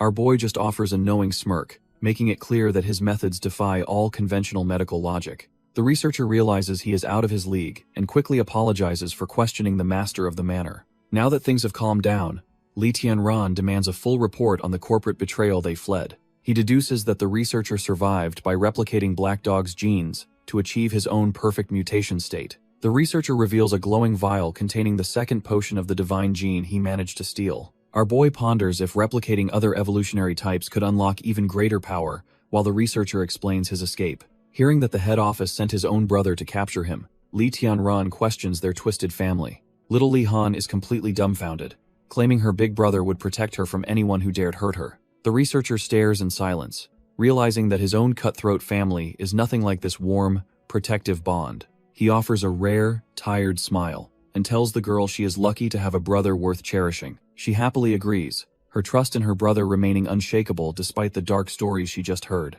Watching her brother from a distance, she reflects on how she has relied on him since the very beginning. Her gaze hardens with loyalty, silently promising to stand by him no matter what happens in this cruel world. Li Tianran cuts through the sentiment, asking why a perfect mutant would risk everything for the unconscious girl. Bai Jingyan looks at Li Tianran, completely dumbfounded that someone would actually show him genuine kindness. He flashes back to a loyal subordinate taking a hit for him, claiming he hated owing people favors. That man coughed up blood and died, leaving the researcher with a debt he could never truly repay. Back in the present, he falls silent, realizing his cold worldview is being challenged by this manor's warmth. Our boy Li Tianran admits he originally thought the researcher was just a ruthless, science-obsessed maniac. He gives a small, knowing smile, confessing that it seems he might have actually misjudged the man. But the mood shifts as Li Tianran points out that the corporate head office is already closing in. Bai Jingyan knows they will turn the entire southern side upside down to recover the precious divine gene. Looking at the siblings, he realizes that fleeing with an ordinary person is basically a death sentence now. His original escape plan was trashed by a corporate insider, leaving him with no choice but to adapt. Our boy decides to head for Storm Island, a place that sounds like a total nightmare for anyone sane. It is a literal hellscape in the middle of the ocean, constantly hammered by violent and unending lightning. Positioned right between the three major world powers, This no man's land serves as the perfect place to vanish. Since the terrain is trash tier and lacks resources, the big nations simply let the island rot in isolation. It remains unowned, a desolate rock, where only a few indigenous tribes struggle to survive through basic fishing. These locals live in primitive conditions, completely cut off from the high-tech chaos of the crumbling modern world. Civilization there is incredibly backward, making it the ultimate blind spot for any global corporate surveillance network. Bai Jingyan reveals he secretly built a research base there years ago, keeping it entirely off the grid. He explains how the United Umbrella Corporation and its 5 elite families effectively act as the world's shadow masters. This massive monopoly was internally divided over his divine creation project, which aimed to engineer the ultimate human. While many saw the project as a moral disaster, the elite families only saw a goldmine of potential profit. The Bai, Ren, and Lan families shook hands on a deal that would change the world forever. Bai Jingyan was sent to Southern City under the lie of developing new medicines for the corporate overlords. He confesses he was just an illegitimate son, using their massive resources to fuel his own secret goals. Looking defeated, he admits that his carefully crafted plans were never actually under his control. Li Tianran breaks the silence, offering to personally escort the researcher to the safety of Storm Island. Bai Jingyan is dumbfounded, arguing that the beast-filled oceans and corporate blockades make any boat trip a suicide mission. Our boy just smirks and tells him to follow, cryptically hinting that they won't be needing a boat. They walk across the courtyard together, heading toward a solution the researcher can't even begin to imagine. Their boots click against the stone as they prepare to bypass the corporate net entirely. Li Tianran makes it clear that this isn't charity, as every high-stakes investment requires a maximum return. He reveals a high-tech stealth helicopter, the perfect tool to slip past corporate nets toward Storm Island. Our boy even promises to stock the island with all the lab gear and supplies the researcher needs. Bai Jingyan is dumbfounded, wondering why a former enemy would suddenly offer such a massive, life-saving lifeline. The researcher falls silent, realizing his radical ideas might finally have the backing they actually deserve. He vows that if he makes it, he'll cross any distance to clear the world for his benefactor. They seal the deal with a handshake, a pact between two men who are definitely not trashed here. Meanwhile, at corporate headquarters, a hologram of the big boss scolds his son for letting the target slip. The arrogant heir tries to play it off, claiming he just underestimated how cracked the target's evolution was. He remains confident, believing their total control over the medical industry will eventually force the runaways out. Elder Liang warns that harming the girl from the Lan family would cause political headaches they don't need. Bai Jingming quickly shifts the blame, insisting that any harm she suffers is entirely became the first perfect mutant among them. He even muses that the researcher would have been the perfect heir if his thoughts weren't so deviant.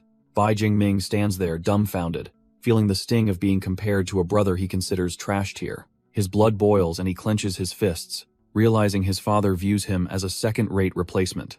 Desperate to reclaim his status, he gambles his entire future on catching the targets within just 3 days. Once the hologram fades, he immediately orders his staff to bring Ren Xiao in for some intense questioning. Bai Jingyan is putting in work at the farm, showing off those gnarly mutation scars and horns. Our boy Li Tianran realizes the scandalous drama of these high-tier families is actually 100% true. Suddenly, his phone starts buzzing with an urgent notification that cuts through their heart-to-heart. He checks the screen and his eyes go wide as he processes the unexpected intel.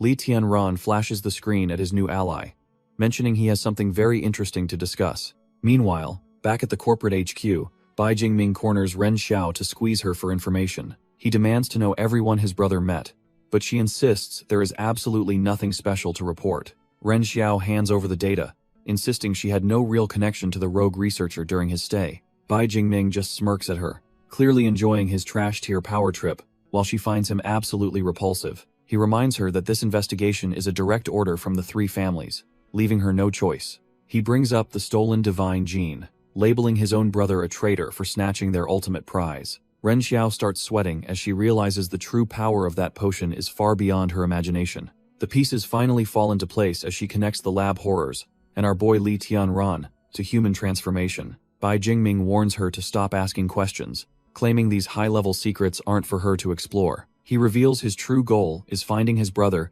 to finally close the power gap between the ruling families. Ren Xiao scoffs internally, noting that if the powerful Bai family is lost, a small manager like her is clueless. After he insults her standing within the Ren family, she plays the victim just to escape his presence. Ren Xiao leaves the room while the trash tier Bai Jingming throws one last sexist insult at her back. She flinches as the door slams shut, barely containing her rage at being treated like a mere tool. Standing alone in her office, she realizes she can't just sit back while the world burns around her. Her gaze hardens because she knows exactly who holds the key to this entire mess. She hops into her SUV and dials our boy Li Tianran to initiate a very dangerous conversation. While speeding down the road, she drops the bombshell that she knows the runaway researcher is hiding with him. She warns him not to mistake her rare kindness for weakness as she approaches the manor gates. When she finally arrives, Li Tianran meets her outside, looking completely unfazed by her sudden appearance. She reveals she has proof of the researcher's identity, but hasn't reported it to the corporate higher-ups yet. Suddenly, a lethal strike forces Li Tianran to dodge, as the peaceful negotiation turns into a combat zone. A high-caliber round slams into the dirt, leaving a smoking crater right at their feet. Ren Xiao is completely dumbfounded, frantically scanning the perimeter to find where the hell that sniper is hiding. Her heart sinks as she hears a familiar, arrogant voice, thanking her for leading them straight to the hideout. Bai Jingming strolls out with his trash-tier ego, revealing he has been monitoring her every move from the start. He wears a punchable smirk, mocking her for thinking she could actually outsmart the corporate elite. Suddenly, red laser dots dance across their foreheads, signaling that one wrong move means an instant funeral. He looks down on them like ants, calling everyone garbage, while his snipers keep their fingers on the triggers. He offers Ren Xiao a way out but demands our boy hand over his brother immediately. Looking at Li Tianran's plain clothes, he assumes he is just some broke peasant struggling for supplies. He tries to buy him off with wealth, completely unaware that Li Tianran couldn't care less about his money. Bai Jingming keeps yapping, warning them not to cause trouble with his elite squad of goons. Our boy just listens, disgusted by this noble young master who treats everyone else like trash-tier peasants. Suddenly, the arrogant prick's face drops as he realizes something in the atmosphere has shifted. Before he can react, a hail of fire rains down, turning his well-equipped men into sitting ducks. With his eyes glowing, Li Tianran admits he absolutely loathes arrogant trash, who think they own everything. Turns out his hummingbird warriors were hovering above the whole time, ready to shred the corporate forces. Panic finally sets in as Bai Jingming desperately screams for his snipers to open fire and end this. As the chaos erupts, Ren Xiao dives for cover while our boy remains eerily calm amidst the lead. The corporate car becomes a useless shield as the high-tech drones continue their relentless aerial bombardment. Even with a bullet flying straight for his face, Li Tianran doesn't even blink, completely unfazed.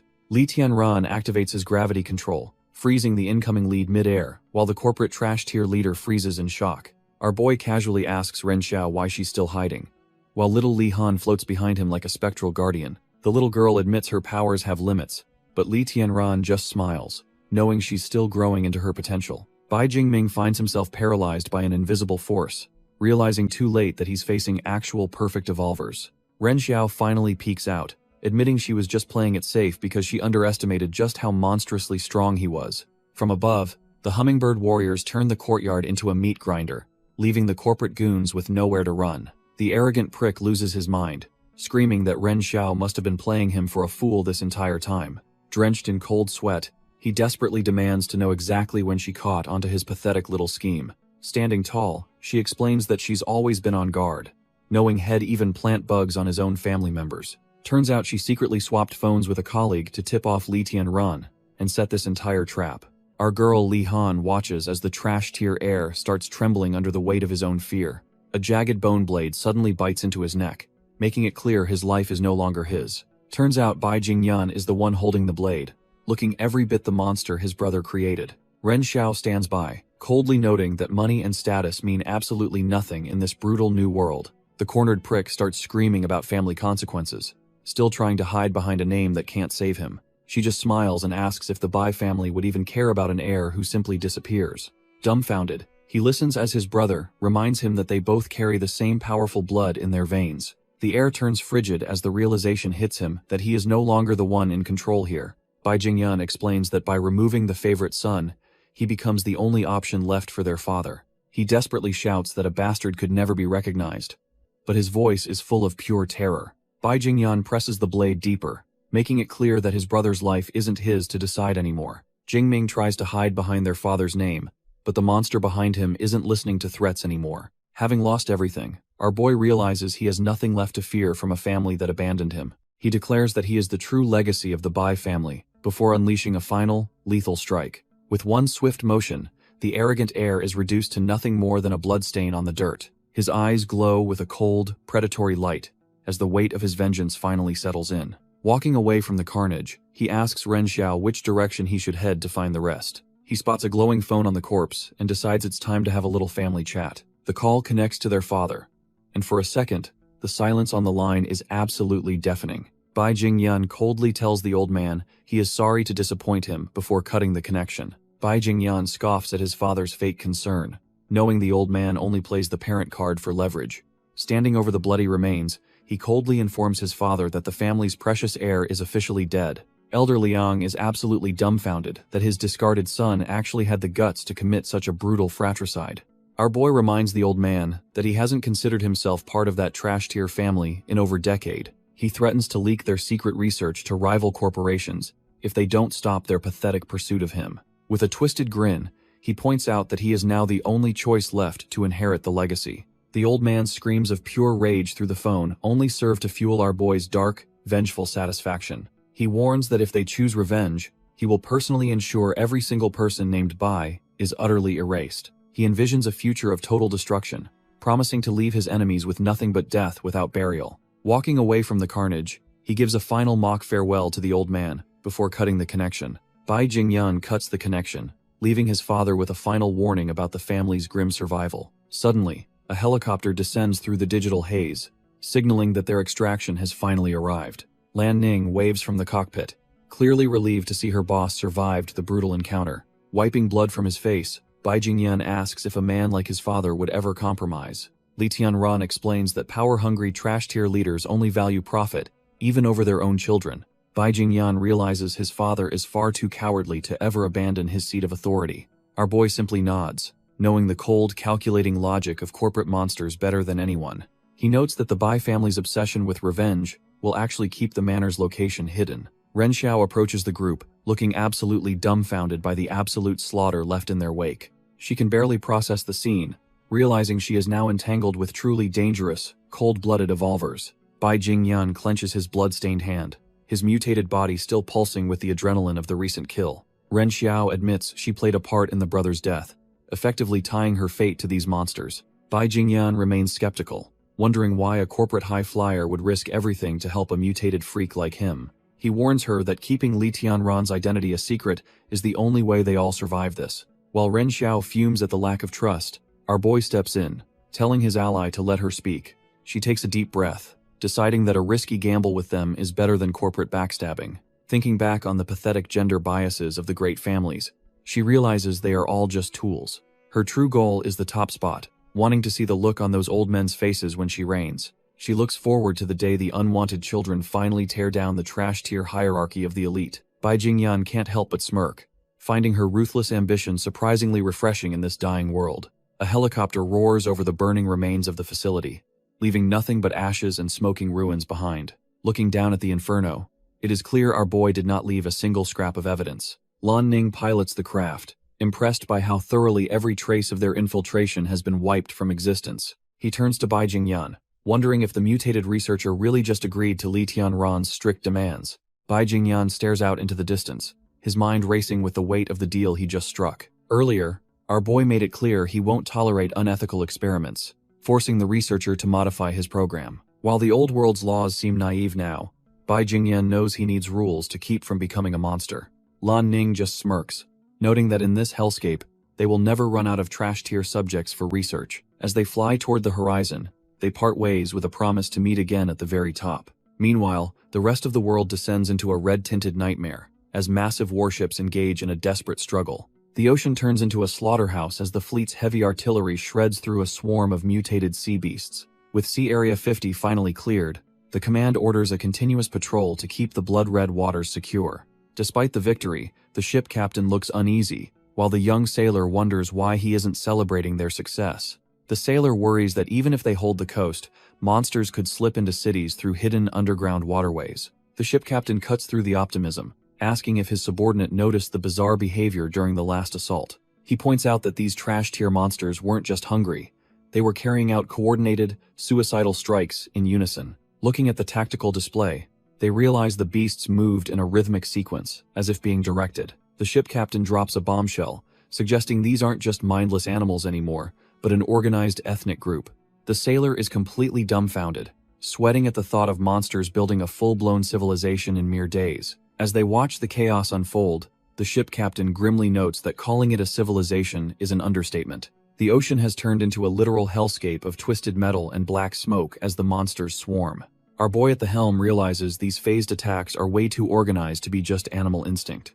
The young sailor is sweating bullets, feeling like the creatures are actually downloading their combat data in real time. The captain grimly notes that the enemy is hunting for flaws in their defense, like a pro gamer. It turns out the Beast Kings have brains that match human intelligence, making them the ultimate apex predators. The crew can only hope their gut feelings are wrong, or else the world is basically a goner. Just then, a messenger sprints in with a high-priority alert straight from the Ministry of National Security. Colonel Meow grabs the report, his face turning to stone as he realizes the situation just got worse. The telegram orders a full military integration, effectively putting the entire country under martial law within 3 days. All eyes turn toward the southern side of Handong, the next designated war zone in this crumbling world. Meishi Town looks peaceful under the moonlight, but the silence is just a prelude to a total bloodbath. Suddenly, the asphalt splits like wet paper as something massive and hungry claws its way to the surface. A level 1 Beast King finally emerges, ready to turn this quiet neighborhood into its personal buffet. Inside a nearby house, a man wakes up feeling groggy, completely unaware that his life is basically over. His wife sits up in a cold sweat, claiming she hears a strange scratching sound outside their window. He just brushes it off as a hunger-induced hallucination, acting like a total clown while trying to sleep. Turns out her gut was right, when a massive, reptilian eye suddenly stares them down through the glass.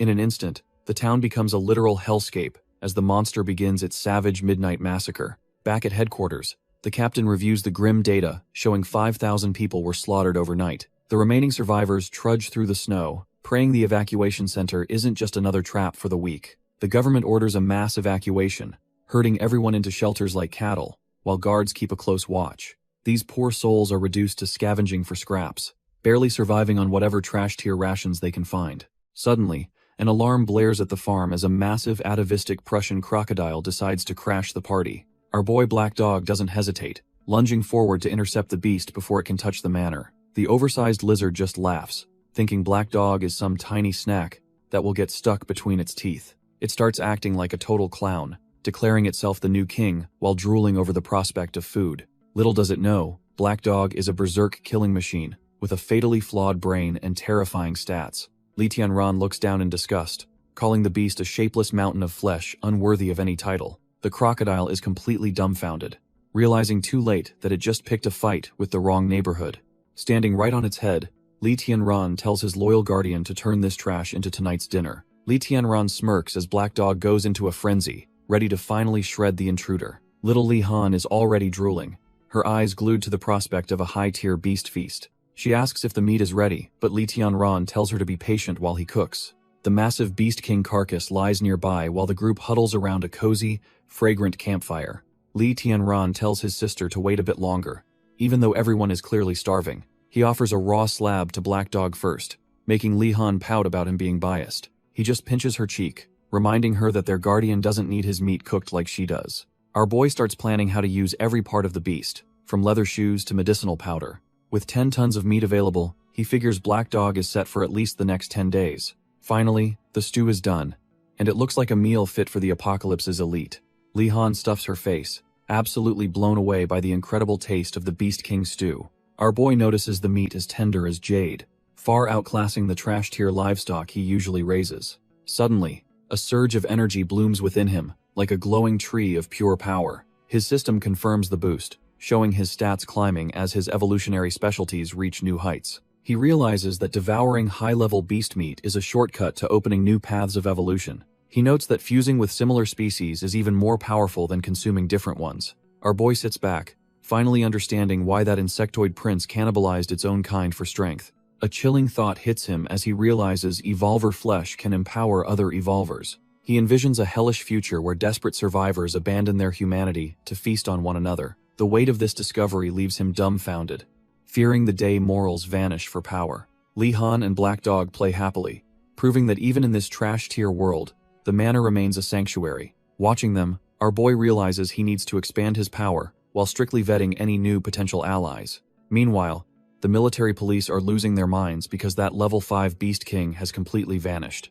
The scouts report that the trail just stopped, as if the massive creature was erased from existence. Yu Cheng is dumbfounded, wondering how a beast without wings could possibly leave no traces behind. As they scour the cracked pavement, the lack of evidence makes these seasoned soldiers feel utterly helpless. Finding shattered scale armor changes everything, suggesting that an even bigger predator might be on the loose. The realization that something hunted a Beast King sends a cold shiver through the entire search party. Even though he's hacking up a lung, Yu Cheng refuses to rest until the threat is neutralized. Hes cut from a different cloth, choosing to die on his feet rather than hide like a coward. Yu Cheng is literally coughing up blood, but he tries to hide how bad it's really getting. He tells Yuan Wen it's just an old injury, and he's proud to burn out for his country. Yuan Wen stops worrying for a second to report that something suspicious is happening in the nearby sector. She points out that while the area is desolate, a farm just 3 kilometers away shows human activity. Yu Cheng finds it abnormal that a farm so close to the Beast King's rampage remains completely untouched. Yuan Wen starts putting the pieces together, her mind racing as she considers the owner of that farm. Suddenly, it clicks, and she realizes there is only one person capable of such a crazy feat. Without wasting another second, they hop into their tactical jeep to go and verify her hunch. As they speed away, she can't help but wonder if our boy Li Tianran is responsible again. Far away, a massive surge of blue energy erupts, signaling that the real chaos is just beginning. Li Han pushes her limits, her eyes glowing as she manipulates the magnetic field with raw, surging intensity. She focuses every ounce of her will, though the mental strain of such power is clearly taking a toll. After a successful landing, she collapses in exhaustion, realizing that training is far from a fun game. Our boy checks the system and notes that her brainwave control is finally reaching a higher level. He promises her a fried chicken feast, encouraging her to go play with the massive wolf standing nearby. She happily chases the Beast King around the yard, treating the literal god of predators like a common puppy. Li Tianran realizes that while her skills didn't jump, her mental strength is skyrocketing from the meat. He ponders the connection between her mental attribute and the raw power of the brainwaves she emits. The system reveals a hierarchy where divine types sit at the peak, far surpassing the standard atavistic evolvers. This divine hierarchy creates an unshakable suppression, ensuring the elite types always stay ahead of the common trash. Li Tianran compares his loyal wolf to the massive trash-tier Beast King he recently turned into dinner. Our boy realizes ocean beasts are far deadlier since they've been cannibalizing each other without any human interference. He breaks out in a cold sweat, imagining the sheer terror of an intelligent or divine ocean type. If land beasts were a problem, an ancient divine sea serpent would be a literal world-ending nightmare. He knows he has to stay ahead of the curve before these monsters decide to crawl onto the shore. Luckily, their massive size makes land travel impossible for now, without the ocean's buoyancy to support their weight. This gives humanity a small window to breathe, but he knows they must upgrade their power levels immediately. Turning back to the yard, a wild and slightly insane plan starts forming in his mind. He wonders if he can capture a Beast King and farm it like livestock for an unlimited meat supply. Li Tianran stands in the yard, calculating the diminishing returns of high-tier meat on his stats. He remembers how that 10-ton Prussian crocodile only boosted Black Dog's data by a measly 3 times. Our boy sighs, realizing there is no easy cheat code to bypass the grind of this brutal world. Suddenly, a series of high-pitched meows echo through the manor, catching him completely off guard. He looks around with a dumbfounded expression, wondering where on earth a cat could have come from. Turns out, Li Han is forcing the massive sacred Beast King to act like a common house cat. The little girl is having the time of her life, treating the world's deadliest guardian like a toy. Li Tianran immediately puts a stop to the madness, grabbing her by the hair in utter disbelief. She just pouts and says she is following his advice to find creative new ways to pass time. The massive beast is stuck meowing like a kitten because Li Han hacked his brain for some cartoon-inspired entertainment. Our boy isn't amused and sternly demands she immediately fix the mess she made of their guardian's mind. She pouts about him being a total killjoy, but finally uses her magnetic powers to restore the wolf's memory. The sacred Beast King finally snaps out of it, looking completely dumbfounded by his own recent feline behavior. Suddenly, his predatory instincts flare up as he catches a strange, pungent scent drifting through the cold mountain air. Li Tianran notices the sudden shift in atmosphere and asks if something is actually wrong this time. The massive wolf ignores the chatter and focuses entirely on the approaching threat lurking just outside the manor. Li Han chirps that their guardian has sniffed out some fresh, high-tier snacks wandering into their neighborhood. Turns out a pack of giant mutated crabs with iron-hard shells is currently busy shredding a tactical vehicle. Giant mutated crabs swarm the path, making the driver wonder why these sea-dwelling freaks are invading the mainland. Bullets just spark off their iron-hard carapaces, proving that standard firepower is basically trash tier against these evolved beasts. Realizing their rounds are useless, the tactical officers desperately decide to aim for the monster's exposed eye stalks. One officer fires with trembling hands, knowing that a single mistake means they'll end up as crab food. A lucky shot splatters green ichor, but the creature simply retracts its eye to avoid any real damage. As they try to floor it, they realize the crab heals instantly and is already resuming its relentless pursuit. Suddenly, a massive pincer slams into the vehicle with enough force to crush solid steel like it's paper. The heavy truck is sent spinning through the air, leaving the crew inside completely dazed and helpless. Their ride finally flips and crashes into the dirt, leaving them as sitting ducks for the approaching swarm. Dazed and bloodied, the tactical officers struggle to regain consciousness inside the mangled remains of their flipped truck. Outside, the massive mutated crab looms over the wreckage like a nightmare, ready to finish what it started. Knowing they are sitting ducks, the pair desperately scrambles out of the debris before the beast can strike again. The blue-haired officer glances back,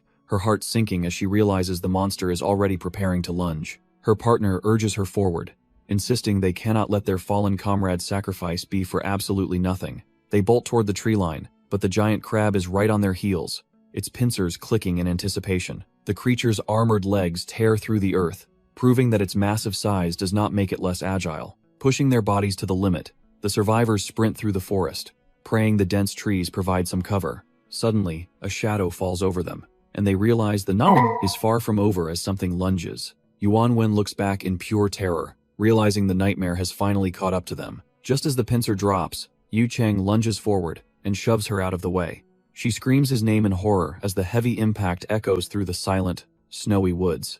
The force sends him tumbling through the air, his body broken by the beast's overwhelming strength. He lies there gasping for air, having traded his own life to give her a fighting chance. She stares at him in total despair, her spirit breaking as the monster looms over her. The crab prepares its final strike, and for a second, it looks like it's game over for her. Suddenly, a surge of blue energy freezes the pincer midair, leaving the officer completely dumbfounded. Our boy Li Tianran steps onto the scene, shattering the claw and casually greeting his old acquaintance. Li Tianran arrives just in time, his presence alone causing the massive crustacean to explode into green gore. Yuan Wen looks up in terror as a massive, glowing wolf looms over the battlefield like a literal god. Still clutching the dying Yu Cheng, she desperately warns our boy about the monster standing right behind him. Li Han just giggles and tells her that the big wolf is actually a friend, while it shreds the crab. A blinding pillar of energy vaporizes everything in its path, proving these trash-tier monsters never stood a chance. The poor officer is left completely dumbfounded, unable to process the sheer scale of the power she is witnessing. The once terrifying beast is reduced to a heap of cracked shell and leaking fluids in a matter of seconds. Li Tianran activates his gravity mastery, but feels let down that this is just another useless male crab. Little Li Han starts demanding a gourmet meal, while our boy instructs the wolf to harvest the beast's heart. Li Tianran watches as Yuan Wen desperately tries to keep the dying Yu Cheng from fading away. The old soldier insists his life was a small price to pay for the young officer's safety. Yuan Wen refuses to let him go, promising that our boy's speed can get them to help. Yu Cheng just smiles weakly, telling her to save the precious medical resources for the younger generation instead. Our boy is genuinely surprised to find out this humble, dying man is actually a member of parliament. The officer snaps at him to stop gawking and start helping before the man's time runs out. She even offers a massive favor from the military police if he just saves this one life. Li Tianran tells her to dry her eyes because he won't let a good man die today. He pulls out a glowing level 4 divine cherry tomato, instructing her to feed it to him. Yuan Wen stares at the fruit, convinced our boy has finally lost his mind in the apocalypse. She screams that a simple tomato can't possibly close a fatal wound or stop a man from dying. Our boy just sighs, thinking she is way too noisy for someone who is also half dead. He activates his system vision, realizing the stubborn officer is actually operating on pure adrenaline and grit. Turns out she has internal fractures and a concussion, making her survival a literal medical miracle. Without a word, he pulls another glowing level 4 divine cherry tomato from his spatial inventory. He forces the high-tier crops down both their throats, not giving them any room to complain. Yuan Wen reflexively swallows, her eyes nearly popping out as the concentrated mana hits her system. Suddenly, A searing heat spreads through her veins, making her feel like her blood is boiling. The divine energy begins knitting her broken bones back together as the rapid healing process takes over. Yuan Wen is dumbfounded as the divine energy surges, realizing her body is changing in ways she can't comprehend. She tries to call out, but the sheer intensity of the forced evolution leaves her gasping for air. Her system finally redlines from the strain, and she collapses into a deep sleep to let the repairs finish. Our boy watches them drop while Li Han wonders if the evolution failed because they look half dead. He explains that a weak body enters a dormant state to survive the massive strain of a first evolution. Since he used high-tier divine fruit, their chances of successfully becoming atavistic types are actually quite high. His system confirms the success, tagging the officer with extreme speed and her mentor with a reinforced physical frame. Despite their potential, he tells Li Han to wipe their memories since they belong to the official side anyway. The little one realizes these common types aren't worth the trouble of recruiting to their secret manor. He just smiles and pats her head, impressed by how quickly her intelligent brain is developing. Li Tianran worries about sea creatures invading and knows they need more evolved soldiers to survive the future. He puts his faith in the official selection system to find the best candidates for the coming war. Li Han finishes rewriting the officers' memories, ensuring their secret manor stays off the grid for now. Our boy tells her and the black dog to haul the crab meat home while he handles some business. He promises a killer crab casserole later before vanishing into the woods to finish his work. Meanwhile, a heavy-duty helicopter descends over the city as the military finally starts making its move. Yuan Yi and his partner wait on the roof, looking like they're expecting some serious trouble to land. A naval officer named Miao Yu steps out, looking sharp and ready to take over the local mess. He salutes the police and announces he's the new military administrator sent to lock down the southern side. He flashes a top-secret order, officially taking command of all operations and moving in 2 full regiments. Miao Yu turns to the local cops, his curiosity piqued by some rumors he heard earlier. Hess heard whispers about 2 high-level evolvers, whose power levels completely dwarf the usual trash-tier recruits. Since most military evolvers are barely a few times stronger than humans, he's dying to meet these anomalies. Yuan Yi just gives a tired smirk and tells the commander to follow him into the facility. They head deep into the high-tech bowels of the bureau, where the real secrets are kept under lock. Suddenly, a massive boom echoes through the hall, nearly making the fresh-faced administrator jump out of his skin. Yuan Yi just sighs and rubs his head, clearly used to this chaotic daily routine. He plays it off as nothing serious, urging the group to keep moving toward the source of the noise. They reach a viewing deck, where a massive mutated beast is currently trying to smash through reinforced nanoglass. Miao Yu watches in total shock as he learns about the latest research on mutant beasts and super-strong glass. Yu Cheng is back on his feet, but his new atavistic strength is clearly too much for the lab equipment. Miao Yu is dumbfounded seeing a human sprout literal bone armor, realizing the military's tech is way behind. This level of physical mutation is unheard of among the standard grunts the commander usually deals with. Turns out our boy Yu Cheng has stats that break the scale, including a terrifying 3-minute berserk mode. The commander is intrigued by this blood rage ability, but he's even more desperate to find the second masterpiece. Suddenly, a playful voice drops from above as Yuan Wen decides to make a flashy, upside-down entrance. The sudden appearance of another high-tier evolver nearly gives the poor naval officer a heart attack. She gracefully flips through the air like gravity is just a suggestion, showing off her insane atavistic agility. Our girl recognizes him as the man stepping into her father's shoes, and greets him with a smirk. She stands tall, admitting that his reputation has definitely preceded him in these high-security circles. Yuan Wen moves with such blinding speed that the commander can barely track her with his eyes. Miao Yu is completely dumbfounded because he couldn't sense even a flicker of her presence before she appeared. He formally greets Yuan Wen, acknowledging her as the southern side's perfect evolver, specializing in total stealth. She humbly admits her skills are for small fry, but a Beast King's armor needs real destructive power. The commander agrees that taking down a massive beast with a single punch is a truly terrifying feat. Suddenly, our boy Yu Cheng walks in, wondering if they were just gossiping about his legendary strength. He stands there looking like a total tank, while the professor keeps a sharp eye on his vitals. Miao Yu introduces himself as the new military administrator and shakes hands with the physical-type powerhouse. However, he is deeply suspicious about how they both suddenly developed these super-evolutionary abilities out of nowhere.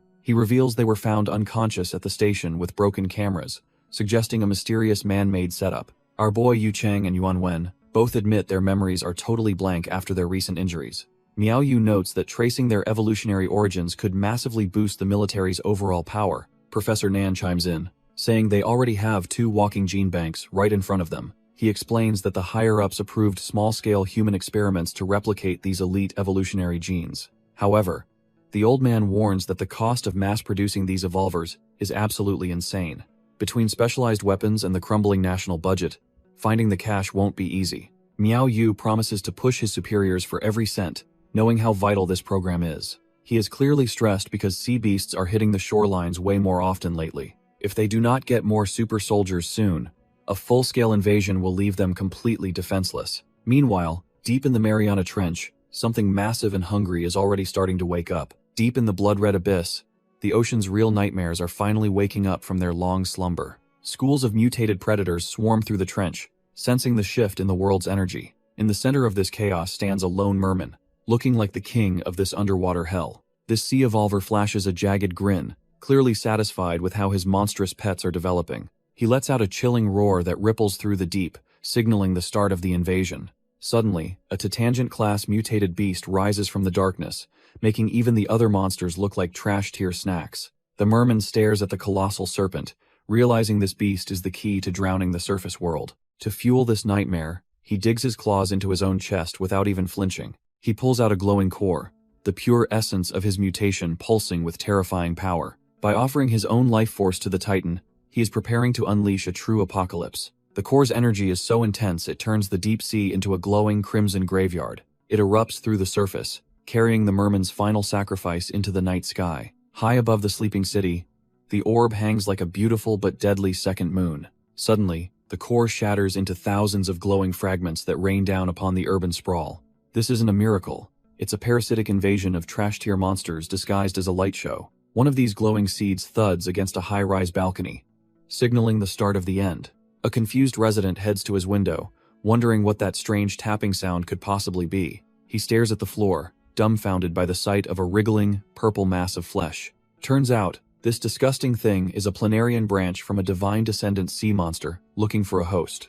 As the tissue pulses and a slit opens, it's clear the apocalypse has finally reached the city's doorstep. The parasitic fragment snaps its eye open, finally waking up to claim its first urban victim. Before the resident can even blink, the trash-tier creature lunges and latches onto his face like a leech. He collapses in total agony as the virus begins aggressively rewriting his DNA into something monstrous. His skin turns a sickly blue, while his human consciousness is slowly drowned out by a primal hunger. Standing up as a hollow puppet, he starts rambling about finding a king to lead his new kind. A third eye splits his forehead open, giving him a twisted new perspective to serve his master. He isn't alone, as dozens of newly turned monsters stand in the rain, sharing the same dark mission. Meanwhile, back at the manor, Li Han reaches into a basin to handle a mutated aquatic specimen. Our boy watches from the side, curious to see how his sister plans to handle the strange creature. She focuses her magnetic field mastery, ready to see what secrets this little monster is hiding inside. Li Han lifts the creature,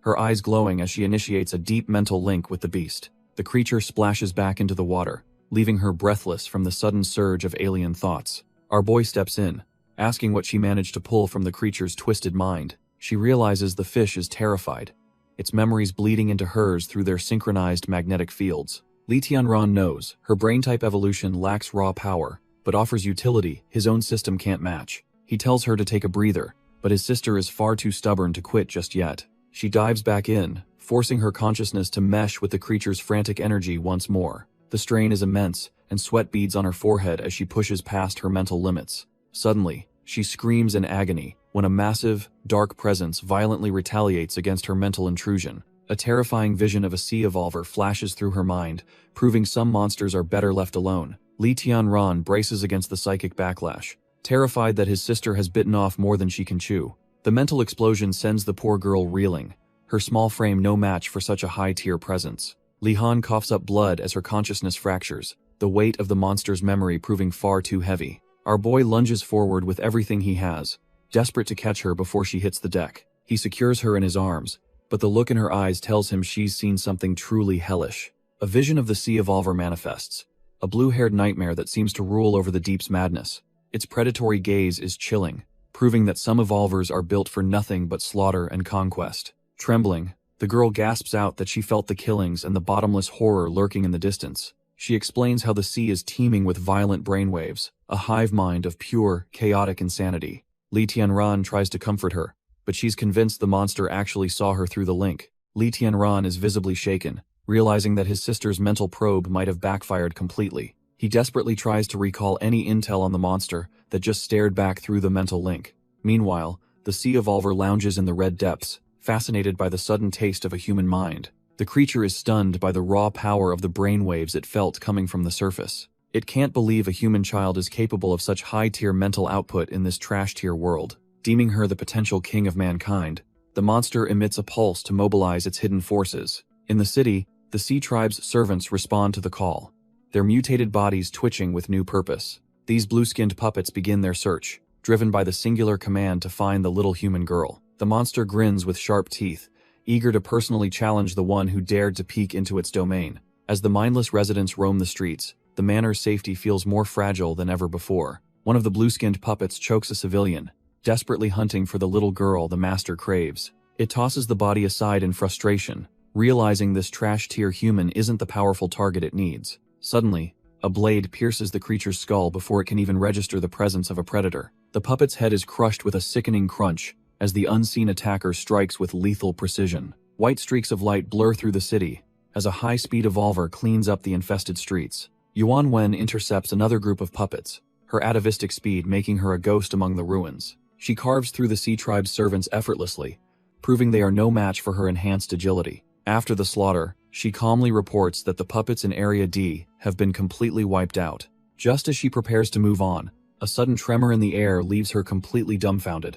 A massive explosion erupts right in front of her, signaling that a much bigger threat has finally arrived. Yuan Wen stands over the wreckage, noting that Area F is finally cleared of those trash-tier puppets. Yu Cheng grabs a survivor, but the creature just sneers about finding a little girl before losing its mind. The two elite evolvers coordinate their next move, agreeing that they need a live sample for the lab.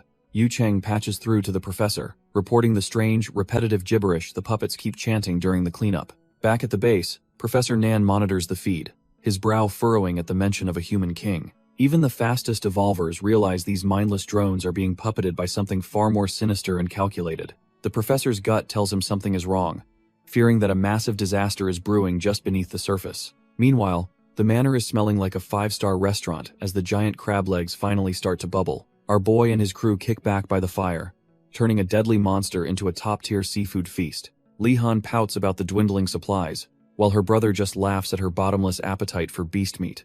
Our boy realizes the farm's meat production is trash tier compared to the black dog's massive, never-ending appetite. While munching on high-tier crab, he notes that hunting wild beasts doesn't actually grant him any farm points. He gets momentarily lost in the luxury of cheese-baked meat before snapping back to his grim survival priorities. Suddenly, a surge of ancient power hits him as the system announces his official evolution to level 2. As his body burns with new energy, the system warns him that side quests will be insanely dangerous. He stares at the prompt, realizing that simple farming is way too slow for the coming global storm. To protect the manor from the sea beasts, he knows he must upgrade his defenses by any means. His mind drifts to the terrifying, lingering connection between his little sister and that monster in the deep. If that sea evolver manages to reach land, he knows his sister's life will be in immediate peril. With no other choice, he accepts the challenge and officially triggers the high-stakes side quests. Li Tianran doesn't hesitate, and clicks accept, feeling a spark of the system's power in his eye.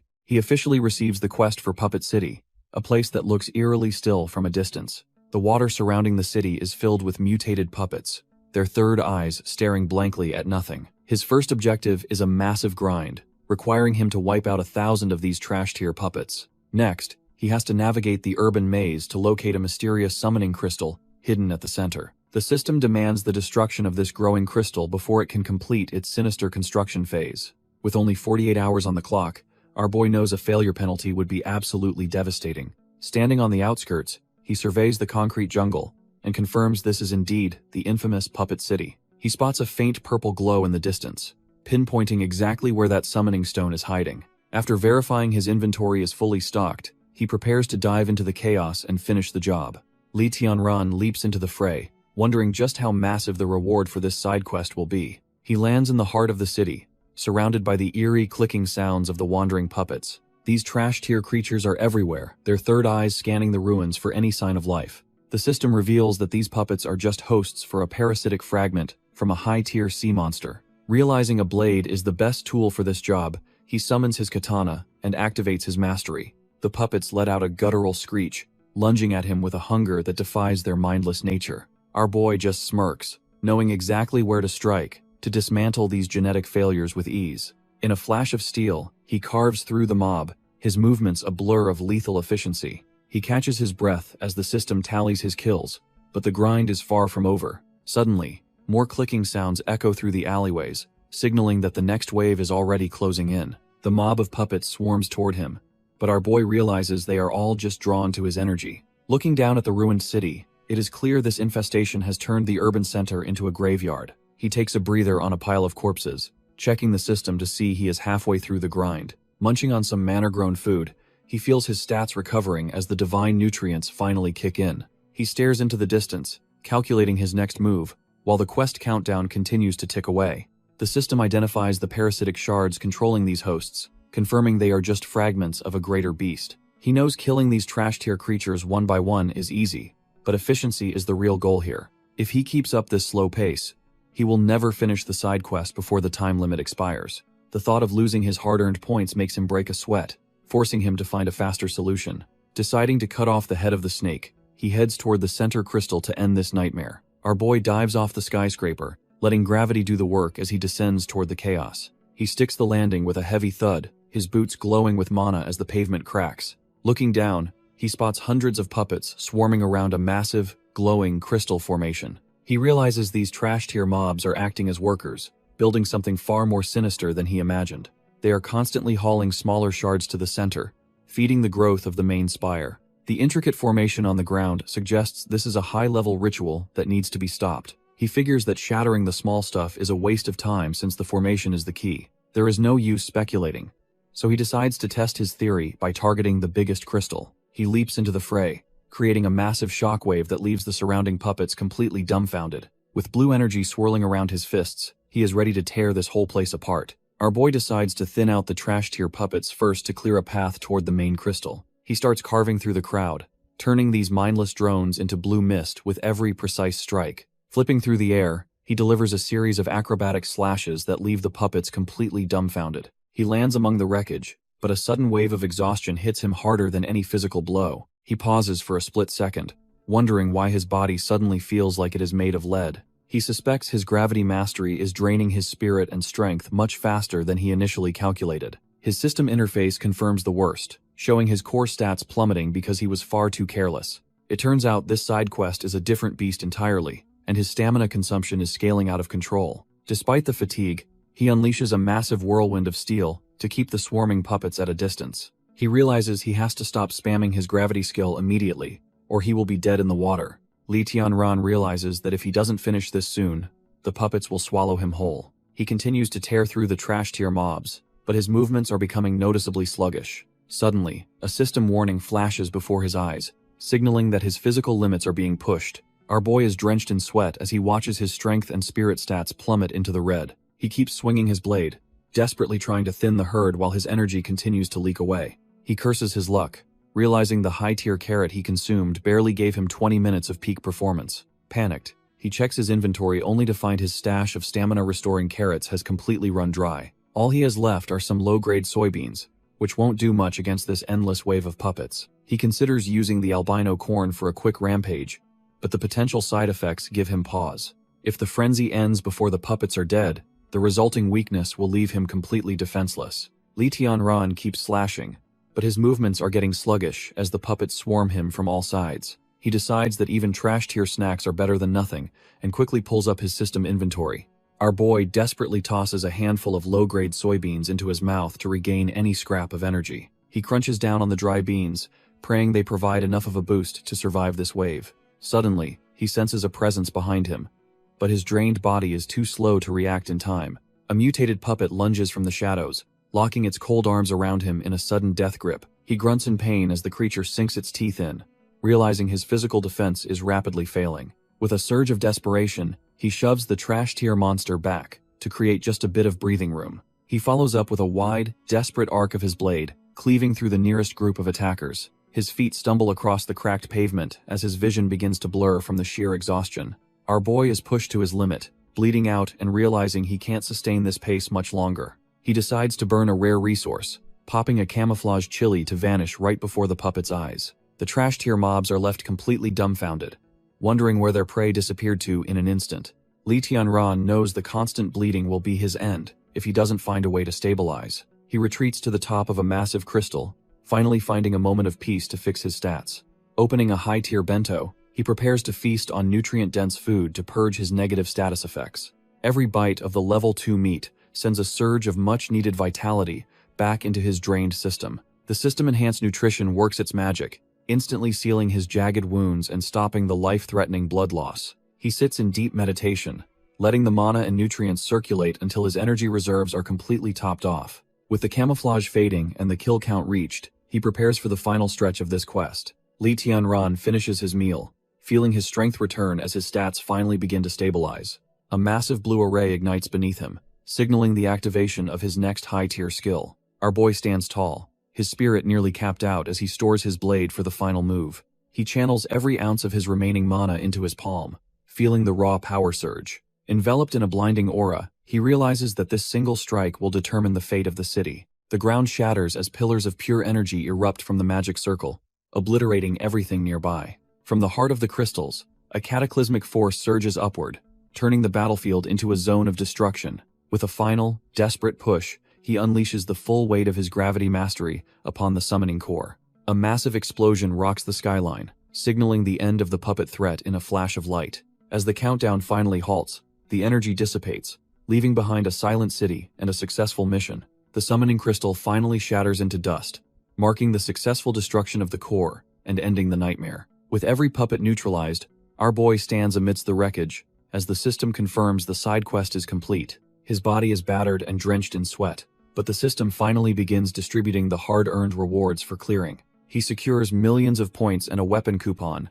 though his physical stats have plummeted to a dangerous low. Even with a massive haul of high-tier seeds, he can barely focus as his vision starts to swim. A final warning flashes across his interface, signaling that his stamina is officially tapped out, and his body is failing. His strength hits absolute zero, and he finally loses the battle with gravity, collapsing onto the cold, hard ground. He lies motionless in the center of the crater, a tiny speck compared to the silent, smoking city ruins. As the smoke drifts over the skyline, the nearby ocean turns a haunting, blood-red color, signaling a new threat. Deep within the mental plane, a terrifying sea evolver manifests. Sensing his weakness and preparing to strike his mind, the sea evolver coughs up blood as his mental connection to the ritual site suddenly snaps. He watches in horror as the massive summoning crystal begins to fracture and lose its ethereal glow. With the crystal shattered, his carefully laid formation completely dissolves into nothingness, ruining months of planning. Pure rage consumes him as he realizes his grand invasion has been sabotaged by an unknown force. He immediately mobilizes his aquatic minions, demanding they swarm the surface to hunt down the culprit. His teeth grit in fury, swearing that whoever did this will pay the ultimate price in blood. He screams into the void, desperate to know who actually had the guts to destroy his formation. The order is simple: find the saboteur and tear them apart before they can escape the ruins. Meanwhile, our boy slowly opens his eyes to the sound of persistent system pings echoing in his head. Despite his battered body, he stares at a new side quest prompt, wondering if he can even stand. Lee Tianran is dumbfounded by the system, realizing the next mission popped up before he could even breathe. He checks his inventory, relieved his strength is back but annoyed that his food stash is nearly empty. He spots a weapon upgrade coupon in his inventory, hoping it can finally sharpen his trash tier gear. Our boy realizes the system actually handed out the rewards just before he lost consciousness in the ruins. He summons his trusty katana, watching the blade hum with a faint, digital blue light. Without wasting a second, he activates the coupon, watching the rare item dissolve into pure energy. The energy surges into his weapon, transforming the blade into the far more lethal level 2 Tang Heng. Not only is it sharper, but the system confirms he has unlocked a devastating new skill called Sword Chi. He stares at the notification, wondering just how much destruction this new power can actually cause. Despite the exhaustion, he stands tall as the system pings again, signaling that this next quest is urgent. Lee Tianran accepts the new quest, realizing the system isn't giving him any time to breathe.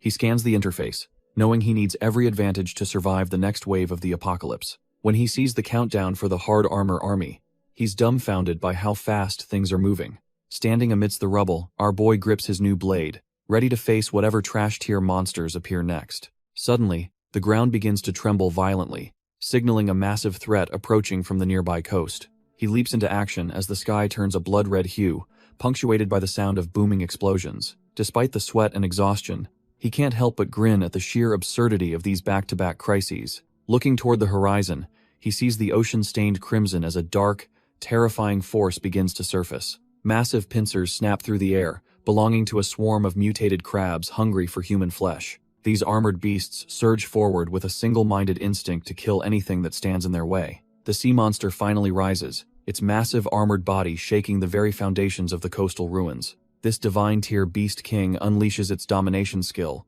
asserting absolute authority over the surrounding territory. Its single purple eye glows with terrifying intensity, scanning the rubble for any remaining signs of life. Meanwhile, a swarm of crab kings descends upon the city, turning the urban landscape into a chaotic hunting ground.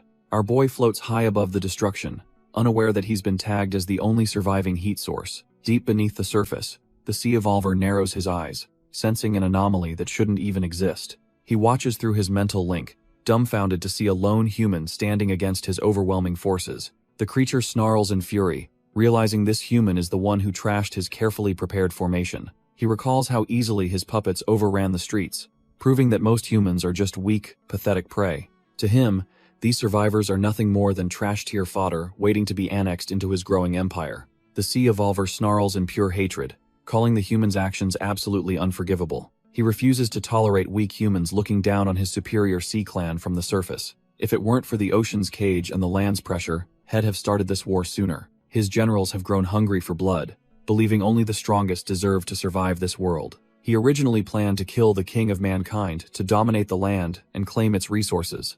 Even with the chaos unfolding, he admits he's feeling a little bored with the current resistance. He wonders if our boy actually has what it takes to provide the ultimate combat experience. Deciding to warm up, he triggers his domination descent skill to exert his will over the city. Waves of purple energy ripple through the skyscrapers, signaling the arrival of a true apex predator. The mutated beast senses the surge, its single purple eye glowing as the master's power arrives. The massive beast shudders as a terrifying presence begins to take hold of its primitive mind. Its single purple eye dilates, now acting as a direct window for a far more dangerous entity. The sea evolver manifests his domination descent, looming over the battlefield like a vengeful god.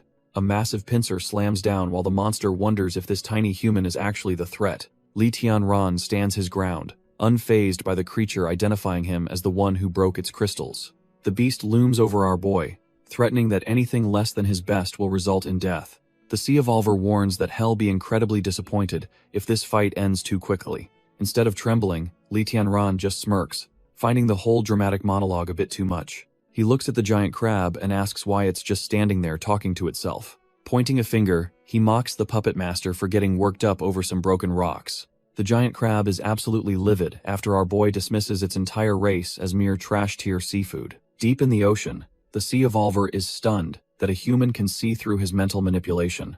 The beast demands to know how a surface dweller could possibly speak the sacred language of the sea. Activating his Eye of Truth, Li Tianran casually insults them by saying their language is child's play. The Crab King trembles with rage, wondering if this arrogant human thinks he is superior to their tribe. Li Tianran reveals he only learned it to talk to his dog, making their culture seem pathetic. He flashes a cold smirk, deciding it is finally time to show this overgrown crustacean what fear feels like. The sea evolver is left dumbfounded, unable to process that his heritage was just compared to a pet. He roars in fury, declaring that inferior surface dwellers have no right to look down on his clan. The massive beast prepares to strike, asserting that in their world, only absolute power dictates who survives. Li Tianran stares down the beast, completely unimpressed by its claims of absolute power over humanity. Our boy starts poking holes in their logic, asking why these supposedly superior beings haven't conquered everything yet. He hits the nail on the head, realizing these trash-tier monsters are actually physically incapable of large-scale invasions. Exposed and furious, the Crab King lunges forward, unable to handle a mere human seeing through its weakness. The ground shatters as the beast strikes, desperate to silence the man who just insulted its entire lineage. A massive cloud of dust kicks up, masking the battlefield as the raw power of the ocean meets land. Debris flies everywhere, yet the destruction only proves that the beast is fighting a losing battle of wits. The monster screams that his words are nonsense, but its trembling eyes tell a completely different story. Meanwhile, far from the chaos, the manor remains a peaceful fortress, untouched by the brewing coastal war. Even the black dog is fast asleep, clearly sensing that his master has the situation under control. Li Han wakes up suddenly, her sharp instincts telling her that the peace at the manor is ending. She hops off her massive guardian, ready to take charge while her brother is away at the front. Stretching out the stiffness, she tells her loyal companion it is finally time for them to move out. The beast lets out a powerful howl, signaling to everyone that the manor's defense is officially in motion. Back at the coast, the Crab King is dumbfounded when its lethal strike hits nothing but empty air. Our boy suddenly appears behind the monster, his eyes locked on the perfect opening for a finishing blow. He brings his blade down, with enough force to split the very foundation of the city. The shockwave ripples through the pavement, proving that even a sea king is trashed here compared to his gravity. The monster can barely process how a mere human managed to dodge its top-speed assault so effortlessly. The Beast King glares with its massive, glowing eye, realizing its target isn't as easy as it thought. Our boy looks up as the massive creature leaps into the air, trying to crush him with raw weight. It slams down with a deafening roar, but Li Tianran is already planning his next move. Suddenly, a strange rainbow energy pulses through the air as the monster calls for backup. Li Tianran grips his glowing blade, noting that the beast is trying to hide behind its trash-tier minions. He admits the monster is actually being smart by trying to wear him down with numbers. However, his eyes flare with power because he knows their little plan still won't be enough to win.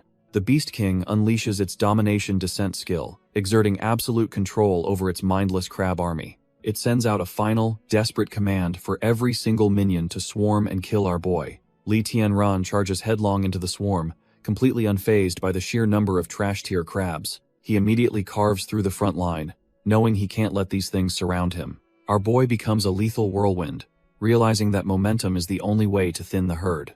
He spots a larger target and leaps, intending to crush the sea tribe's morale, along with their shells.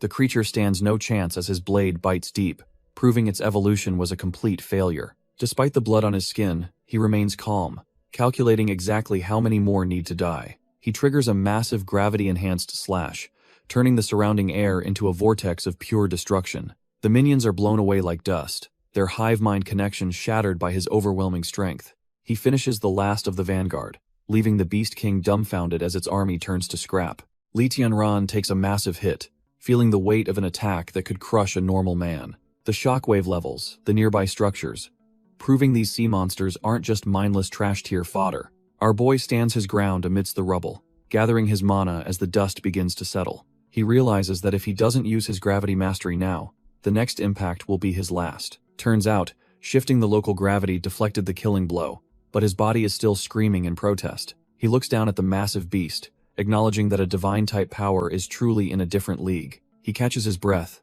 hoping his stamina holds out long enough to find a real opening. The mutated beast just laughs, claiming he isn't even worth a direct fight until the subordinates are finished. Suddenly, a fresh wave of mutated crabs swarms in, forced to act as meat shields for their master. Our boy stares down the trash-tier crab swarm, gripping his blade as they lunge for the kill. He is gasping for air, wondering if his body will give out before he can find an opening. Suddenly, the crabs are smashed into the pavement, as a familiar power ripples through the air. Turns out, the manor heavy hitters aren't about to let their leader fight this war alone. Green blood splatters everywhere as the first wave of sea-dwelling fodder is reduced to scrap. Even with the small fry dying, the massive Beast King proxy still looms over the city like a nightmare. Li Han eyes glow with fierce intensity as she commands the magnetic fields to crush their enemies. Uncle Nan and the rest of the crew charge forward, ready to turn these monsters into seafood. Black Dog leads the pack, sinking his teeth into a crab shell and tearing it apart with ease. Black Dog doesn't hold back, ripping through the crab's armor as green blood sprays across the pavement. Uncle Nan lands a heavy blow, proving his atavistic strength is more than enough for these trash-tier monsters. The Hound Warrior joins the fray, its energy cannons turning the remaining sea dwellers into a pile of scrap. Li Han rushes over to her big brother, relieved to see he's still standing after that brutal onslaught. She clings to him, explaining that the manor crew moved out the moment they sensed his distress signal. However, her heart sinks when she sees the blue blood and deep gashes covering his once steady arms. Furious, she vows to turn every single one of those stinky crabs into a spicy dinner for hurting him. Our boy quickly grabs her, knowing her magnetic powers might level the whole block if she loses it. He tells her to take it easy, insisting he's fine despite looking like he just crawled out of hell. Li Han is dumbfounded when she sees our boy's wounds closing up instantly thanks to his insane regeneration. Li Tianran feels like a trash-tier brother for letting his little sister witness such a bloody battlefield. He closes his eyes for a moment, reflecting on the heavy burden he carries to keep her safe. But Li Han isn't having it. Declaring she's ready to grow up and stand right beside him, she uses her magnetic field mastery to hand over a bag of high-tier crops to help him recover. Our boy quickly stashes the supplies into his system inventory, preparing for the next round of this nightmare. He points toward the city center, asking if she can sense the massive Beast King lurking in the shadows. Looking at the wreckage, they realize the Sea Tribe's vanguard is already turning the streets into a graveyard. Li Han's eyes glow with power as she locks onto the sea, Evolver's arrogant consciousness hovering above them. The Crab King lunges forward, its massive pincers ready to turn anything in its path into scrap metal. It lets out a guttural screech, spraying corrosive green acid that sizzles against the frozen pavement. A massive shockwave erupts as the beast slams down, but it completely misses its mark. Suddenly, Black Dog streaks through the air like a bolt of purple lightning, his predatory instincts dialed to 11. Our boy's loyal guardian stands tall over the mangled remains of the vanguard, proving he's no ordinary pet. The dying beast's single eye twitches as it picks up a brainwave that feels terrifyingly familiar. It realizes the true threat isn't the wolf, but the two figures standing calmly in the distance. Li Han radiates a chilling aura as she fully awakens her magnetic field, her eyes burning with divine power. She senses a wave of pure malice and confirms that the real monster has finally shown its face. The beast realizes Black Dog is just a subordinate of the human king, explaining his insane strength. It boasts that once the wolf is dead, nothing can stop its water-summoning formation from activating. A massive pillar of light erupts as the creature prepares to drown the entire world in its wake. Our boy just stares back, his face stained with blue blood as he connects the dots. He realizes this formation is designed to flood the city and bring the deep sea to the surface. If they succeed, these sea-dwelling trash tiers will consume the land inch by inch until nothing remains. The Sea Evolver loses his cool, snarling for the human to shut his mouth and die. The beast's eye glows with a sinister light as the mental connection between master and puppet tightens. He triggers his domination descent, vowing to erase anyone who dares to stand in his way. The sea monster's eye pulses with a terrifying energy as the descent truly begins. Our boy's heart skips a beat when he senses the sudden shift in the atmosphere. The ground beneath them groans and shatters under the sheer weight of the beast's presence. Suddenly, the massive Crab King proxy looms over them like a literal mountain of death. It slams down with enough force to turn the entire city block into a crater. Li Tianran grits his teeth, dumbfounded by how this trash-tier creature is moving so fast. The beast spins into a whirlwind of jagged armor, leaving no room for a counterattack. He barely manages to dodge the crushing impact, but the shockwave still sends him flying. In that split second, he realizes the beast isn't even aiming for him anymore. Turns out, the monster's true target was Li Han from the very start. Our boy is losing his mind because he can't even draw the monster's aggro away from his sister. He starts piecing it together, wondering if this sea trash actually thinks the girl is some human king. Looking at her, he realizes the beast is operating on pure predatory logic to eliminate the biggest threat. It's a classic pack mentality move, and if he doesn't act fast, the consequences will be permanent. He launches another desperate strike, swearing that this overgrown crab won't walk away from this fight. Meanwhile, the massive Crab King is literally tearing through skyscrapers just to get a taste of the girl. Li Han is beyond frustrated, realizing that no matter how she maneuvers, the beast stays glued to her. The monster lunges upward, its massive pincers ready to snap the very air around her. She quickly beams a telepathic message to her brother, telling him to lead the hunt into the dense complex. He grips his blade and tells her he's on the way, praying she can hold out a bit longer. The Sea Tribe's vanguard continues its relentless assault, crushing the urban landscape under its massive, chitinous weight. Uncle Nan is looking rough, his body pushed past the breaking point as he struggles to stay standing. Our boy Black Dog is still a beast, shredding through the trash-tier crab minions with pure, unadulterated ferocity. However, the constant attrition is taking a toll, leaving the loyal guardian covered in deep, jagged wounds. Uncle Nan is absolutely dumbfounded, realizing that even their strongest defender is starting to flag under the pressure. With more monsters closing in, he worries their physical strength won't hold out against the next wave of attackers. He knows the boss is busy with his own problems, leaving them to hold this line entirely alone. Black Dog lets out a guttural howl, channeling every last bit of his king's pressure into one final stand. Uncle Nan screams in pure desperation, seeing the opening the monsters have been waiting for this entire time. Before he can react, a massive pincer lunges forward, snatching the exhausted wolf in a bone-crushing grip. Black Dog is at his absolute limit, but he refuses to let these trash-tier monsters win so easily. He draws in a ragged breath, his muscles bulging as he prepares to bet everything on one strike. Pure energy begins to swirl in his maw, crackling with the desperate intent to protect the manor. The resulting explosion is absolute chaos, a massive dome of power that levels the surrounding city blocks. Those annoying crab minions don't stand a chance as the blue energy shreds through their thick, armored shells. In an instant, the entire vanguard is vaporized, turned into nothing more than ash by the king's pressure. As the light fades, our boy stands tall among the ruins, looking like a true god of destruction.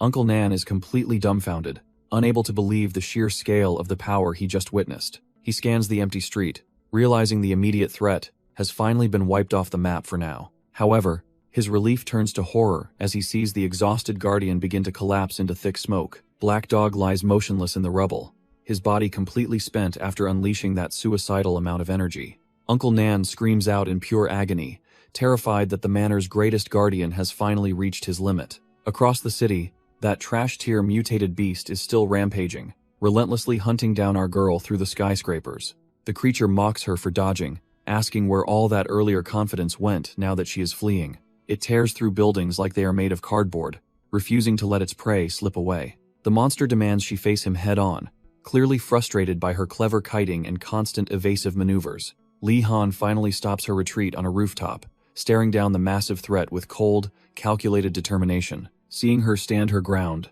the beast's single eye glows with a sadistic joy for the coming kill. It lunges forward with a roar, fully intending to smash her to pieces in one final, crushing strike. Suddenly, Li Han's eyes ignite with power as she prepares to unleash her devastating magnetic field mastery. The trash-tier beast is completely dumbfounded as its vision blurs under the weight of an unexpected mental assault. Li Han pushes her magnetic field mastery to the absolute limit, her body glowing with intense evolutionary energy. She screams for her big brother to hurry because her mental strength is rapidly fading under the strain. Suddenly, a massive strike from above tears through the air, targeting the monster's most vulnerable weak point. The blade bites deep into the creature's armored shell, proving that even a beast king has its limits. The monster can't believe a mere human could be this cunning, failing to sense the impending doom. Our boy Li Tianran finally makes his move, appearing out of thin air to deliver a finishing blow. Despite the blood staining his arms, he swings his katana with the precision of a master executioner. He lands gracefully, dismissing the beast's desperate confusion as nothing more than the babbling of a loser. As the monster collapses, he coldly reminds it that a true warrior always fights with a plan. The force of the impact sends shockwaves through the skyscrapers as the beast finally hits the pavement. Our boy Li Tianran doesn't let up, diving through the debris with blood staining his tactical gear. He stands before the massive creature, his katana ready to end this trash-tier vanguard once and for all. Li Han is barely holding on, her magnetic field flickering as she looks up at her big brother. She collapses in relief, knowing that her mental interference was the only thing that gave him an opening. Li Tianran quickly offers her a divine carrot, praising her for controlling such a massive, mindless monster. She hungrily devours the crop, admitting that its simple brain was the only reason she could even get in. The beast is absolutely dumbfounded, cursing the human who managed to bypass its supposedly perfect biological defenses. It can't fathom how its senses failed to detect a mere human sneaking into its blind spot. Li Tianran just smirks and agrees that its senses are strong, but clearly not strong enough for him. Li Tianran explains that the beast's senses hit rock bottom while it struggled for mental dominance. He knew Li Han would provide the perfect distraction by forcing the monster to focus entirely on her. By attacking from a blind spot, our boy ensured the vanguard didn't stand a single chance. The creature trembles in rage, cursing the humans for being so incredibly cunning and despicable. Li Tianran just laughs, reminding the monster that it used the same trash-tier tactics earlier. He tells the dying beast to stop with the double standards, since this is just how war works. Suddenly, the massive crab goes completely still, leaving Li Tianran wondering if it finally kicked the bucket. Turns out it's officially over, as the system confirms the side quest to destroy the armored army is done. The rewards start rolling in, giving him new seeds and much-needed upgrades for his inventory. He inspects a strange mechanical part, curious about how this new loot will help the manor. Our boy stares at the new scuba gear, wondering why the system is giving him deep-sea loot already.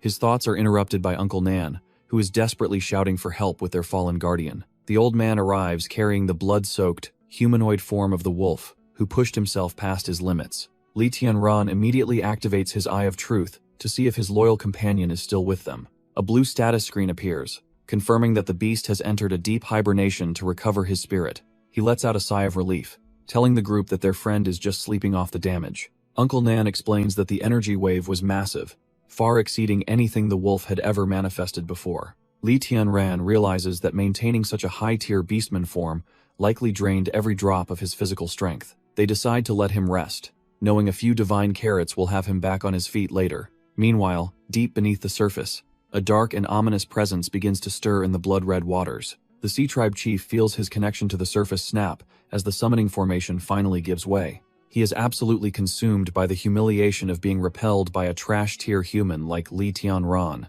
From the darkness, his kin are dumbfounded and urge him to retreat since they lack sufficient water. However, our boy refuses to listen, his ego far too bruised to accept a tactical withdrawal right now. He knows that failing to kill the king of mankind means humans have evolved way past their expectations. The rest of the clan vows to follow him ashore so they can slaughter the humans together. He shuts them down instantly, commanding his warriors to stay put in the safety of the abyss. This vendetta is his alone, and he wants his people to focus on reaching their next evolutionary stage. Looking up through the blood-red tide, he promises that the surface world's days are strictly numbered. He grits his teeth in pure rage, already planning how he'll make the humans pay for this embarrassment.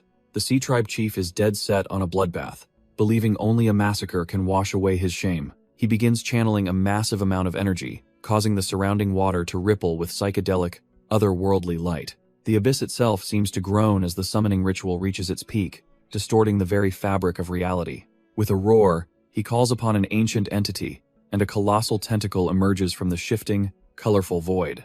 The elder god Kraken Mount finally reveals its terrifying form, towering over the chief with its many glowing eyes. Our boy wastes no time and hops onto his massive ride, feeling the raw power coursing through the beast. The Kraken hums with ancient intelligence, asking its master for orders while apologizing for the long slumber. Its massive eyes lock onto the chief, showing a level of loyalty that only a god-tier mount could possess. He admits that he needs this overwhelming strength to crush his enemies and finally feel whole again. The beast simply acknowledges the plan, ready to turn the surface world into a buffet for the Sea Tribe. The Sea Tribe chief reflects on his shared shame, vowing to follow his master into the coming slaughter. Deep below, the Kraken's massive form ripples with power as it begins its rapid ascent to the surface. He charges toward the world above, intent on butchering the human who dared to humiliate his warrior lineage. Meanwhile, Li Han is completely dumbfounded, screaming that there is no way she will allow this madness. Our boy considers a suspicious new side quest, but his sister is convinced the system is setting traps. He remains quiet,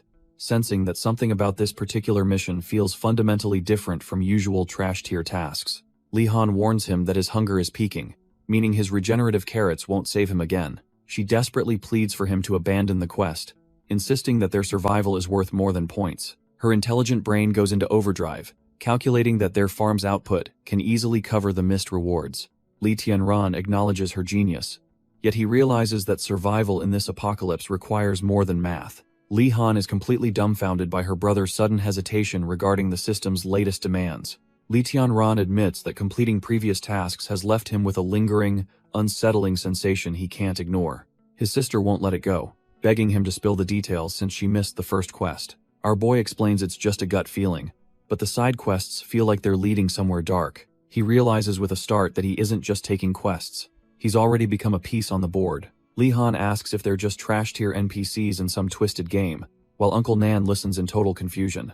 Li Tianran explains that the apocalypse survival game forces them to either follow the plot or rot. If he refuses to play his part as the main player, the world will simply move on without him. He warns that stagnation means death, as the system will eventually cut off resources to those who don't evolve. The novice period is officially over, and now the system is ready to turn the world into a bloodbath. Deep in the abyss, the Sea Tribe chief prepares his ultimate mount for a surface-level bloodbath.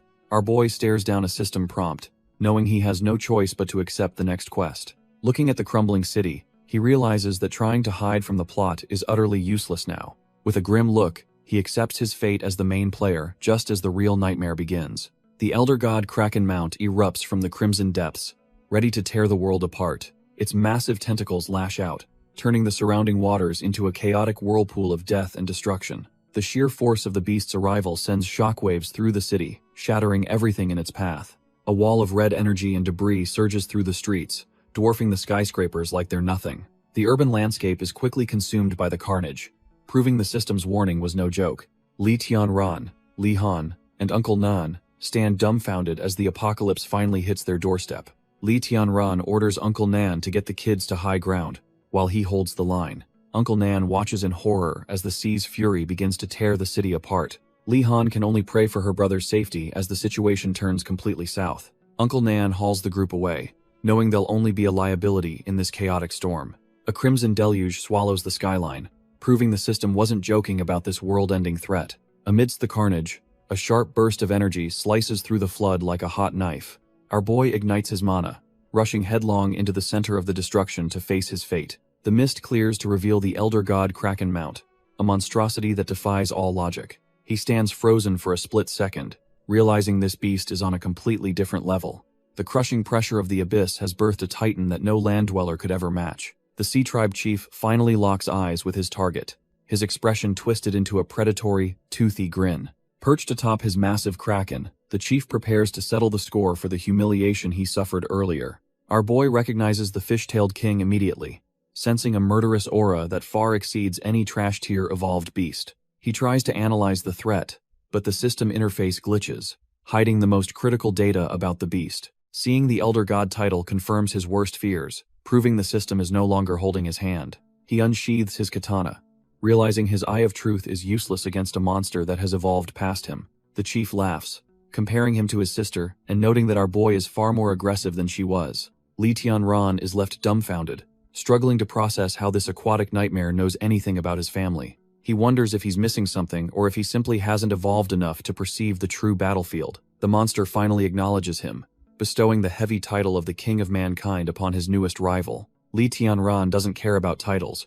He's ready to kill anyone who even looks at his sister. The Sea Tribe chief just laughs, finding our boy's trash talk incredibly amusing despite the tense atmosphere. Before he can react, the Elder God Kraken Mount unleashes a massive strike that shakes the very ground. The air screams as the giant tentacles whip around, turning the entire area into a blood-red kill zone. Our boy narrowly dodges a crushing blow, earning a mocking compliment from the chief for his quick reflexes. Standing before the massive limbs, he realizes the monster thinks his desperate survival tactics lack any martial ethics. Things get worse when the beast's flesh begins to writhe, regenerating lost mass in a matter of seconds. Li Tianran quickly calculates the threat, noting that the beast's speed and recovery are off the charts. While the regeneration is definitely a headache, our boy refuses to back down from such a tricky opponent. He smirks, wondering why a king is fighting alone after sending his trash-tier minions to their deaths. Li Tianran knows he can't lose momentum and wonders if the other monsters are just cowards. He figures these creatures aren't exactly the sharpest tools in the shed, despite their massive size.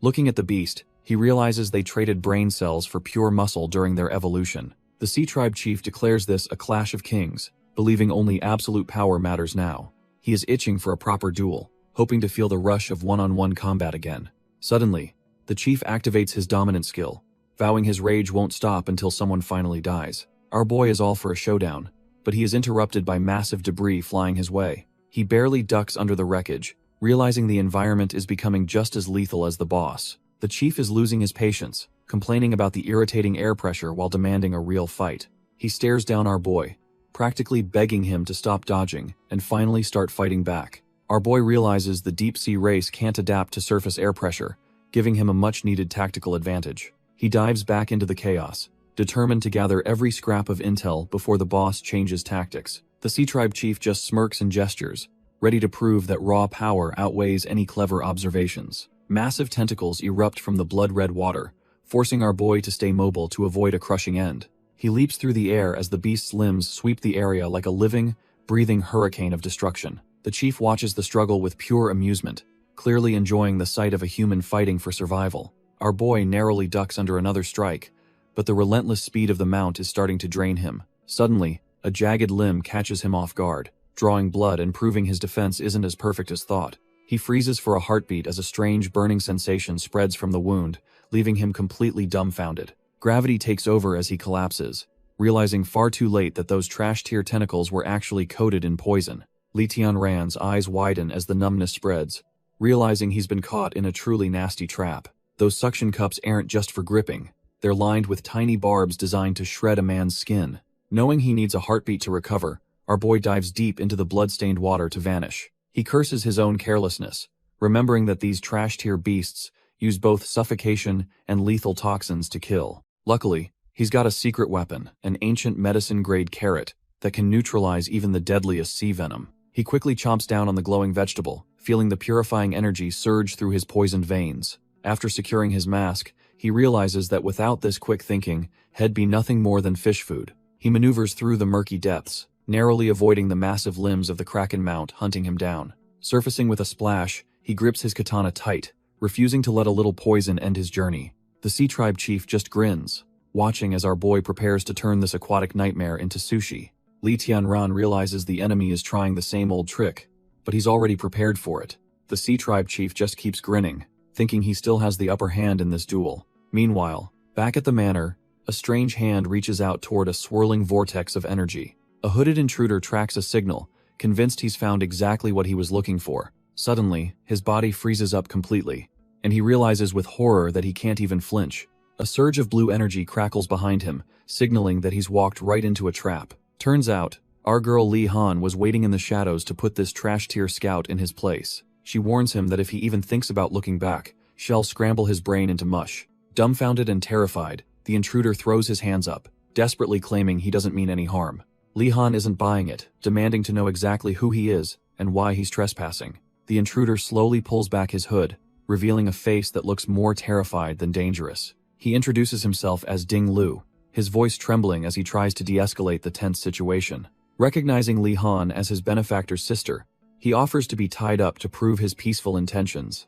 Li Han activates her eye of good and evil, confirming the guy isn't hiding any immediate murderous intent. He insists on seeing his benefactor first before revealing the full truth behind his presence at the manor. Meanwhile, underwater, our boy is getting absolutely crushed by the massive tentacles of that ancient kraken. Li Tianran struggles to breathe as the pressure mounts, his vision starting to blur from the constriction.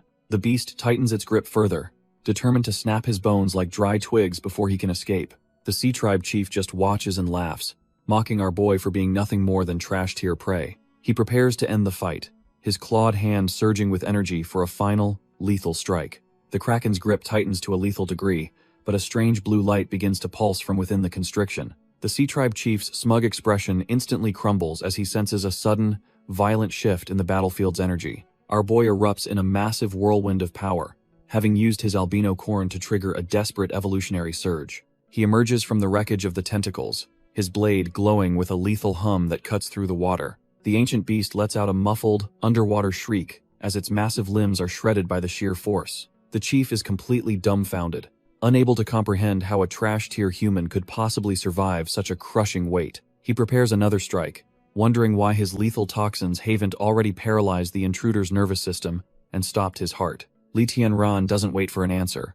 Lunging forward like a blue comet through the dark, murky depths, he reveals that since he knew the tentacles were poisonous, he simply took the necessary precautions to stay alive. By precisely controlling the gravity field around his body, he effectively shields himself from the kraken's biological warfare. He explains how a thin vacuum layer around his body keeps the kraken's lethal poison from touching his skin. Our boy reveals he planned this strategy the moment those tentacles grabbed him, popping his secret albino corn stash. However, this massive power surge comes at a price, as his stamina begins plummeting at an alarming rate. With only 25 seconds of peak power left, he knows he can't waste another moment on the giant octopus. The chief watches in pure horror, his arrogant smirk replaced by the realization that his pet is being butchered. Li Tianran ignores the distractions, aiming his blade straight for the core of the problem to end this. The sea-dwelling trash-tier leader tries to react, but he's far too slow for our boy's gravity-boosted speed. A blinding cross-slash tears through the murky water, catching the chief completely off guard in his own domain.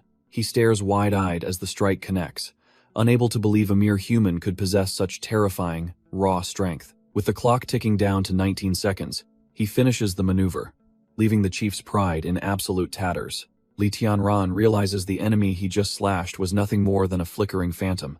The murky water ripples as the real threat remains hidden within the shifting currents. The sea-dwelling leader mocks him, claiming his true power lies in commanding the very essence of sea beasts. By manifesting the phantom skill of an ancient god, the chief boasts that his true form is unreachable. Our boy just chuckles, wondering if the trash-tier boss is really dumb enough to explain his entire kit. The chief laughs back, convinced that Li Tianran is already a dead man walking inside this trap. Reality begins to warp as dozens of mocking faces surround him, amplifying the power of the mental assault. With only 7 seconds of his corn-buffed power left, he struggles against the crushing weight of the illusion. The mental strain starts taking a toll, making him gasp as the painful hallucination tries to break him. Suddenly, the tables turn as a blade pierces the mist, leaving the arrogant chief completely dumbfounded. Li Tianran activates his field expansion and gravity mastery, shattering the illusion and exposing the trap. The fake reality dissolves into nothingness, proving the Sea Chief's mental games were trash tier at best. Activating his Eye of Truth, he admits he was lying just to bait the boss into false security. He mocks the chief, explaining that his specific abilities are the perfect counter to this mental garbage. Our boy struggles to breathe, realizing his temporary evolution buff is rapidly ticking towards 0. The Kraken thrashes in absolute agony, desperately calling for its master as its body starts failing. The monster glares with murderous intent, swearing to drag the human down into the dark depths. A colossal tentacle looms over him, but he doesn't even flinch at the overwhelming scale. His eyes remain sharp despite the fatigue, searching for one last opening to end this duel. He braces himself against the Titan, prepared to use every last drop of mana to survive. The albino corn's power peaks as a massive shockwave ripples through the dark, freezing depths. Our boy braces for the backlash, his body screaming as the temporary evolution pushes him past his limits. He forces down more medicine-grade crops, fueling a final gravity-enhanced strike that carves through the Kraken's flesh.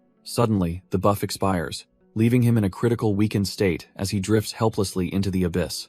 His stats bottom out, but his iron will forces his heart to keep beating despite the crushing pressure. Just as the monster closes in, his system resets and his strength begins to surge back into his limbs. With his blade glowing with lethal energy, he prepares to turn this predator into a pile of sushi. A final, violent eruption of mana marks the end of the struggle beneath the waves. Meanwhile, far from the ocean, the once proud city of Anhui has been reduced to a trash-tier wasteland. Ruthless soldiers treat the surviving civilians like cattle, herding them through the ruins with zero mercy. A soldier kicks a civilian, reminding the poor soul that their life only continues by his grace. The bearded, trash-tier soldier rants that these lives are worthless unless they serve as lab rats. He herds the crowd like cattle, claiming they should be grateful for not freezing to death. One man looks on with hollow eyes, realizing he is just a disposable pawn in a dark game. Overseeing this misery is Bai Jingyan, a corporate elite who looks completely bored by the suffering. He coughs into his glove, clearly disgusted by the stench of the trash-tier wasteland. When the soldier asks about progress, Bai Jingyan admits the results are uneventful and failing. He laments being stuck in this hellhole, while the corporation's genetic trials yield zero success. The chances of creating an evolver through radiation are slim, but neither man cares about the victims. Bai Jingyan stares at his reports, deciding on a new, likely more lethal direction for their research. Bai Jingyan decides to fake some results by giving a few lucky pawns glucose instead of lethal toxins. The bearded soldier quickly agrees, knowing they need survivors to trick more trash-tier victims into their trap. Outside, the desperate civilians are herded toward their doom as screams of agony echo through the ruins. Terror grips the crowd when blood starts spraying, making them realize this experiment is a one-way trip. One man begs for help, his eyes wide with the realization that he is just another disposable lab rat. A soldier casually rests his rifle, lying to the survivors that they only executed some common thieves. Bai Jingyan watches the chaos with total indifference, clicking his tongue at the inefficiency of the whole operation. He pulls his subordinate aside, ordering him to stop shooting the test subjects who mutate into monsters. To keep the other expendables calm, he suggests using a knife for a much quieter, less alarming execution. He wonders how much longer he will be stuck in this hellhole, disgusted by the stench of commoners. A sudden, blinding flash erupts from the ruins, catching even a cold-hearted snake like Bai Jingyan off guard. The terrified crowd can only scream as the sky splits open, fearing their end has finally arrived.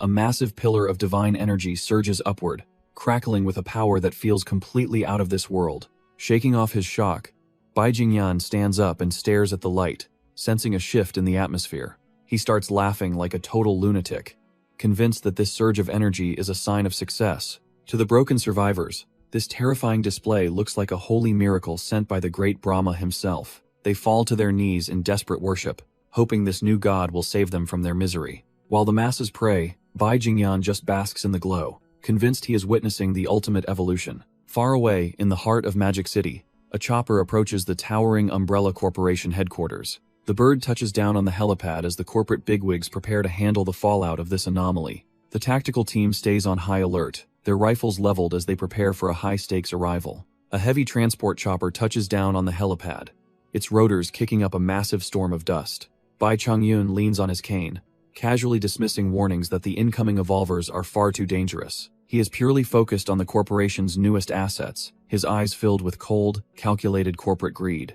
The cargo doors hiss open, releasing a thick cloud of steam that hides the monsters within. Through the haze, two grim silhouettes emerge, signaling that the real heavy hitters have finally arrived. Two prisoners are wheeled out in heavy restraints, looking more like broken lab experiments than actual humans. These are Gajar and Song Jiayi, high-tier evolvers who have been turned into living weapons by the corporation. Snipers keep their fingers on the triggers, knowing that even these restrained monsters could cause a total bloodbath. Bai Chongyun looks over his new toys, satisfied that the Umbrella Corporation's grip on power is finally tightening. Bai Chongyun gloats about this grand occasion, feeling like the king of the world with two new, successful evolvers. The researcher agrees, thinking this display of power will finally silence those trash-tier families, questioning the old man's authority. Pointing toward the restraints, the boss demands they wake up the second-tier evolver to see what he can do. The researcher nervously explains that waking him is suicide since his Tier 2 powers are on a completely different level. Bai Chongyun hums in thought, realizing that while one sleeps, the first-tier evolver is actually wide awake and listening. Gajar glares back through his restraints, his silent fury proving he is definitely not cut from the same cloth. The doctor notes that Gajar is a special case, possessing a terrifyingly efficient ability to regenerate lost limbs.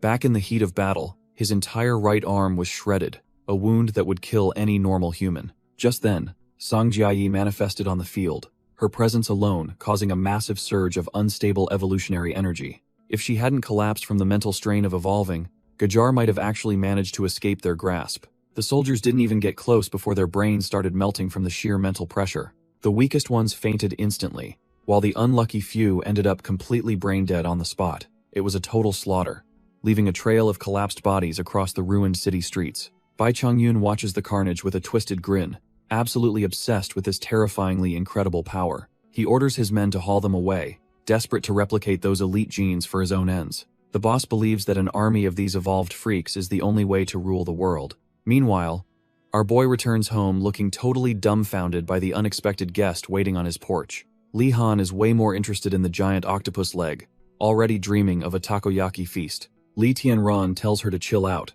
while he tries to figure out why this guy is tied up. The little genius confirms via telepathy that the intruder is clean, so it's time to make him talk. Ding Lu can only make muffled noises, his eyes pleading for a chance to finally explain himself. Li Han roughly rips the tape off, deciding it is finally time for the intruder to start talking. He collapses to his knees, desperately begging his benefactor for a safe place to hide from the chaos. Turns out, he views our boy as his only hope, and promises to do anything just to stay. Li Tianran is totally dumbfounded by the info dump and tells him to take it from the top. He finally realizes this kid is the younger brother of the girl he saved during the cult incident. Our boy questions how he survived a fatal retaliation and somehow ended up with these strange new abilities. Ding Lu remembers the cold floor and the sharp pain of being stabbed multiple times before passing out. He woke up to find his lethal wounds completely healed, a miracle that defies all logic and reason. Since that day, he has been able to sense strange auras, marking the start of his own evolution.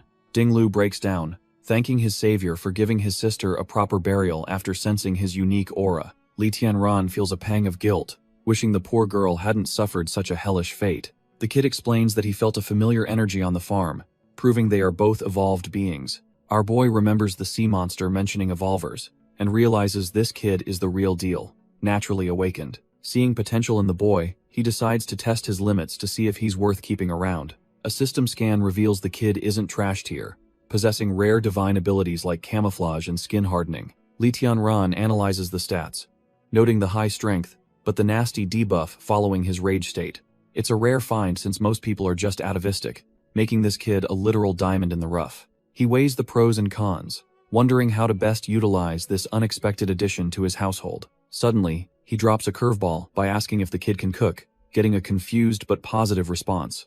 Our boy starts grilling the kid about his experience with livestock and farming to see if he's actually useful. Ding Lu lists every chore imaginable, but Li Tianran cuts him off with a brutal, unpaid job offer. Silence falls as the kid processes the fact that this gig is basically a death trap with no paycheck. He admits his mutated body makes him feel like a freak who has nowhere else to turn anymore. To him, facing certain death alongside fellow evolvers is a much better fate than rotting away in solitude. He vividly remembers how our boy avenged his family and feels a burning need to repay that massive debt. No matter how insane the risks are, he's ready to throw his life away for his benefactor's cause. He activates his chameleon skill to prove his utility, desperately begging for a chance to serve the manor. Lee Tianran is genuinely impressed by the kid's grit, realizing he has a real personality under that hood. With a smirk, our boy officially hires the new recruit, securing a rare divine tier asset for his household. Dinglu is absolutely beaming, finally feeling a sense of belonging after being a trash tier loner for so long. Our boy tells him to drop the formal benefactor talk and just address him as Boss Lee from now on. For his first official task, he is ordered to turn that massive kraken tentacle into a batch of takoyaki. Meanwhile, at the Umbrella Corporation, the cold atmosphere is interrupted by a sudden, frantic scientific breakthrough in progress. Professor Nan sprints through the facility, screaming that he finally cracked the code for perfect, stable gene replication. Chief Meow nearly chokes on his drink, completely dumbfounded by the claim that their research just hit the jackpot. The professor gets uncomfortably close, explaining that a specific mismatch in gene typing was the real cause of rejection. Meow tries to get the old man to chill, but the professor is way too hyped about his discovery. He explains that genetic compatibility works like bone marrow transplants, requiring a near-perfect match to avoid a total disaster. Turns out, without this specific alignment, the body's rejection is so violent it turns the subject into a corpse. Professor Nan explains that matching genetic typing is the only way to stop the body from hitting the self-destruct button. Chief Meow listens as the old man rants about how their current neutralizing agents are basically trash tier without this fix. Getting impatient with the technical jargon, the chief demands he just get to the point already. The professor finally drops the bombshell, revealing he successfully cloned a stable evolver while acting like a total eccentric. Chief Meow nearly loses his mind, wondering why such a game-changing detail was saved for the very end. While the chief processes the shock, the professor mentions his team is already running physical tests on the new asset. There is a catch though, as the drug only works for people sharing the exact same genetic blueprint. Not wanting to waste another second, the chief grabs the old man to go see this miracle for himself. They head deeper into the facility, but the eerie silence and dim lighting start to feel seriously wrong. Stepping into the lab, they realize the entire staff has vanished, leaving them alone in the creeping dark. Chief Meow smells something metallic and foul, but the old man brushes it off as standard lab procedure. His gut feeling is proven right when his boot sinks into a thick, warm puddle of fresh blood. The duo stands frozen, their faces turning pale as they realize the physical tests went horribly south. Turns out the entire corridor has been turned into a slaughterhouse, littered with the remains of the staff. The high-tech containment unit is completely shattered, meaning their prize asset has officially broken its leash. When the backup finally arrives, they find the professor slumped on the floor, looking like a broken man. Despite the reassurances from the guards, the old man knows has unleashed a monster he can't control. He trembles in pure terror, admitting that even his calculations couldn't account for such a terrifying, raw power. A cold-faced officer from the Bai family looks down at him, unimpressed by his pathetic, trash-tier breakdown. She reports that the asset's tracking chip was found inside a dog miles away, meaning it's long gone. Bai Yue realizes the asset was sane enough to cut out his own tracker by choice. She stares into the distance, knowing this wasn't a glitch but a calculated betrayal against them. When the professor asks for a status report, she bluntly admits that things are looking pretty bad. 6 teams were deployed to bag him, but the monster already slaughtered 2 of them with ease. Has even looting weapons now, proving this trash-tier experiment has evolved into a tactical nightmare. Despite the bloodbath, the professor insists they need him back, because he's still a priceless test subject. Turns out he's a replica of a high-ranking commander, though he should theoretically be at a disadvantage. The old man orders her to join the hunt and drag their runaway project back home immediately. Meanwhile, our boy is just chilling, complaining that he's officially sick of eating steak every single day. He tells his new recruit to go grab some fresh seafood, so they can finally change the menu. Dinglu is eager to please his new boss, ready to tackle any task with a bucket in hand. Li Tianran tells him to scram and fish elsewhere, worried the kid's clumsy energy will spook his catch. Watching the recruit walk off, our boy can't help but find the guy's awkwardness a little bit endearing. He settles back into the silence, reflecting on how farming points have been drying up since the last quest. He realizes he's getting greedy for more rewards.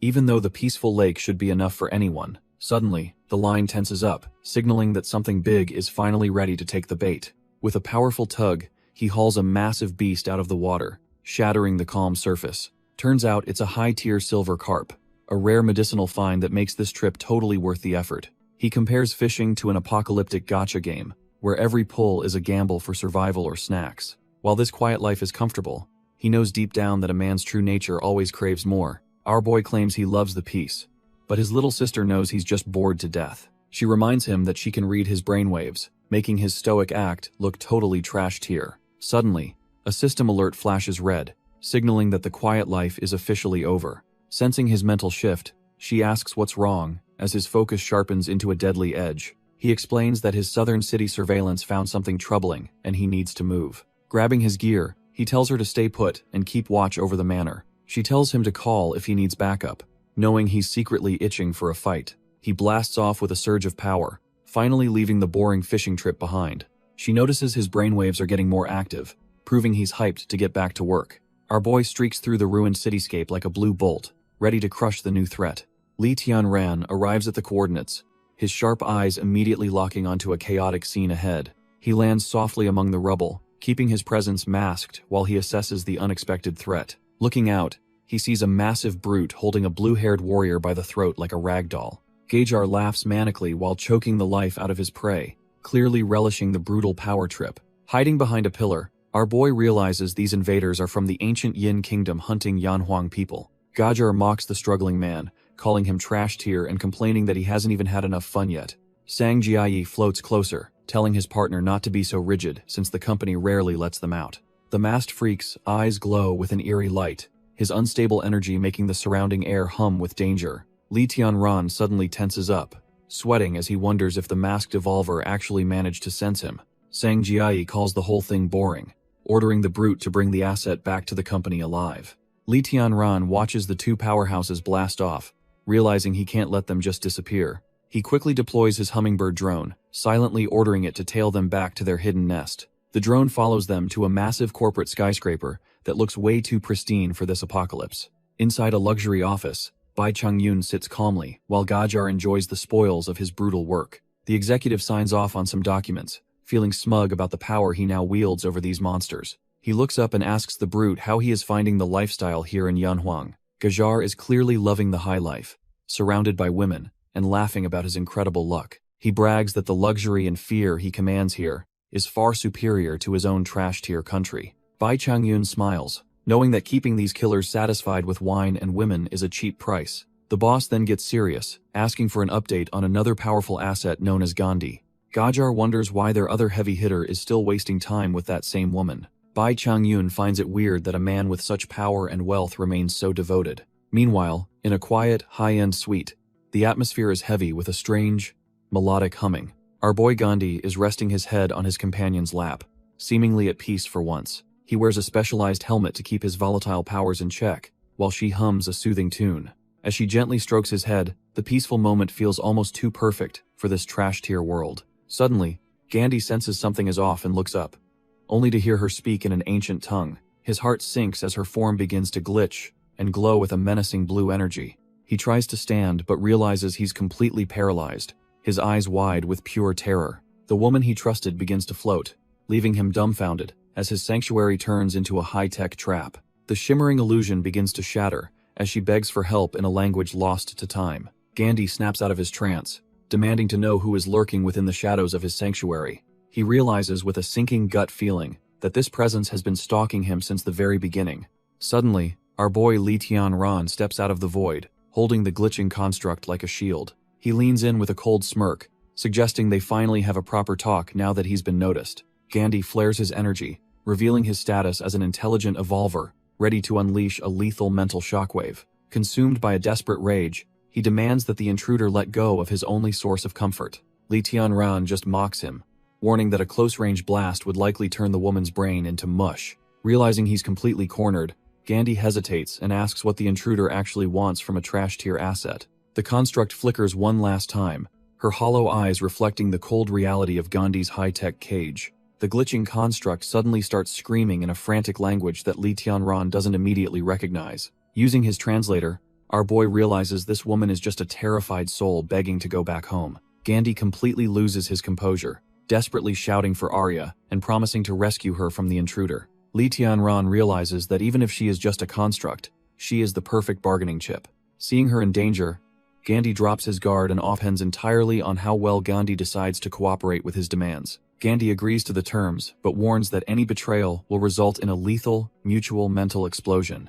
Lee Tianran follows Gandhi deep into the facility, wondering if walking in so boldly is actually a good idea. A guard suddenly spots them, demanding to know who the hell is trailing behind their most precious asset. Two tactical soldiers immediately raise their rifles, ready to blast our boy as if he were some trash-tier intruder. Gandhi doesn't even blink, using a mental wave to deceive them into thinking hill halls, the tension rising as they approach the center of this high-tech hellhole. Gandhi finally stops, announcing that they have arrived at the final destination of their little unsanctioned tour. Below them lies a sea of stasis tanks, housing the corporation's failed and successful experiments in cold silence. Our boy stands frozen as Gandhi reveals the horrific scale of the corporation's evolutionary human factory. Deep inside the lab, the medical staff prepares to release their latest success from his high-tech stasis chamber. This man, Chen Yuhang, looks perfectly calm despite being submerged in experimental fluids for his daily cell iteration. As the liquid drains, the lead scientist watches closely to ensure their prime specimen has fully stabilized.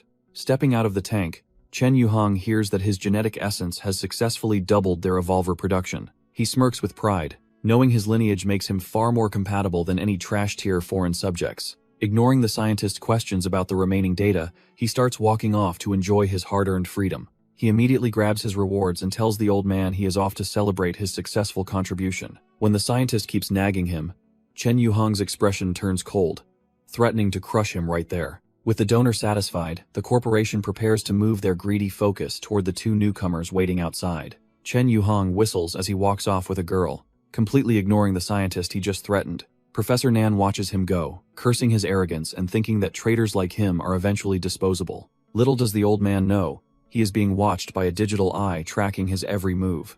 The lens refocuses, capturing every detail of the lab's layout for the intruders lurking in the shadows. Our boy's hummingbird warrior zips through the facility, acting as the perfect set of eyes for the infiltration. Lee Tianran watches the feed from a distance, seeing the tension between the scientist and their prime specimen. He wonders if the traitor the scientist mentioned is actually a former member of the Yanhuang military. Turning to the restrained asset beside him, he asks for the real story behind that arrogant powerhouse. Gandhi explains that the man is a runaway experiment who traded his loyalty for a life of luxury. Apparently, he slaughtered an entire lab to escape, leaving him with no choice but to serve the corporation. Lee Tianran realizes the military is mass-producing evolvers, confirming his worst fears about the shifting global power balance. Gandhi leans in close, revealing that he already knew exactly how that powerhouse ended up with the corporation. Our boy breaks into a cold sweat, realizing he wasn't nearly as stealthy as he thought back then. He realizes he's been played by an intellectual brain type who saw right through his little infiltration act. Gandhi smugly explains that simple micro-expressions gave him away, leaving Lee Tianran feeling completely dumbfounded and annoyed. He starts calculating the risks, knowing that more factions mean his peaceful farming life is officially a dream. If these high-tier evolvers keep appearing, sense of self and past life, she realizes with a heavy heart that her old life is gone and there is no home to return. Looking out at the desolate horizon, she feels the hollow sting of being a ghost in a trash-tier world. A fragment of the past shows Gandhi tenderly telling her to wait, a promise made before the apocalypse hit.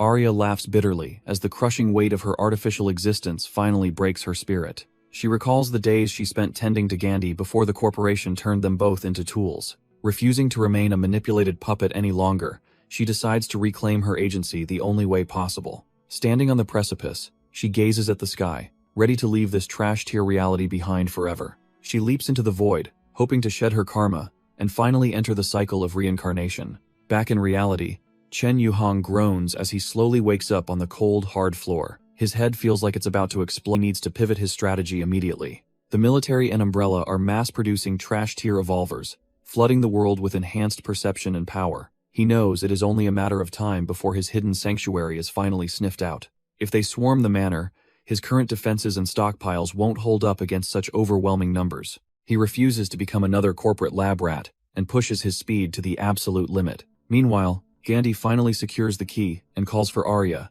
his heart racing with desperate hope. He rushes back to their quarters, promising to disable the explosive collar and end this nightmare. But as he enters the room, a cold dread settles in when he finds nothing but silence. He stares out at the horizon, realizing the woman he fought for might already be gone forever. Gandhi realizes the truth about Arya and begins to spiral into a state of pure, unadulterated denial. He screams at the empty sky, unable to accept that his only reason for living has been snatched away. His mind fractures as the weight of the betrayal sinks in, leaving him with nothing but cold, red-eyed fury. He bellows through the facility, swearing to hunt down the one responsible for this tragedy no matter where they hide. The psychic powerhouse completely loses it, his grief transforming into a murderous intent that shakes the very walls. While Gandhi loses his mind, our boy successfully bypasses the manor security and finally steps back onto his turf. Li Han rushes out to greet him, her face lighting up now that her big brother is safely home. But there is no time for a warm welcome,